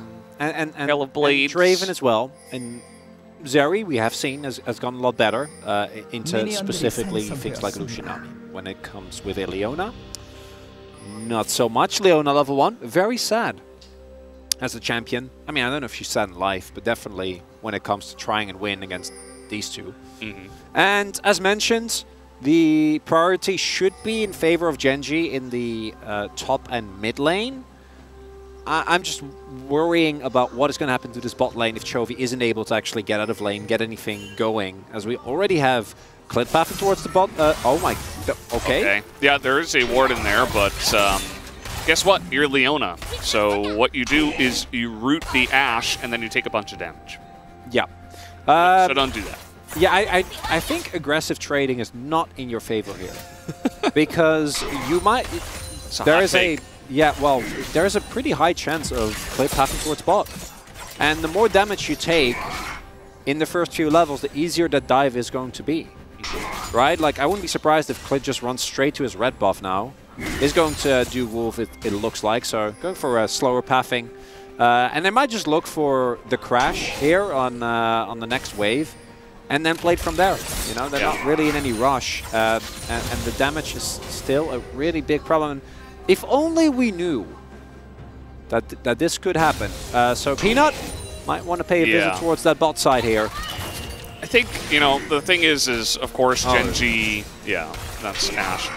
Genji know that they're going to get bodied in this lane. Like, I think they... Oh, sure. You know, like, it's pretty obvious, right? They know what Draven Ashe will do, but they're just saying, okay, we will fall behind, like 20 CS, maybe lose an early turret, just so that we have, you know, pretty easy, focused, hard engage with the Leona, and then also pays on a late game hyper carry that can scale extremely well. And that's definitely true. This is also a game that is, I think, excruciatingly hard to play for Viper. Has gone for Cleanse, which helps a little. But between like Taliyah, Leona, Sejuani, and Gnar, you have one flash. You know, like Viper's positioning is gonna. Oh, I don't think they know he's in the brush. Oh boy. Yeah, I'm pretty sure that the ward is giving a false sense of security here. Clid just showed on the Scryer's Bloom as well. They know he's there. He's waiting Q cooldown.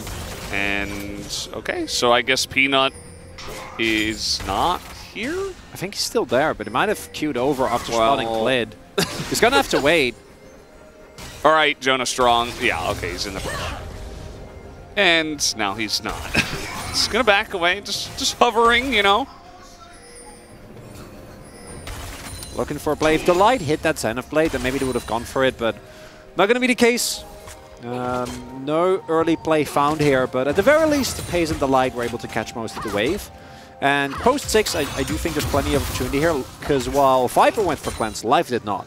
And the Ashe can definitely get focused down if there is enough damage and hard engage available. And I do think that, barring the laning phase, the nerfs to her cooldown and her ultimate actually are quite decent, and hopefully will make it feel like you actually need to hit your arrows now, which before wasn't really a thing for support Ashe. Yeah.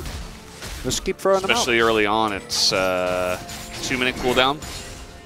So it's pretty nice. I still think, you know, it's extremely game-changing, and support Ashe is still extremely strong and first pickable. For sure. Especially if the enemy team picks Zeri into it. So, yeah, HLE proved that. I think I was casting Challengers on Tuesday, and some of the teams in Challengers were just picking Lee Sin anyway. They're like, okay, Ashe is open, but we're just going to take Lee Sin. How did they do? It wasn't a good idea. Wasn't a successful. It wasn't a good idea. It's just spoilers if you didn't watch those games. We have seen the Jarvan, I think, is the most notable piece of tech that has been decently successful. Also, there's been a bunch of stuff that T1 has done, but that's T1, so that's not really applicable to any other team. Yeah, it doesn't really count. First back here, Life looks like to be going for Mandate first, which does mean that he's not going to be as threatening in lane and not going to be able to deny a lot of vision. Mostly about setup for Viper, who did pick up an early Dirk, so should be chunking in this lane. Very hard. Chovy is 6 now, though, and this is where I'd ideally be looking for him to try and make an impact towards that bot side, but he doesn't need to know where Klid and Zeka are, because if you walk in blindly as a Taliyah, you die very, very rapidly with the amount of lockdown that they have available. Look at the timing of those 2 control wards as well. Like right around this time, Chovy's level 6, you know, Peanut's going to be hitting 6 soon. You know that it's important to get this priority around the bottom side of the map. And so very nice vision play from Home Life Esports. As Peanut is in the bush. Seems like Klid knows this. Just doing a little bit of trilating as you do nowadays. Just posturing. Chovy does know. And as long as Klid isn't 6, I think Chovy still has a decent amount of space. As soon as Divide does hit 6, Life is about to get a lot harder. Chovy does have the heal as a defensive summoner for now. Swap that out.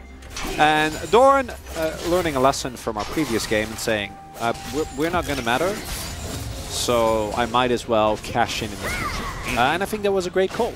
And as expected, bot lane priority leads to a free early Mountain Dragon here from Life, which they're going to be very happy about. This is a very aggressive, brawly composition, and having extra resistances helps out a lot. That's pretty huge. Individual Cloud Drake on the way after. We'll see who's able to pick that one up. Wouldn't be surprised if it's Hanma getting both of the early Drakes in this game. As the Merc Tread's value into Genji is pretty massive. Yeah. We already see that Zeka has his pair. You think some others are going to be picking that one up? What do you think, Chronicler? Yeah, Klid at the very least. Kingen might not go into it because of the amount of damage that Gnar does, wanting to try and not get ordered to death, ideally. So wouldn't be shocking if Kingen... He also has ways to ignore CC as well. So there's not as much of a need as Zeka's back. He's going to get interrupted. And with Zeka's position being known, they are going to take a lot of turret damage here, but Pays and the Light are hanging in there. A nice little engage cleanse comes through. Level 6 for Pays as he is running them down. Life on the Ashe, just going to get flashed on, and there's not much that he can do. Down he goes. First blood over to Pays, who is flashing in onto Viper. Not sure about that, as Viper just walks away. Meanwhile, have a little Rift Herald take from the side of Genji, so they kind of get everything. Win on both sides of the map. That's not supposed to happen.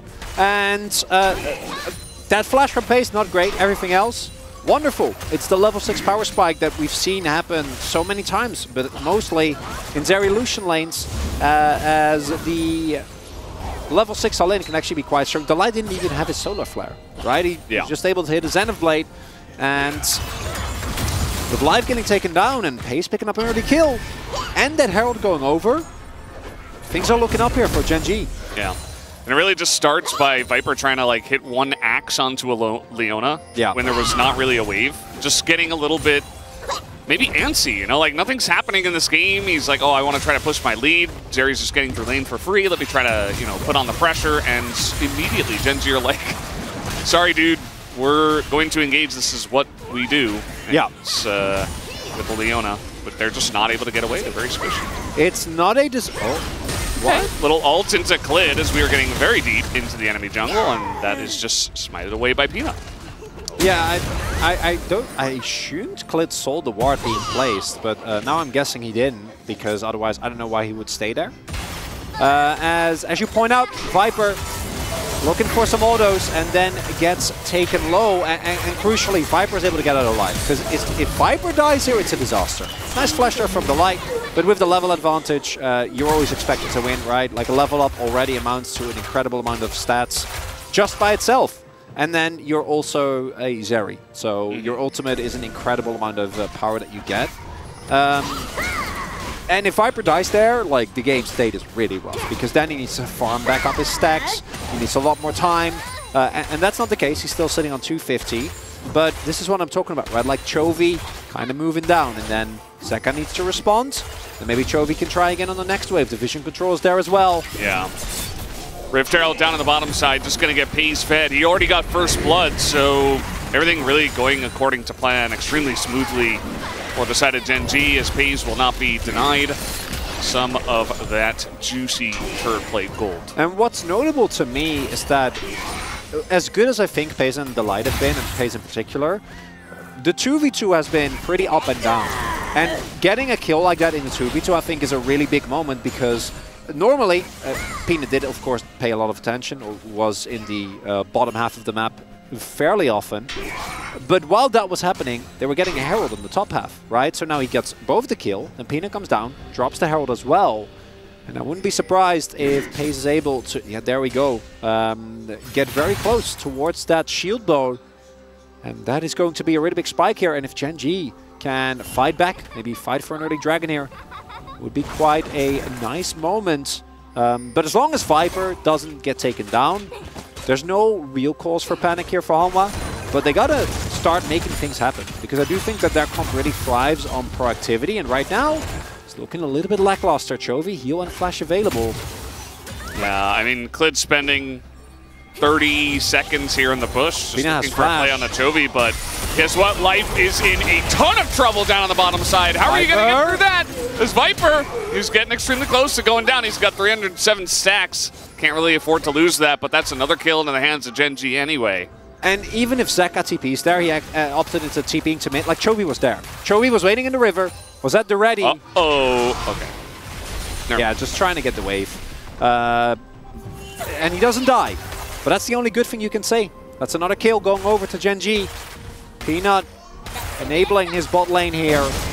And if you get to this stage in the game, that Zeri pick starts to look a whole lot different, because then you look at Hanwha and they're a short-range composition that's playing into Talia and fed Zeri. It really just comes down to execution. Like, this was not supposed to happen. I guarantee you, like, the space later on is going to have probably Zeri, Leona, and Red or something, but they weren't supposed to get through lane for free, and also Zeri has 2 kills somehow. You know, like that yeah, it's not really supposed to happen. Gen G's kind of outplaying it here in this game. Blood, like, yeah, it's not a game because it's Hanwha, but it's Infernal. So it's Infernal Drake. The Zeri is monstrously fed, and the only saving grace that Viper hasn't died. And I really do gotta say that this, a lot of it, I think, comes down to partially the 2v2, Life and Viper getting too aggressive there, and then getting taken down, but also the fact that the jungle matchup, like Klid and or Zeka, need to get things going on this map early on. Now there's a comeback potential here with some arrows. This is Mininar, and Life is here in the general vicinity. But you see Doran is like, oh, I've done this a million times. I am not the main character. Yeah. I am the best friend of the main character. I am here to help he's them. Still pretty cool. Yeah, no, he's a great dude. He's on camera a lot. Yeah. He's not the main character. You're right. Anything to say about this? Yeah, well, Leona and Sejuani have great synergy, because you can chain CC, and Ashe does find herself susceptible to these type of hard engage, and I think this is where you see some of the impact of the nerfs, right? Particularly the buffs to the sustain for tank items, or tank support items rather, and then some continued nerfs towards Ashe, slowly but surely, and then a couple of the early plays not working out the way that Hanwha Life was hoping for, and now they're 3.5k gold behind, and they're gonna have to fight for every single Drake, because you cannot give over Infernal Drake to just Gen G comp. This ain't no Chemtech, so I'll do it. And speaking of fighting over things, they're going to stake their claim here on the second Rift Herald. Not sure about this one, but let's see if they can get a cash-in for Viper, as the wall just going right down the middle. Klid eating a lot of that, and it's stolen by Peanut, who takes it down as Doran gets extremely low, but the first one to go down is Klid. And the left bars here so low Viper on the side of Hanwha Life Esports. Viper just getting chased down as one. Oh, so close. My God. He's just barely going to get away. Very lucky at that, as Paze has red buff, and he is just on a mission to carry this game. Light, there's no way he can get out. So just basically waiting until they're safe to go in there as a nice little combo. Delight getting pretty low, but that is another kill into the Zeri. Oh, I can't believe Viper hasn't died yet. That's still mind-blowing to me. But on alive, they're 3.5k gold behind and they all in on the fight. And it doesn't work. Yeah, so now they're 6,000 gold behind. Yes, in a shocking turn of events. Who could have seen this coming? Yeah, that up until this point, I'm like, maybe. And still, Viper is going to be able to get a ton of stacks, but you can hear the lack of belief in my voice as Infernal Dragons are going to start getting stacked up. Bounties are already on, and I really want to highlight here the power of this front to back stack composition, because this starts off really rough with Kingen actually getting a nice knockback, but then Doran doesn't die, and then Peanut is a great front line. You have Chovy with his E, so like, how do you actually get in? If you don't find a flank angle with either Cassante or Silas, you're not going to win these fights if you're this far behind. Like, if you're even here, or if Draven has like a kill or two, that's a freebie. Sure. But you're not. You need a really good fight. They didn't find it. They're not doing enough damage, just straight up. Like, they don't have the flank. They tried to go straight through a Sejuani and Leona, and it was a nice little wombo combo they had set up, but like, not quite enough. As Kingen at this point is not tanky enough to tank all the damage, so he had to get out, and then only Klid was left, and he died mid-Vi ultimate, so yeah, it's really rough. And that's another thing. This isn't PTA, which is the most all-in, but Conqueror Divine Sunderer Vi does have the issue of not being nearly as good if you're not snowballing the game, because the damage on the Vi allows you to look for really aggressive mid-game picks if you're in a good space.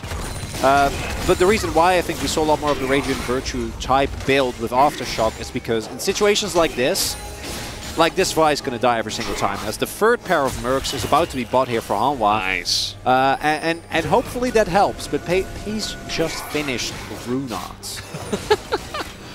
Yeah. We're 17 minutes in. Chovy Speaking also. of win more items, my God. That's one of them. And he's got it completed.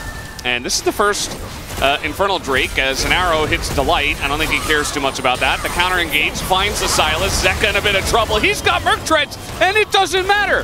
This is way too much here on the side of Genji, and a fourth kill is given over to Pace. Yep. Oh, King and the teleport interrupts. I don't know what to say about that. Well, okay, a little cash in maybe? Very close, but Life is going to get the kill at the end of the day. All baited by Kingen. So, actually, expert bait by Kingen. Expertly done, Kingen. Because very nice job. If he gets Viper to cash in, like, they can come back in this game. But he didn't. Peanut's dead. So, yeah, Doran is here. So, Doran and Chovy should be enough. And again, Viper needs to walk up, but also they're just gonna... Yeah, Viper dies. Okay, so that's the end of Viper. I mean, all these stacks just going into the grave as 2 kills.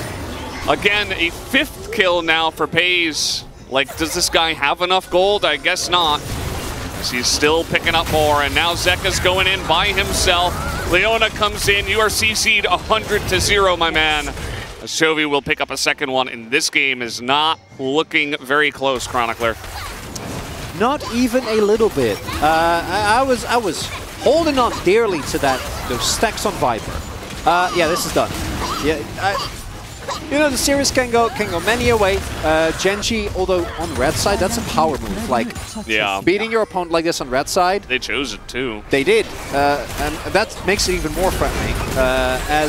It's Delight with W, so he doesn't really care. And then great shove by Chovy to get Zeka into the rest of the team. And yeah, you can't really commit to this. Then this is not baited, but actually very well done by Kingen, able to almost get Viper to cash out. Like, if Viper gets this might be a different game. And it's so close. Yeah. Right? But he doesn't get it, and then here they feel obliged, which they kind of are, to fight for this Drake, and then, you can't really fault Viper. Like, there's only so much you can do. Yeah. And they try and go for the play. Doesn't end up working out. And Doran on his Gnar, make sure that Zeka doesn't ruin the party. He's got Merc Treads. He was CC'd from 90% health to 10% health. Yeah. And now, FaZe is building towards Quick Blades. That's also even Shroud Leona. Like, you're... Yeah. No one's gonna live. You can't... And look at this comp from Hanwha. Like, what does it do from behind? Well, if they had a tank Vi, like you were mentioning, maybe you could kind of set up like some kind of CC chain, you know, an arrow into Vi and stuff like that. You still do have that potential. Like Vi's kit stays the same, so does Ash's, but yeah, it's going to be rough. You're really going to have to find somebody who's pretty severely out of position. So I'm not sure they have the damage to just peel through the front line that's this thick from the side of Genji. Yeah, no one's dying on Genji. So 10k gold lead. Are you voting for FaZe or for Delight in this one? Because I think that's probably I'm leaning towards that, yeah. I mean, he's the one who set up the kill on the bottom side. Oh, exactly. Although I think Peanut had a decent game as well. Also, almost kind of lost it there. Almost giving the kill over to Vibe. Yeah, Alma like not approach. There's not a lot that they can do here. Yeah. Baruni. Yeah. Baruni gonna get. But, you know, I personally respect a good old boom boom damage vote. Although Chovy actually has more damage, or just now in the last counting, I don't know what the current count is, have more damage done. Has an early Laundries as well, as Thorin is not impressed. Maybe this one. I thought that hit him, actually. Oh, so yeah, we've talked about this before, but I don't know if it was on air. So the hitbox for Ashe is like, for the Ashe arrow is like at the end. So the tail or the top of the arrow doesn't necessarily always mean that you get hit. It's like somewhere in the middle of the It's like the middle head. Towards the end, because we've actually had people try and like flash over it and then get hit by the backside the backside, and then they just die, and it's just really tragic. Yeah. So it's been kind of engraved on my memory. Is what do you do when you're Hanwha? You think about game 2. That's what you... If today is a 4-0 day, I'm going to feel a little bit robbed, Valdez. Absolutely. I'm not going to lie.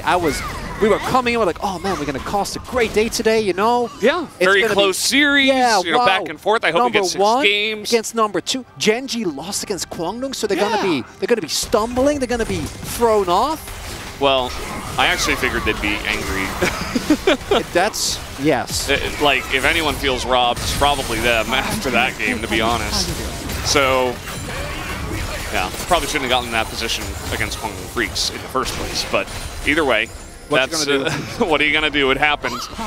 So, I'm sure at least the call, though, from the coaching staff is, okay, you guys got to clean this up. Like, you know, we're getting to the end of the split here. Okay, nice little play onto Chovy, who had cleanse from his spell book. So he's okay. Lid forced the flash there, so it's flash for flash on opposite parts of the map. And yeah, engaging on this composition is kind of a nightmare, even with, just because Atelier is down now. There's no flank TP wards. That will be something that Zeka and Kingdom can use with really great efficiency, but that's the problem. Like, they have 0 map control and haven't had it for like 10 minutes. Yeah, and the peel from this side, like you're mentioning, you know, not just Talia, but even Leona's really good as long as she's not engaging, right? She can just point and click, stun whoever engages. Gnar is there as well. He's relatively tanky. Like, everybody's super tanky. You have the Seraphs finished on Chovy. FaZe has been sitting on like Flash and Cleanse for a while as well. That's really your only target. Yes, but well, that's the worst part. I think if you invest too much then into Pace, then like Chovy and Dorn will still play. Because like with how far out they are right now, Chovy's sitting on 2 items.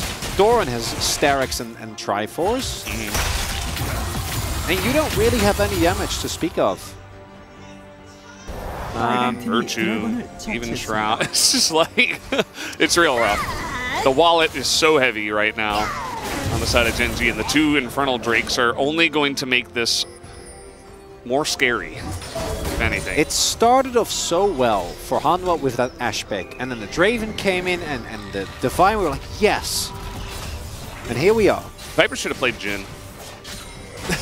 You're trying to tilt Atlas? Is that what's happening? I'm gonna it would have been okay. Gonna be bold and say I don't think Viper was the problem here. Well, he did get hit by the Zen Blade. That is true. That He got a started little the aggressive. whole, You know, that was the beginning of the snowball. the whole sequence. You're right. But, yeah.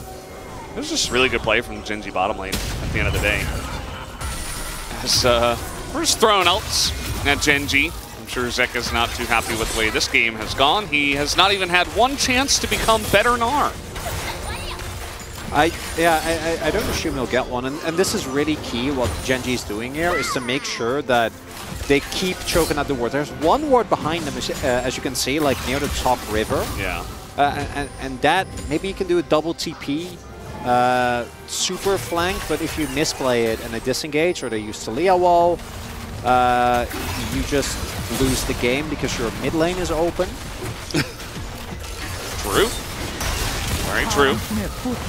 As Genji don't have Baron, but they're just throwing up walls and using that to siege.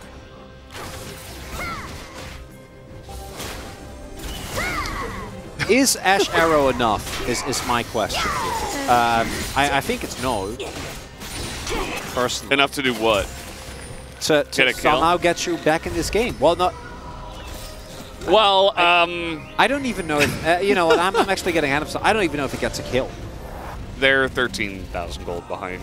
Yes. Well, that was why I drew the conclusion that I did. Yeah, I even wonder, like, if you arrow pays... No, he's cleansed, so doesn't do anything. Yeah. Okay, so okay, Vi ult pays. Okay. Then... then what? You Cassante Q3 and pull him. You have to 100 to 0 him. Not just him, but like 4 other people. Okay, let's start with Pays. No, you need... Yeah, well, if you just have Pays, it's not enough. He's shield bowed. And sums. And yeah. Well, okay, we can no. Fellas, we can figure it out. We can figure it out quick before the Baron's there. Well, Klid is getting flanked right now by Mega Gnar with GA. So, well, not quite Mega Gnar, but at least Gnar is King and TP's into the fight. They are going to make one last stand here, and they actually do stop the Baron. Genji not finding an angle to really force this fight. All right, they're going to go on to King in here.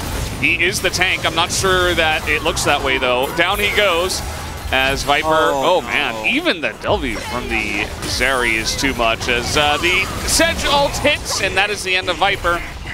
No stacks, no cash in this game, and Genji don't even need Baron. They're just going to push through mid. Yeah, that's going to be it. Nothing you can do. The wallet's too big.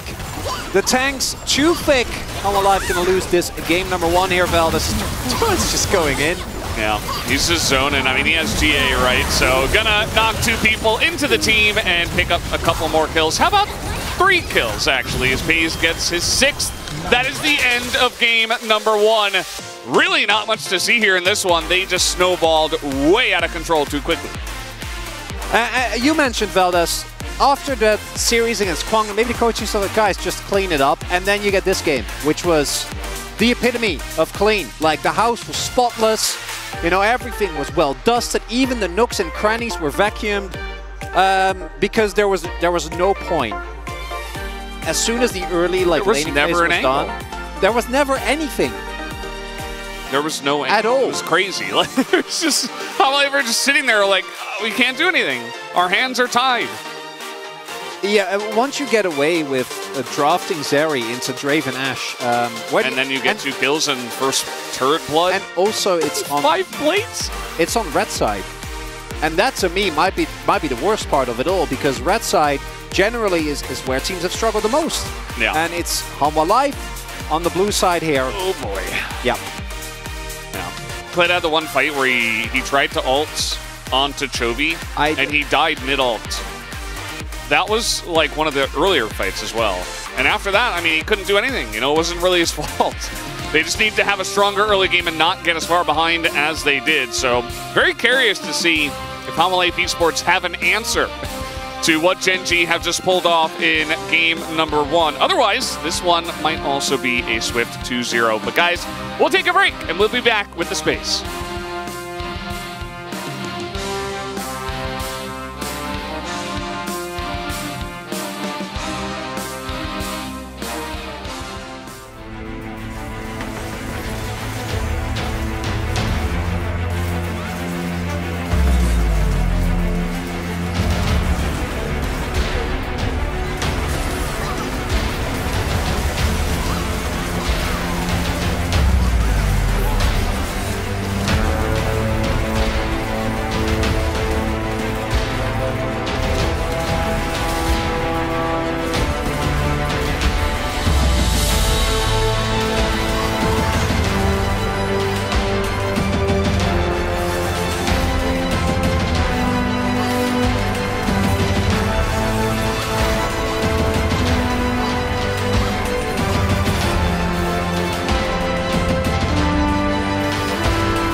여기 한번 봐봐.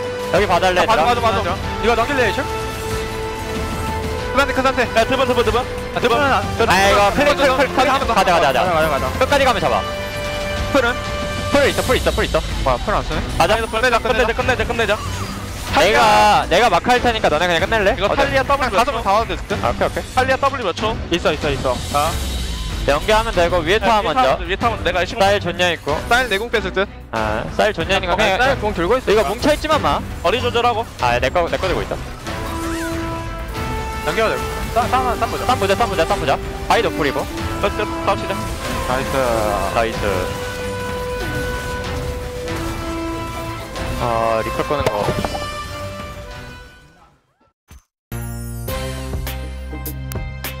I think we've all agreed our all-pro, our like first all-pro team is going to be T1 and Deft. Zeus, T1 and Deft basically, or Viper, right? Like so, Yeah. it's really only Guma who's not on the team this time, and it's not even a that's dig to wild. Guma. Yeah, it's no, just because the other players are our that bot good. lane pool is insanely Deft won stacked. Worlds and Viper Won the Worlds before that. Yeah. So like I don't know. And they're also playing extremely well. It's not, exactly. Like it's not because. And do you know what's it's crazy? not that Guma didn't win Worlds that he's ranked lower. It's more like these guys are so insanely good that Guma's also insanely good, just not quite that level. And I think Guma probably will win Worlds this year. That's seems likely. So like Viper, Deft, Guma, like Guma. That's a good 1-2-3 to have. That's guys. not bad, is it? Yeah, seems good. Before that, it was Ghost. I love Ghost though. Yeah, He plays guitar. A great dude. Yeah. Who was He's AD a good for streamer. FPX? LWX. 2019? Was it yeah, LWX. yeah. And then 2018 was Jackie Love, and 2017 it was Ruler. Yeah. Okay, so we We did it. I thought all pro. So I thought it was going to be harder. Yeah, than this. Yeah, so me mids- too. well, Because mid- we did top 3, I think that helped us. Because Yeah. I think 4 and 5 is where it gets super Where I guess messy. like, what are you saying? yeah, Bulldog. yeah. yeah. we did kinda do I that. guarantee you, one of you will have a like a similar level of all of you will have a similar level of like insane fifth pick where you're like, what if it actually is Morgan? It's dun dun. I mean, I could probably actually dun The problem with Mm. Bulldog is that we have like so many good bids. You know, some of the other roles I'm like, it's an interesting take. You can I have your also think opinion. it's like it's a bit recency bias it's with fine. how good Closer was and how much he like hard carried that team in the first round. Like I can't. I also think can't I'm put him doing over Zeka that. a little bit dirty, but I thought it was fun to start a discussion. No, I think it's fine, and I also think that like the Zeka Closer conversation is interesting as well. But I think that will do it. They're the same player. That's the discussion. Yeah. They're the same person, actually.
Welcome back to the space, ladies and gentlemen. Just a clean victory from Draft here for Hanwha Life Esports. Just able to cruise over the top. It's impossible to play Zeri Leona lane into Draven Ashe, but these guys actually watched the game. So just tell us how Hanwha were able to just crush them. Yeah, not quite how it panned out. I mean, we saw the Ashe come in like, okay, this is gonna be a rough lane with like Ashe Draven, and you're playing Zeri into that. You're a short-range AD carry. One of the nerfs that they gave to Zeri ages ago when she was broken was a range nerf. I'm like, this is gonna be unplayable. That didn't happen. Well, I mean, to me, like if I want to talk about like at least like more like Hanwha Life, like what could have done better in the draft, like I think like mid jungle should have been stronger. Like when they actually T1, like let's say for example, when T1 play Draven comp, like with Ashe, those kind of stuff, like they pick really strong mid jungle deal, and then they bring the mid jungle to the bottom together, and then they would snowball the Broly from the lane phase. But I still do agree that Hanwha Life they just totally in lane phase, they got solo killed by Leona Zeri. That's illegal. That's not it. That's, you know, it's just not possible, man. No, it shouldn't be possible, but apparently, if we have a look at our first highlight, we'll find out that, in fact, it is possible. And this is one of those times where we can say, just go for your dreams, go for your goals, whatever they are, it's all possible. And I do want to give some praise to Gen G here because they actually sort of bait, because the level 6 is hit on that last minion, and then they all in with that power spike before the enemies have hit their level 6. So I do like the play they went for, but realistically, they shouldn't have even been close to having level 6 first. You should be zoning them off experience, and instead we see not only that first kill, but another engage comes in, and Life had such a rough game on this one. I mean, especially when you play like against a Leona and Sejuani jungle, just like game's completely over. The bottom, the lane phase is absolutely just over. It has no flash, no sums, no lane control. Like, look at that. This is a Draven and an Ashe getting 0 plates. You know how much gold? It was actually FaZe got 700 gold out of that 875. It's not like they all shared it. That was almost all Zeri gold. Well, I mean, play better. Yeah. Do you know what? Okay, so this is already game losing, right? And it gets worse. It gets worse, and oh, I really don't want to do it to him. I don't want to do it to him, but we have to look at that mid play. Bring it over. We have to bring up our next highlight here because, the level of denial that happens in this moment.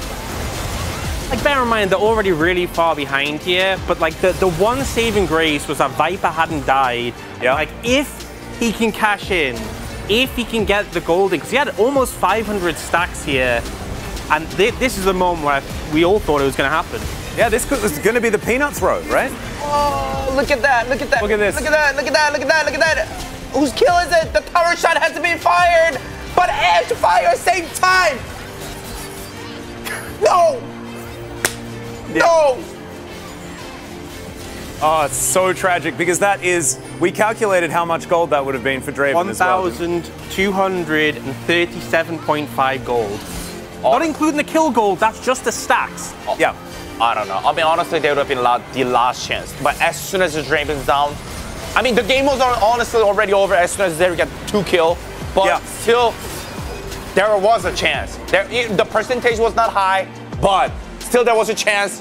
But they throw on out of the buses. I think it's so great that after that play happens, we don't even have to switch clip. It's the same clip. All of the things were in that exact moment. Just like it's over. It's just so sad for Hanwha Life Esports in that moment. I felt like their draft was beautiful. I do think that what Huni's saying about stronger mid-jungle needs to sort of be present to snowball the entire map. But that bottom lane, it should have been fine. And I think one of the bottom laners are going to pick up POG. Let's give it to them right now. Who's it going to be? Is it Delight? Does he get it?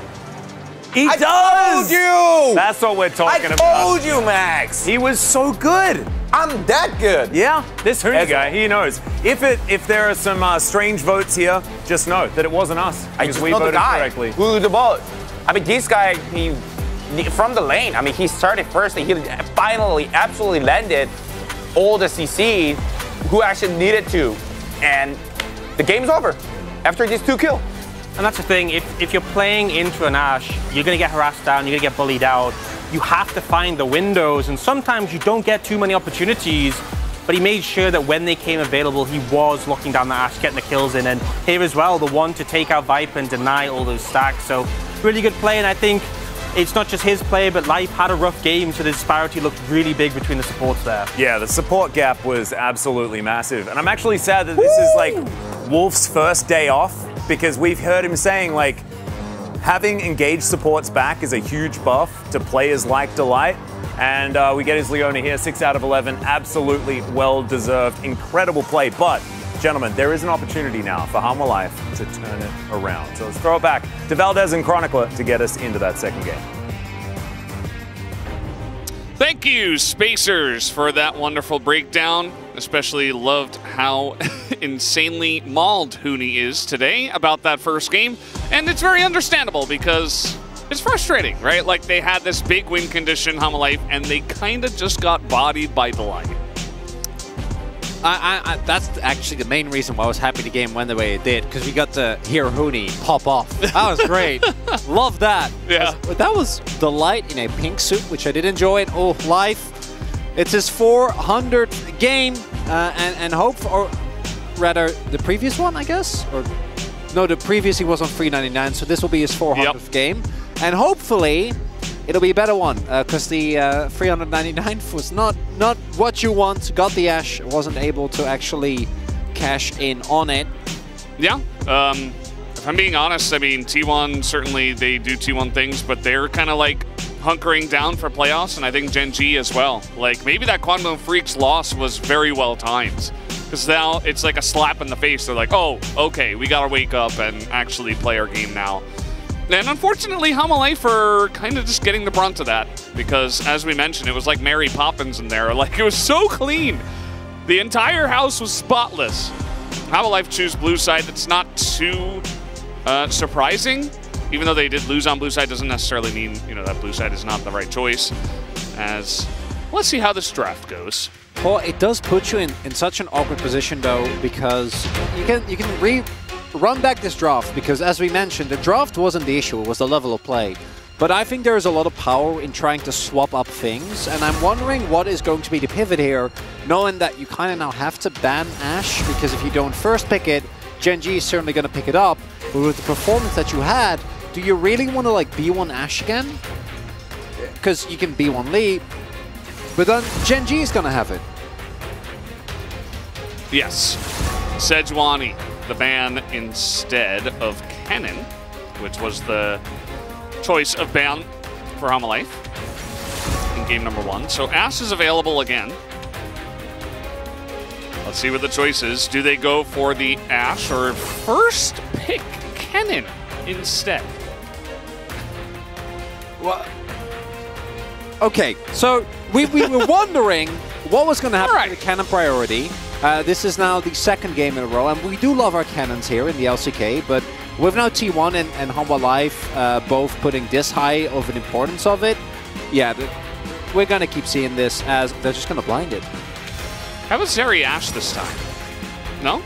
I don't even know if they will. I mean, Ashe is still good. Well, I don't disagree. I don't want people to watch that last game and say, oh, I guess the nerfs really hit Ashe real hard. I kind of love the Malphite. I love the Gragas, personally, because I think Gragas is one of the picks that can deal with the harassment and pressure that Kennen puts on you. And it's simultaneously one of the few picks that can actually prevent the Kennen from having a big impact in team fights. With the ultimate and Zyra Khan here, I think a great pickup for, well, I think should be obvious.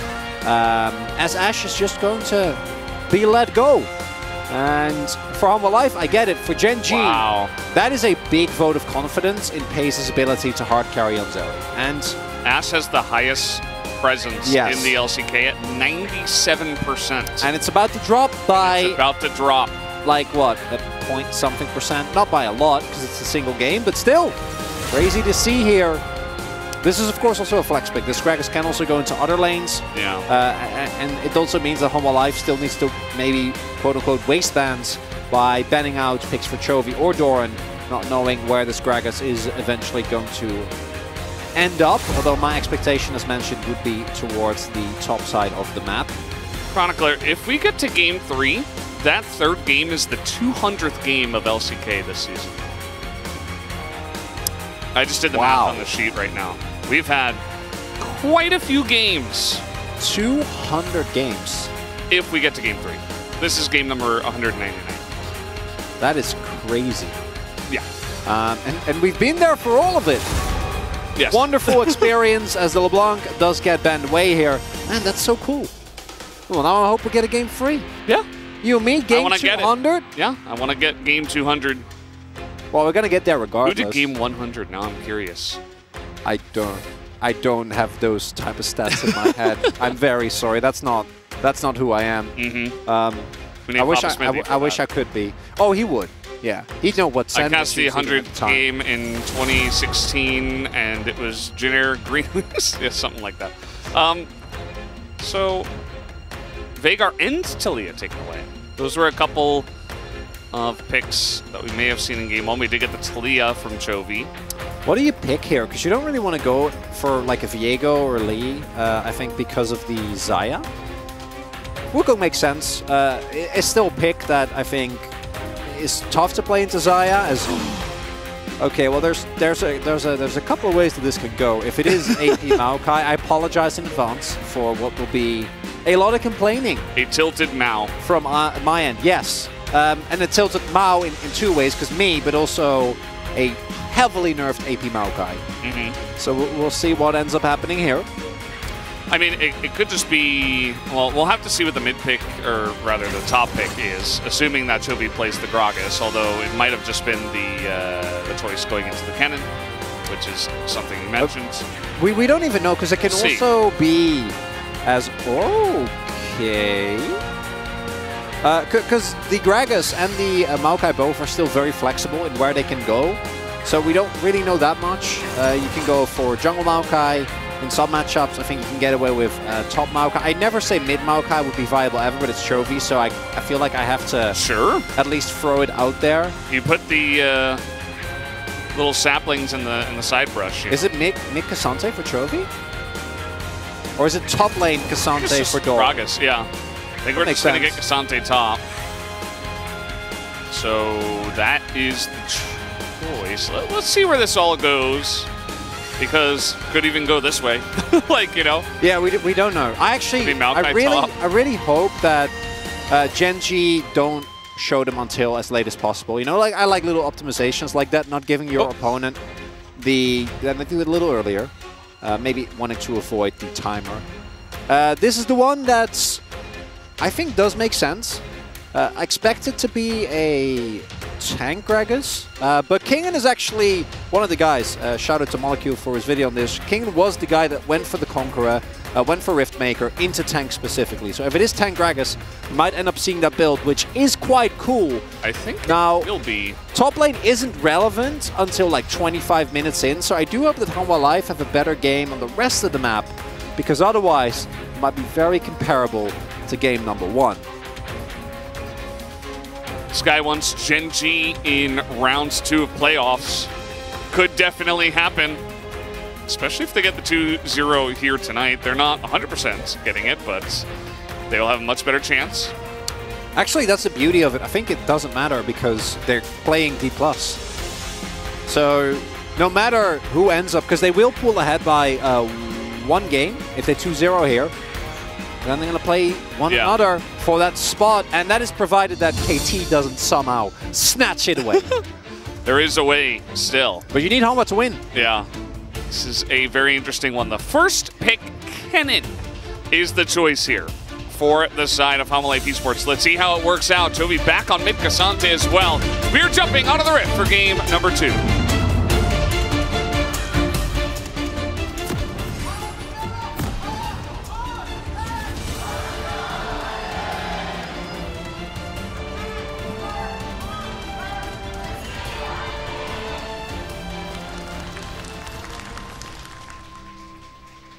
We go. I don't think I've seen this Zeri skin before. No, this one looks really cool. I think it's a different chroma. Yeah, it's a different chroma.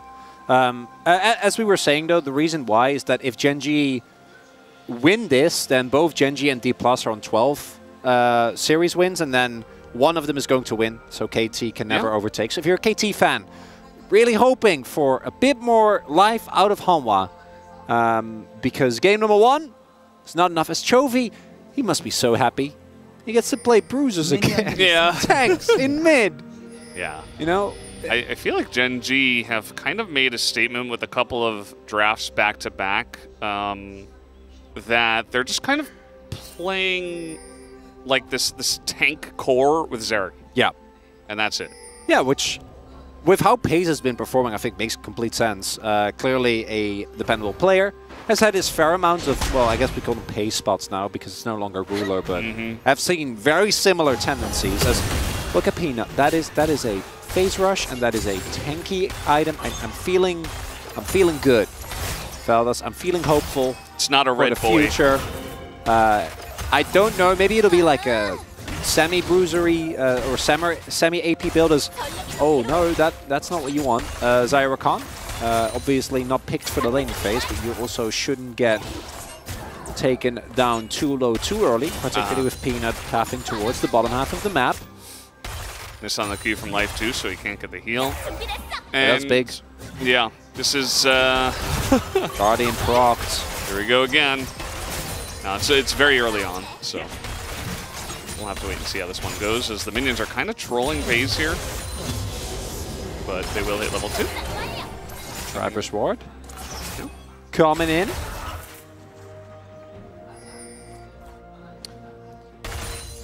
This is going to be very interesting. Do you think the Gragas goes AT in this case then? Might be the case, yeah. As ooh, Klid dodging the warding.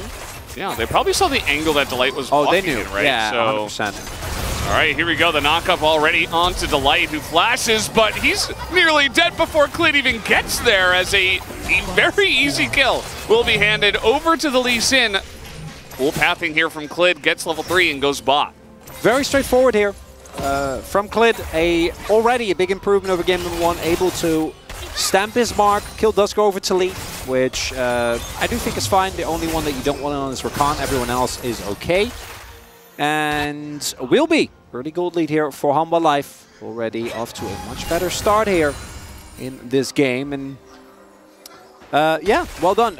With how long the Light and Pace were out of the lane, they had a really good idea. And the issue here is that if they all in, they probably win the 2v2, but of course Klid's there, so there is no way, which is why Life and Viper could just go for that play. What I think is really, really funny, and it's something that applies to like both Chovy and Keria, is that they are as good as they are, and you have Keria like on the record saying, I just want to play Nautilus. I don't want to play any of I just want to play Nautilus and like hook people. And Chovy's like, I just want to play tanks. Like let me just pick Ornn, Cassante, and Cyan. Like I don't care. I want to have a good time. Oh, Klid is going to be found here. Is it level? Oh no, now even. Yeah, should be okay. In comes Life from bottom lane and forces a flash out of Peanut. Yeah, not even phase rush going to be enough there. Sapling here as well. It's just kind of getting annoyed by the Lee Sin at this point. Chovy still just taking a beating, farming it out in mid. Missed a CS. Missed another one. Interesting that he went for a grasp here as well. Now, Cassante does, of course, have a decent amount of mobility and gap closing ability to get Ahri to come to him, but still, as a rune that generally you only see in melee matchups or in, you know, picks like the Gangplank or, dare I say, Senna that can proc it from range. As I got a scowl from Scowling Velvest. Don't say it. You know what the worst part is? I actually played some Senna games and I tried both, and I get it now. It's just the numbers, man. They go up. The numbers go up. The numbers go up, and it feels great. It's like you're playing Cookie Clicker. Yes. The numbers go up and it doesn't matter. Yeah. Well, no, that's the problem, obviously. As we've seen, the Heartsteel Senna have a not so great time, but you know, if you go Clips and Umbral Glaive, it's really fun as well, and you actually do damage, which I personally really like. We haven't talked about top lane that much yet, but Doran has really been struggling, and that's the second time that we've seen someone counterpick into Cannon and not have a good time. So Kingen did go, though, for the normal setup. I think also making the read that Doran was probably going to go for not full tank or full AP, but like the kind of hybrid build where you go for the Catalyst and the Tear and go for that core. As Clit starting up Dragon here. Single Mountain Drake, very, very strong, and things looking a lot better as He's able to get out. Yeah. Nice little glide to the right. Dragon easily picked up by Clid. No problem. Yeah. Peanut doesn't even have flash, so you don't pry off the bot. This is an easy objective here to Hanwha Life Esports. We might get to that 200th game after all, as Cass comes in and slicing Maelstrom immediately as the stun is in onto Doran, who is quite tanky. Already with the Catalyst. Yeah, I think setting up, immediately, as soon as that happens, you see double pings go down, like question mark pings toward the top half of the map. So like, what's the setup? Am I getting Dove? Is Chovy roaming? Yeah. Unfortunately, reinforcements are not coming, and Doran just threw his combo into a cannon that is fine. Yeah, those Qs really slap now. Yeah, I don't know why he got buffed as hard as he did. Because like there were a lot of buffs on that patch. Now, I'm not going to complain. I think cannon is really fun. But I do think that as a counter pick, he's very great. When you can blind him, might be worrying. He's a pretty entertaining champion, you know, like to watch. So maybe Riot was like, hey, this is good timing. We got playoffs on the way. Let's bring Cannon back. Yeah. Maybe that's the thinking behind it. I'm not sure. Oh, he actually got that cannon. Nicely done. Nice. Nice. And I'm very interested to see how mid-game fights are going to play out, because if Genji can get like 1 or 2 good fights, I think they're great. The downside is that if Doran and Paze both fall behind, no one is going to die on Hanwha, because they don't actually have any damage. Because I think the tank build is a lot better, but it does mean that Peanut's not providing any AP. Doran. Yeah, Doran just going to belly bop onto Clid. Clid? Flash. Denies that one as OK to advance. You're not getting away from this one as the feathers are down, though. And ult thrown in. So Genji really wanting to make a stand here in the river. Not quite able to lock anyone down, though, as Zeka gets over. Almost available, but not just yet. Oh, yeah, and he's going to flash away from the belly bop here. Charm onto Chovy. They're like, nope, that's not the one we want. We don't want to attack not that him. guy. Yeah. Not him. You put him back. Put him back on the shelf. And with that, Genji's going to be able to pick up the Herald here. Big win for them, and because of Hanwha Life's short rotation, they're also not getting anything on the rest of the map. Kingen? Kingen, you don't have flash. Is it just an elaborate bait? Or is he dead? No. Oh, it is! It actually is! His Pace gets a ton of damage into him. He's on the wall, but it's not quite enough to get him out alive as Cass goes in. They might be able to take out Life here, but no, he's just going to flash, and now Doran's in some trouble. As over onto the ward he goes, the stun comes in, and this cannon is wreaking havoc in the top lane. Well, meanwhile, Viper's just getting free plates. Fellas, when something looks too good to be true, it generally is. And that's a lesson that Genji should have taken into account there, as King is like, I am just here, I'm not doing anything. You know, I'm just a cannon. Yeah. Don't mind me. Jonas Strong, great job there on the observing as well. Hiding the truth from all our eyes. And they were very ready. And Life might not have his ultimate yet, but it doesn't really matter because Paze gets caught. And yeah, even with his E, will end up going down there.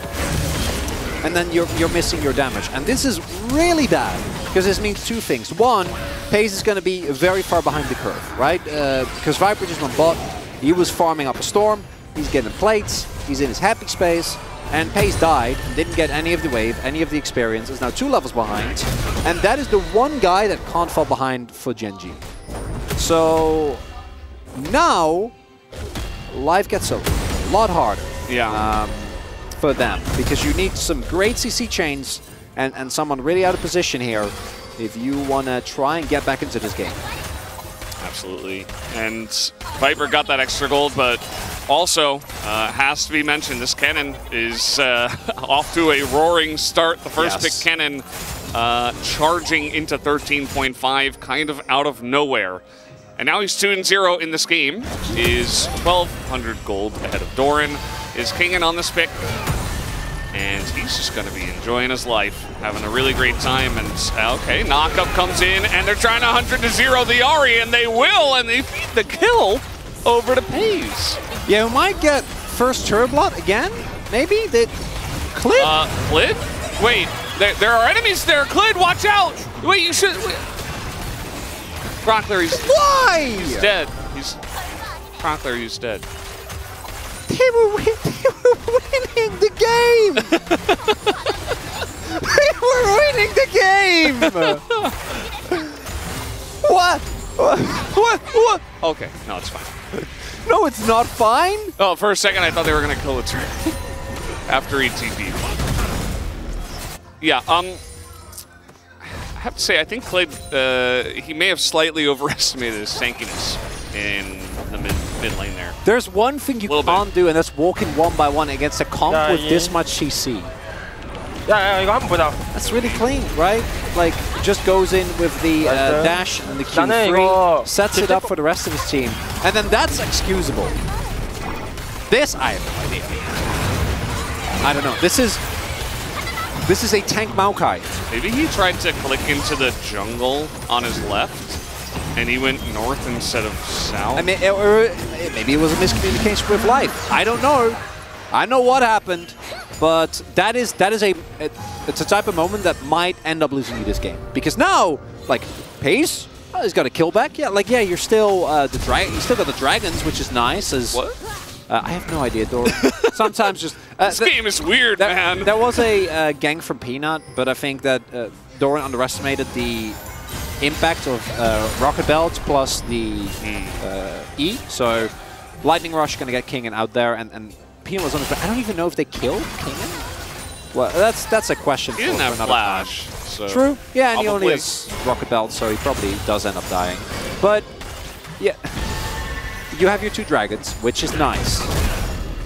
But Ocean Drakes for Gen G are like really good. I don't think they do that much for Hanwha Light, even though the damage on Gen G is low. Like once Zeri hits a certain point, it's not really going to matter. And then they were out of the game. Pace was not in it anymore. Like Viper was, and I still think that the Hanwha Light comp is quite strong. They have a ton of team fighting power with Xayah, Rakan, and Kennen. They can set up for these big wombo combos. But regardless of the outcome of the game, that's the type of moments that leading up into playoffs you really want to avoid. Yeah. And it's not a good look that they happen from a position where a lot of the issues for Hanwha that we talked about, well, they actually fixed this game. Like good early game. Yeah. Clid getting bot lane fed. And then, that happened. The incident. I mean, the play by Jovi was very nice. Like, of course. Zeka was just really caught off guard. He's like, oh boy, Cassante can just, they can just CC me from 100-0. That can happen. And then after that, you know, with the Rift Herald and the ensuing overestimation of tankiness, yeah, that was a little bit of an unfortunate I mean, even there, Zeka did have flash. Yeah. Right? So you got to respect as Peanut does have his ultimate available, will be found by Clid. Yeah, Clid's going in, and yeah, he doesn't really do damage to the tree, right? Because Peanut is playing the tank Maokai. Has the Sunfire finished. Oh, that zoom in. Cannon is on his way. Kingen does have flash. Kingen can be huge in this fight. Like, he is really fed. If he can find a flank, if he can get on top of Gen G, like, they can win a fight no matter what. It's just that with Cassante, with Maokai providing vision, and with Doran, I do think Kingen's job actually is quite hard. There are a bunch of flank wards. Like, look at the ward there on the in the Raptor Pit, as well as in the Red Brush, and those are big. We do see Kingen now getting into position. That is very, very nicely done. Yeah. But I got a feeling that Gen G might have a suspicion. Right now they don't. They feel safe. This might turn out pretty good for the side of Hanwha. They really need to pull the trigger, though, as TP to bottom lane. Oh, so they're not going to contest. Okay, that's fine. Wow! Yeah. Imagine not fighting. For second Herald? Like, whoa! I think it's a great idea. I agree. No need to flip it here. You don't have King in lockdown. Maybe you don't even want to take a team fight right now. Maybe you just want to wait for your Zeri to get 3 items. I think that's ideal for them, so why force a fight for this objective that's not really going to do much to get you ahead? I agree. More so, the one advantage that there is for Hanwha Life with this, and that Gen G are going to have to find a way to deal with, is that now Herald is available to set up a mid-shove, or can even park in the side lane, when this dragon spawns. And you do have to fight for this. You can't really give this over. It is a soul point, and Ocean Soul isn't the most impactful, but when your comp is lacking damage, like Gen G's, I still think that you should avoid giving it over at all costs. As we do see on the items as they are coming through. King N, without a shadow, without going for Cosmic Drive again, like Cannon really loves that item, so that's a no-brainer. I really think that just the buffs might have not been enough, but the buffs plus the Cosmic Drive, it changes, like, it's all part of the plan, Chronicler. Gotta make sure that he's there. To get Cannon pick in the meta. And here he is. He's in the meta. It worked. First pick. Although, maybe they went too far. Maybe he's just going to be, you know, like... Well, there's a ton of tools for Gen G to deal with it. Well, maybe he's just going to be banned every game in the future. Also possible, yeah. We also, like, the LCK really loves Cannon, and we'll often find an excuse to pick him as... Yeah. Interesting teleport here. As everybody on the side of Gen G that can teleport is relatively tanky, so that's fine. Chovy just waltzing his way into mid lane. Trying to get ready for this push as, yep, down goes the turret. That is the first turret going over to the side of Hanwha Life Esports. Interesting. Even though they escort, I would have much rather seen them take full control of River. Might still be able to get that nonetheless, as they are fighting aggressively for prior. Chovy getting some trades in. No second item spikes here for anyone. A lot of cooldowns also available. Flash up for everyone, so a lot of volatility in this fight. Doran, off on a flank, does get spotted. Yeah, King in down here as well, so Gen G kind of know where the cannon is at this point in time. That brush is going to be really nice for Maokai, as there's the engage. They get the Xayah, and they 100-0 her! Down goes Viper without clicking a single button, as Clid will be following next, as they are just pounding them down. Double kill for Chovy, and Gen G find the angle. That's a team fight diff. If you can set up fights like that, why wouldn't you go for a bunch of tanks and a Zeri? And Hanwha Life caught completely off guard. You gotta draw some question marks. As I think, like, Life spotted Doran, like, relatively short amount of time before that, and yet they still got caught off guard. And now you're gonna lose the Dragon. You lose again a bot side turret. Pace gets fed, and is there no one that can get vision over this wall? Right, like King is not here to defensively Maelstrom either. I mean, I'm not sure it would have mattered. I think it would have. Yeah, he did a flash available, so if he like flashes over the wall and comes around, but like once Viper is dead, you should not want to go for that fight. Yeah. And that was a perfect 100-0 here. Watch this. Oh. I think he pressed heal. He did, yeah. That's it. 나이스. Nice. That. 나이스. 아, 내 킬을 제리가 못 먹었네. 좋았다, 연준아. That might just about giving a kill to Pace. Shocking. I think. Yeah, I heard him say Zeri, so I assume that it had something to do with Pace. But I'm going to default to you for that one, Valdez. That play kind of makes me want to vote for Doran. It's like, nah, it's a Chovy vote. It actually is a Chovy angle, yeah. Yeah. Got the first pick on the Ahri. Yeah, no, I'm Chase down was great. You can never go wrong. He's playing Cassante mid. Oh, he went for Anathemas. Oh Ains. My god. Yeah, if you put Anathemas on Viper and you build MR, or you never die. Like, you actually never die. Yeah. There is no way. Oh, that's so disgusting. Oh. It's beautiful. It's very well done. well. Yeah, the team fight synergy from Genji in that fight, I'm pretty sure that we're going to not be given our game number 3. Yeah. Like, I see a team fight like that, and like, Genji can play this comp very, very well. And now, the kind of the loss condition that was there, now the only one is FaZe screws up A5. And yeah, I don't think that's going to happen. No, FaZe has had his fair share of issues in lane, and I think it's completely valid to give him some flack for that, even though he's young. I'm not going to give it, but I would get it if other people did. But once you get to the team fighting stage, this guy's crazy.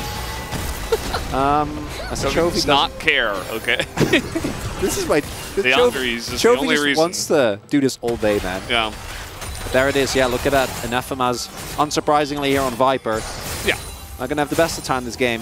And then double AP, as you mentioned, you just build MR afterwards. Yeah. So yeah, you're feeling pretty good. You're feeling pretty good if you're Chovy in this one. If he goes like Force of Nature next.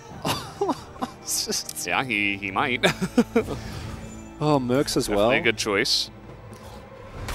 And all of a sudden, yeah, I mean, Genji's not really... Genji have proven that they're a team you can't just make even one small mistake against, right? Like, you even remember Game 1, where it was like, oh, okay, Viper stepped up to the level 5 Leona, and then all of a sudden they lost their turret before 14 minutes.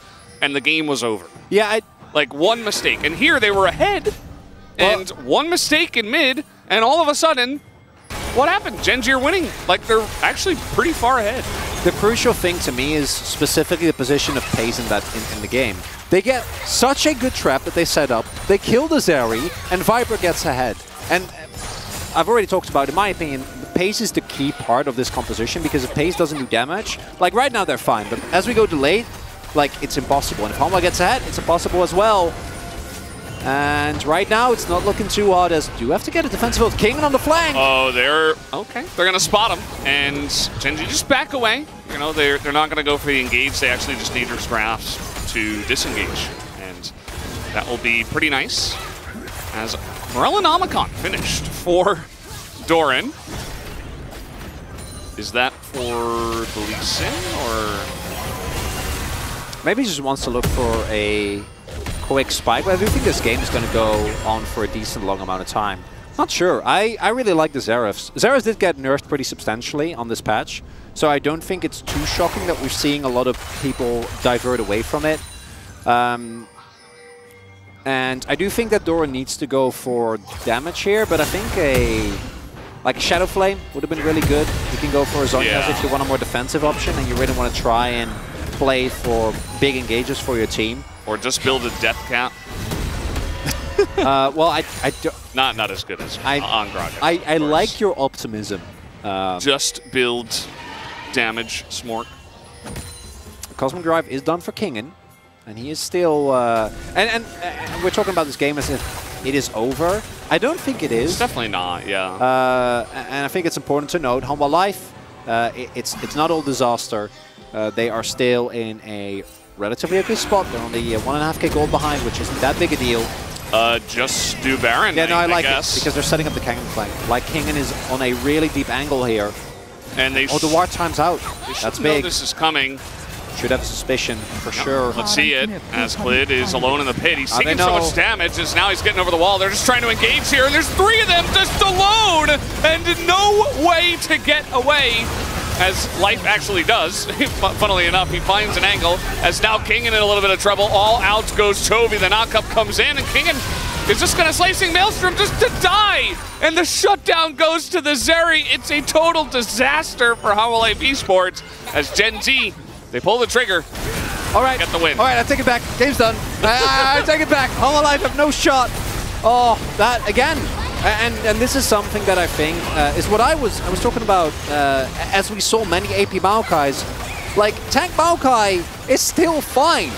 And we see it there, the value of Nature's Grasp to guarantee you an attack, particularly when your follow-up is as nuts as this. You have Gragas and Cassante. You just have CC tank beasts.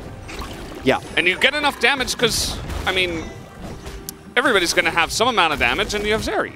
I felt this. I think I don't think we'll get to Ocean Soul, but imagine if this composition gets an that wouldn't be Ocean fair. Soul. There's way too Oh much. my God. way too much health. And regenerated. the idea here is I think, understandable. You want to try and hard force something because if it gets later, I don't know if it's a much better angle, but they need to be ready.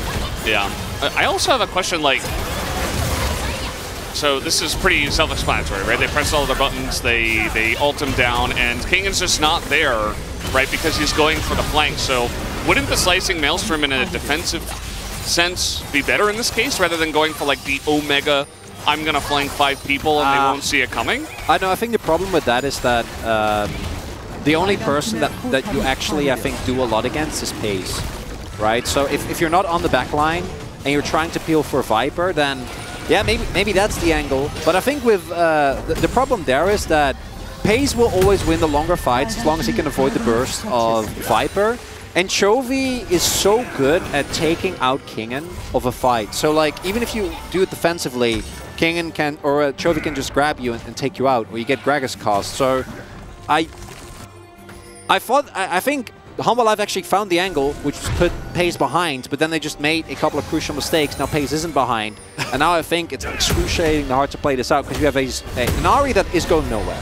Like, Ahri can't do anything against like 3 of the people on this team, and the other 2 are never going to be in position. Leandri's Ahri just feels sad in this game. Like, you kind of have to build it, but like, especially the 5th pick Cassante, like, they were already showing Gragas and Maokai, and then they just pick Cassante as well. It's like, well, I guess I'm useless this game. Like, once Viper has his Lord Doms, maybe if everyone on Gen G funnels in, but with the lead that they have, I don't think they'd ever have to. Nature's Grasp and Zion, Viper at least is going to get it blocked for him. This TP now coming in. Should be able to take down the turret with this TP. And Humble Life Esports can't even approach them. They definitely need Kingen, as there is the 1 flank teleport ward. Yeah, we do have the pings going down. But, oh, they're going to pull the trigger now. Yeah, I mean, inhibitors down. Gen G are just running the opposite direction, as here comes the cannon now. The charm is good onto Doran, and there you go. He gets to the back line. The Delight isn't even going to go down. Nobody goes down as he finds the angle, and it's still not enough. Gen G will be taking this one down. Pace running into a turret, and it does not matter. As Chovy, he has not had enough. He's looking for more KDA. This game, guys, is over. Gen G will take the 2-0 tonight. Yeah, that Hail Mary came a little bit too late, Valdez. Gen G were ready. You see the immediate disengage ult come through from Doran.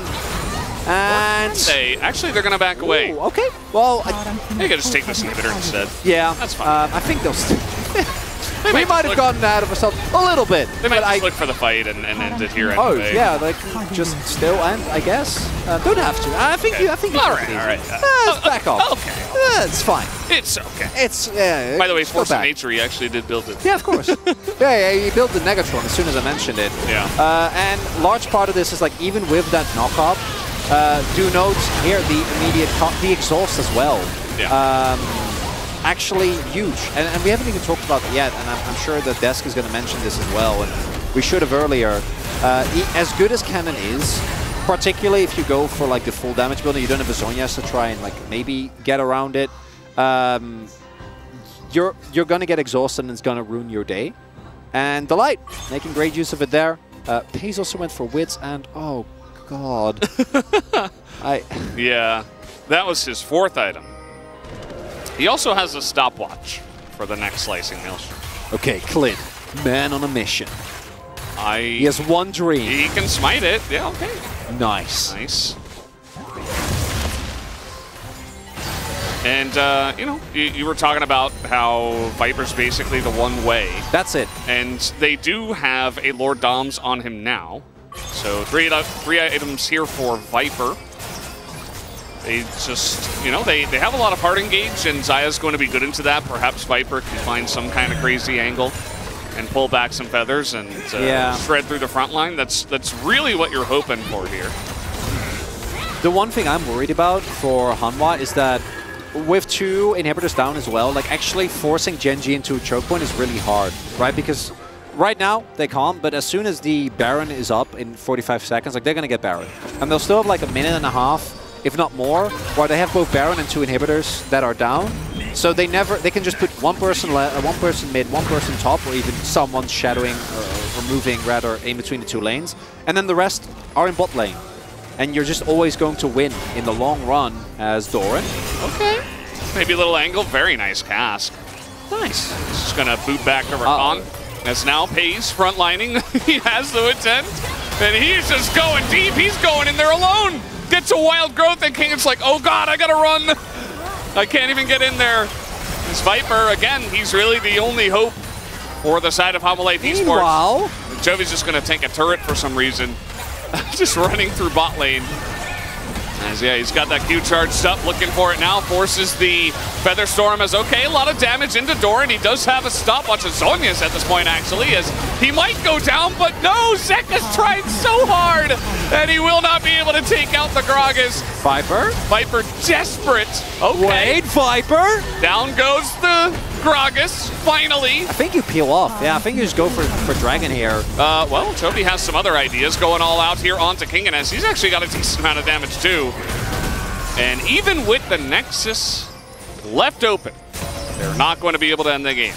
Yeah, a little bit of tomfoolery there, and also a Herculean effort from Viper. He's trying so hard, man. He's the guy. He's the guy. Oh, okay. That's wild growth. Gonna stop some backs now, too. There is an open Nexus, and the inhibitors are still down. So life is still bad. Watch Homolife win this game now. No, not like they can try and go for the. I mean, for the Baron here, but like Peanut's there, and Doran has TP, and as does Chovy. So they can even TP to a waiver and try to end. Peanut's here. Yeah, Chovy back. So they want to take this fight. Chovy is TPing on top of them. As okay, not even going to go for the steal. As they look for the fight here, double TP is in. Is zoned away as they just want to get on top of Viper as they try to turn off the pace, but the stopwatch value is just enormous in this fight as hit blocks everything. So Homolife Esports are just desperate to kill the Zeri, and one little item is able to deny it. As now everybody's just on the run. Kingin is in their base. Well, he has Baron recall. Okay, I mean, yeah, he's gonna get out. But Zeka will not. As down he will go, and yeah, now with Viper not in the game anymore, it looks like finally Genji have found the angle. As Clid goes down, Pays wants an even larger KDA. Even wants to dive into the fountain, but yeah, that's gonna do it, guys. The Nexus goes down, and Genji take game number 2 for the 2-0. This is his rookie split, Valdez. He's pretty good at this game. And you know, that final fight was a bit of a goof, but this was a great performance from every single player on Genji, right? We had Pace popping off, getting Zeri 2 games, us going, why? And then him showing, this is why. Chovy, still my MVP because he had an insanely clean Cassandra game and set up so much of the mid game. Delight, self-explanatory. Doran had the key turnaround, right? Like, if it wasn't for him finding that barrel, they might have lost the game. We might be going to game number 3. Not going to be the case. Yeah, not going to be the case. Zeka sadly packing up after having to play Ahri into that. Was mostly in the end game there to stay charm bot for Viper to try to peel through the front line. Very nice drafts from the side of Genji. You know, still you can say that Zeri is illegal into Ashe, and I think that still stands. But I'm talking more about the style, right? Where it's like, oh, we're just playing Protect the Zeri, and that's what we're doing. Like, nobody else is really doing it. The best part is, that's how they won Summer. Yeah. And they lost their bot lane, and they're still doing it. Still doing it. And Pays is quite strong. He's quite good at this game, so I think it's still okay. Just go ahead and continue with doing what you're doing. Do what works for you. I thought we were gonna have 6 games. I was excited. I was like, man, yeah, gonna cause some cool League of Legends with Valdez. You know, we got Orcs and Huni for the first time ever. Yeah. It's going to be back and forth, high-level action. Now, Homolife Esports actually started off this game much better. Well. Like, got to hand it to them. You know, made a little mistake in game 1. That got out of control, but at least they they had a decent chance in this one. Unfortunately, something happened, Chronicler, and I think we're going to have to see a replay of it once again. It starts here. So this starts with a big mistake by Zeka, not going for the flash there, disrespecting the engage range, and I think even with flash, like, there's so much CC available. This, though, that is a kill going over the pace, and then if you thought it wasn't over yet, this is where it happened. I'll just pick the, one of the best disengaging AD carries in the game. Should be fine, right? Right, guys. I'll just press R, right? And then here, and this is something that worries me more than you know, like the moments that Clid and Life had, or Clid and Zaka had in the mid lane, because these two fights are something I don't think you can really fix before playoff comes around, right? Like, kind of the disjointed nature here with Kingen being very far away from the rest of the team getting engaged on, that not being in sync, that's a problem. That bot side fight. Stopwatch. Oh my God. Yeah, that was disgusting. Put that in the Hall of Fame. That's a stopwatch. That's a Brendan Valdez approved stopwatch play. Absolutely. Right there. Brought to you by Brendan Valdez. No, stopwatch. Exactly. Brendan stopwatch Valdez. Yeah. Brendan stop. Yeah, exactly. Because that was the one point. I think Zeka and the gang going for the Baron there is completely fine. That's kind of the play you have to go for. You have to go for something something desperate. But those two fights, the one on top, and then the one where Viper got caught, which, by the way, I'm not going to blame Viper for any of this, because that man is playing like a demon. It's just not enough. They got to find a better way to enable him, because the key difference to me between these two isn't that Paze is better than Viper, it's that Gen G is so much better at enabling their AD carry. And you have what is, at the very least, and he might be one, he might be two, he might be three, but at the very least, a top 3 AD carry in the LCK. And he's not able to do anything. That's a problem. It's a problem. It was a masterclass of team fighting here for Gen G, I would say. Like, they like took them for a walk. They're like, let me show you the ropes, because honestly, Gen G looked so much better in those team fights. And I think that's part of the reason why they were able to take the 2-0, but that's enough from us. We only got 4 games, unfortunately, from this one. But guys, let's go over to the space and hear from them.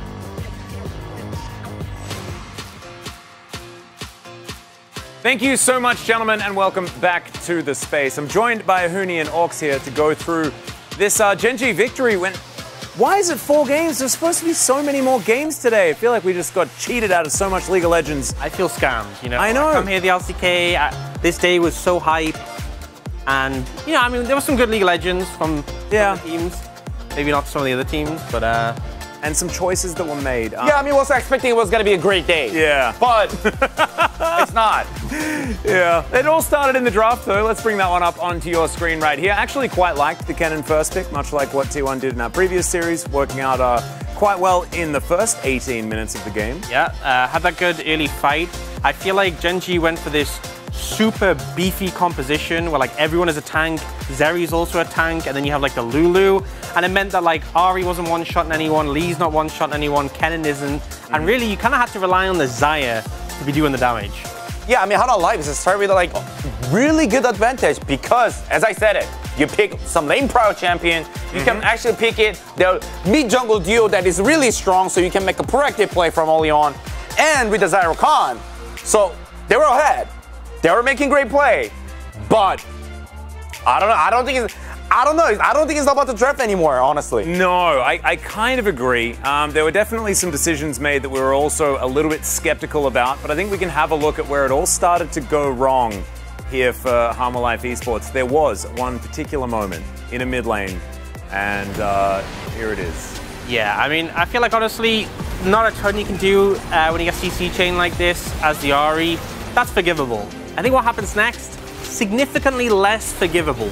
Yeah. Well, I mean, for me, I think it's both deaths. Like, it's really unacceptable, especially when they have a Herald as well. Like, after these both deaths, look at this mid tier 1 just falling down. Like, in the pro league, in the pro scene, losing mid tier 1, it's almost half Nexus. That's what we call it. Yeah. Okay. Like, the value of just having mid tier 1 is that high in all of the game. And this is too much. Especially when the enemy team is a short-range AD carry and 3 melee champs. Like, how can they siege? I mean, yeah. And this is... By the way, it's against the Ksante, Gragas, Maokai. Yeah, he took the coup de grace here. And the thing is, right, 130 seems low. We were looking, it was at 3. It was at 3 for like 80% of the game. And then it was only like in the final Nexus defense did it actually get above 3. And the reason we highlight this is because there is another rune choice that you could have gone with called Cut Down. And what does that one do? It's something good against... Deals more damage to targets that have more health than you. Oh. Which I think that's everyone, but particularly the big beefy tanks. Even if Lulu ults herself, she'd also probably qualify as well. Lulu has some health and items. We have the shield bow, which gives health. I mean, I feel like that rune would have done like 3-4k damage minimum. Yeah. Maybe more if maybe they had it, they would have had more of a chance. Maybe they didn't throw the game away. But that rune, I just don't understand. Maybe it was a misclick. Yeah. Maybe it was a misclick. I don't know why you would go into that game and not have cut down. I was saying I think Ari should take cut down. Kennen should take cut down. Right? You were preparing a segment to talk about just how good cut down is in this scenario, and this was at the beginning, right, where Hanwha were winning, and we're like, oh, it's because Viper's, choosing cut down. They've got so much health. He's like, let me just double check, and then this happened. So unfortunately, we weren't able to do that segment, and also unfortunately weren't able to do a segment for Hanwha Life, because as we jump into our second highlight here, this is where it all went honestly, wrong. And the big bomber coming in. Honestly, this is the reason why it doesn't matter even though he take a cut down. Yeah, true. He did absolutely Doran make an insane play, unable the Viper's single auto, any single target rather, and just the game's over. Look, it's really, really, really insane thing is the game was still really favored for Hanwha Life Esports until here. Yeah. But Doran actually make the clutch play. But I'll say it's more so also Hanwha Life actually kind of disrespect what Gragas could do. E flash R and no work of the wall. Viper step up a little bit over the river side, that's no good. Yeah. I mean, Viper had the tools. He had ult, he had Gale Force, he had flash. If he has the vision, that play doesn't happen. Nope. Actually impossible to make. Who do we think picks up the POG? Is it our bomber friend? I think it's close between the solo. Some people might go Pays, right? He did a ton of damage, but I think Chovy had a really good game on the Ksante as well. But then, I mean, that play I feel like was the play of the game. Let's see. I mean, I voted the beer boy, so. I have a feeling that Huni might be right. Let's bring up the POG and see whether it is a certain Gragas towards that top side. It is 500 points for Doran, as well as, I think, Huni being perfect predictions on the day. Told you, man. Damn, this guy's pretty good. Told you. I knew that it's gonna happen. But, I mean, that's, like, this is, like, how sick the play was. Honestly, like, I still do agree with the Vipers still make a mistake, but there's so many players that will not be able to recognize the mistake and punish it. Yeah. Like, that's the key. And Doran did it. And especially the confidence when you know those tools are up. If enemy AD carry doesn't have flash, I think a lot more top laners would go for that. But he just had the confidence regardless of those tools being available to make it happen, and it paid off massively. Yeah. I mean, honestly, that play could have been losing play, which is like, imagine Viper just flash or R, Gale Force, anything, just turned down, would have just like completely over the team fight, how stated it. But I think he took a risk. That's the reward. Yeah. And I do want to sort of go back to what we were talking about just a little bit, talking about cut down is, a bunch of votes going over to Peanut as well. I actually thought the Peanut had a really good bounce back day here. The Maokai actually going tank Maokai. I could hear it in Chronicler's voice just how excited he was about that. I thought there was no cut down, so like, how it's fake. Oh, God. It's a rough one. But we don't want to really talk down to Viper too much on his rune choice. I don't think it actually would have made too much of a difference as the game actually demonstrated, but it would have been very valuable. So just wanting to highlight it. But it is now time to have a chat with some Gen G players. So let's throw it over to Jisun for some translation. Thank you very much, guys. We are here joined by Delight and Doran for the POG interview. Congratulations. Gen G is continuing the hope for the playoff round 2 bye with this win over Hanwha Life. How do you feel, Delight? Yeah, this was such an important match for us to keep our hope going, and I'm so happy that we were able to get this win. Yeah, this week's matches are so important, so I'm so happy that we were able to get a very clean win with such a great performance today. I wonder wonder what Genji players go through after losing to Guangdong Freaks last week. I think we sort of lose concentration heading into the late game, so we wanted to improve on that. And also about our macro as well.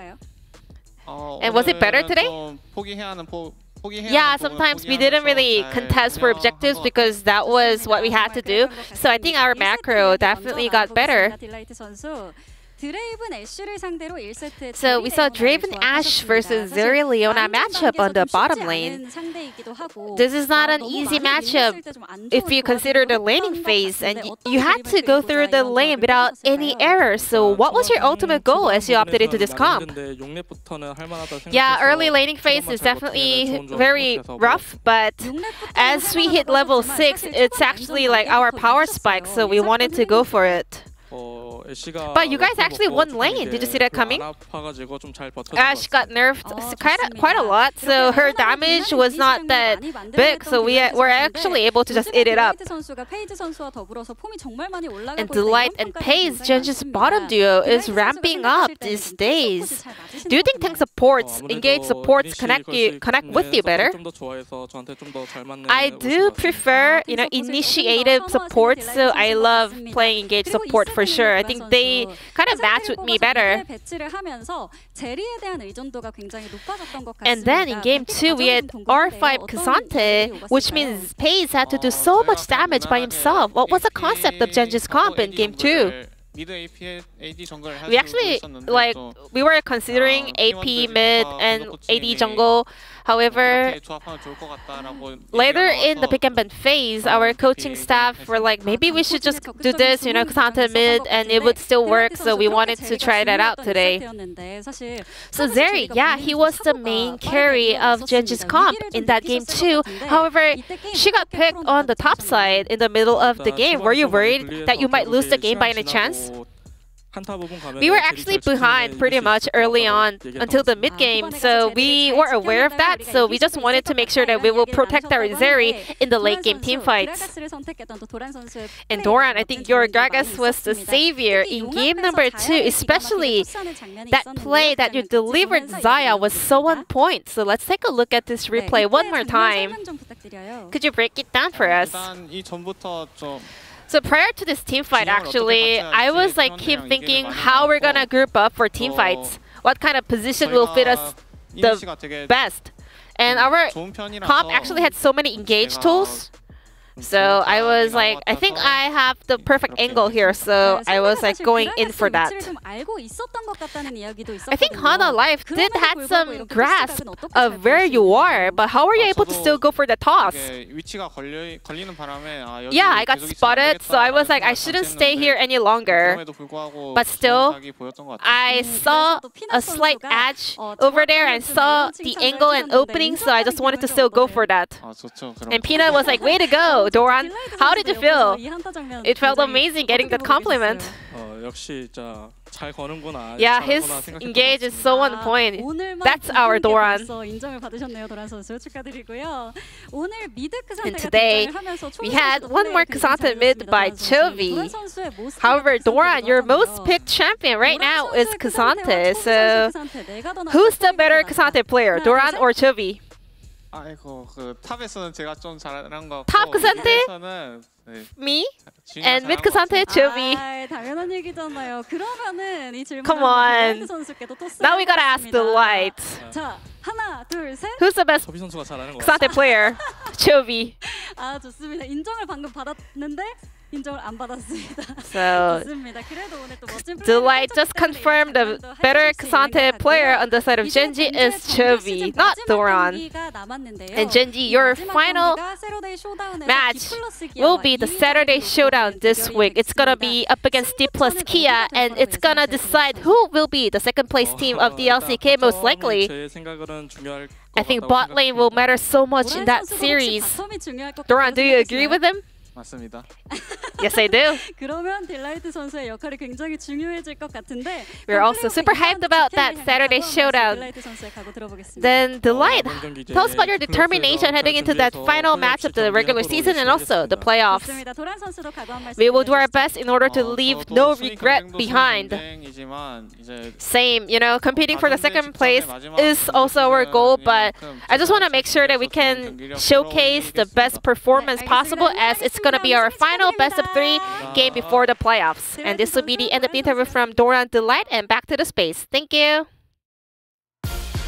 Thank you so much, Jason. Absolutely fantastic translation of the interview there. Great to hear from both Delight and Doran. Let's bring up the standings and see what has changed, as things have actually changed. Genji moving above D+ Kia, taking that 3rd spot. And unfortunately for Harmolife Esports, one step further away from being able to even things out against Live Sandbox. So that 5th place still up for grabs for both of those teams. Yeah, I mean, crazy by Genji 2-0 HLE, and they took the dub. They deserve the 2nd place right now at the moment. Yeah, still things can change, but I believe there's ramifications with KT as well. Yeah, KT, now it's impossible for them to hit 2nd place. They required a Harmolife Esports victory here today. So a little bit sad, KT fans, but they're still in the playoffs. Should still be okay. Quantum Freaks taking on said KT for our next match. That will be tomorrow. And then the banger. Pro versus Nongshim. That's my favorite top lane battle, by the way. Morgan versus Dundun. That'll be a good one. That's quality League of Legends. I'll be casting as a Korean next tomorrow. Oh, really? So. And Orc's going to be doing his first cast tomorrow. In English. Absolutely amazing. We'll both be enjoying it. Yep. I'm going to be here on the desk, and I'm going to be soaking in all of that amazing League of Legends. But speaking of which, there's none more of that for this evening, but we will see you tomorrow for more LCK. For now, good night.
Standing on the edge of this big love.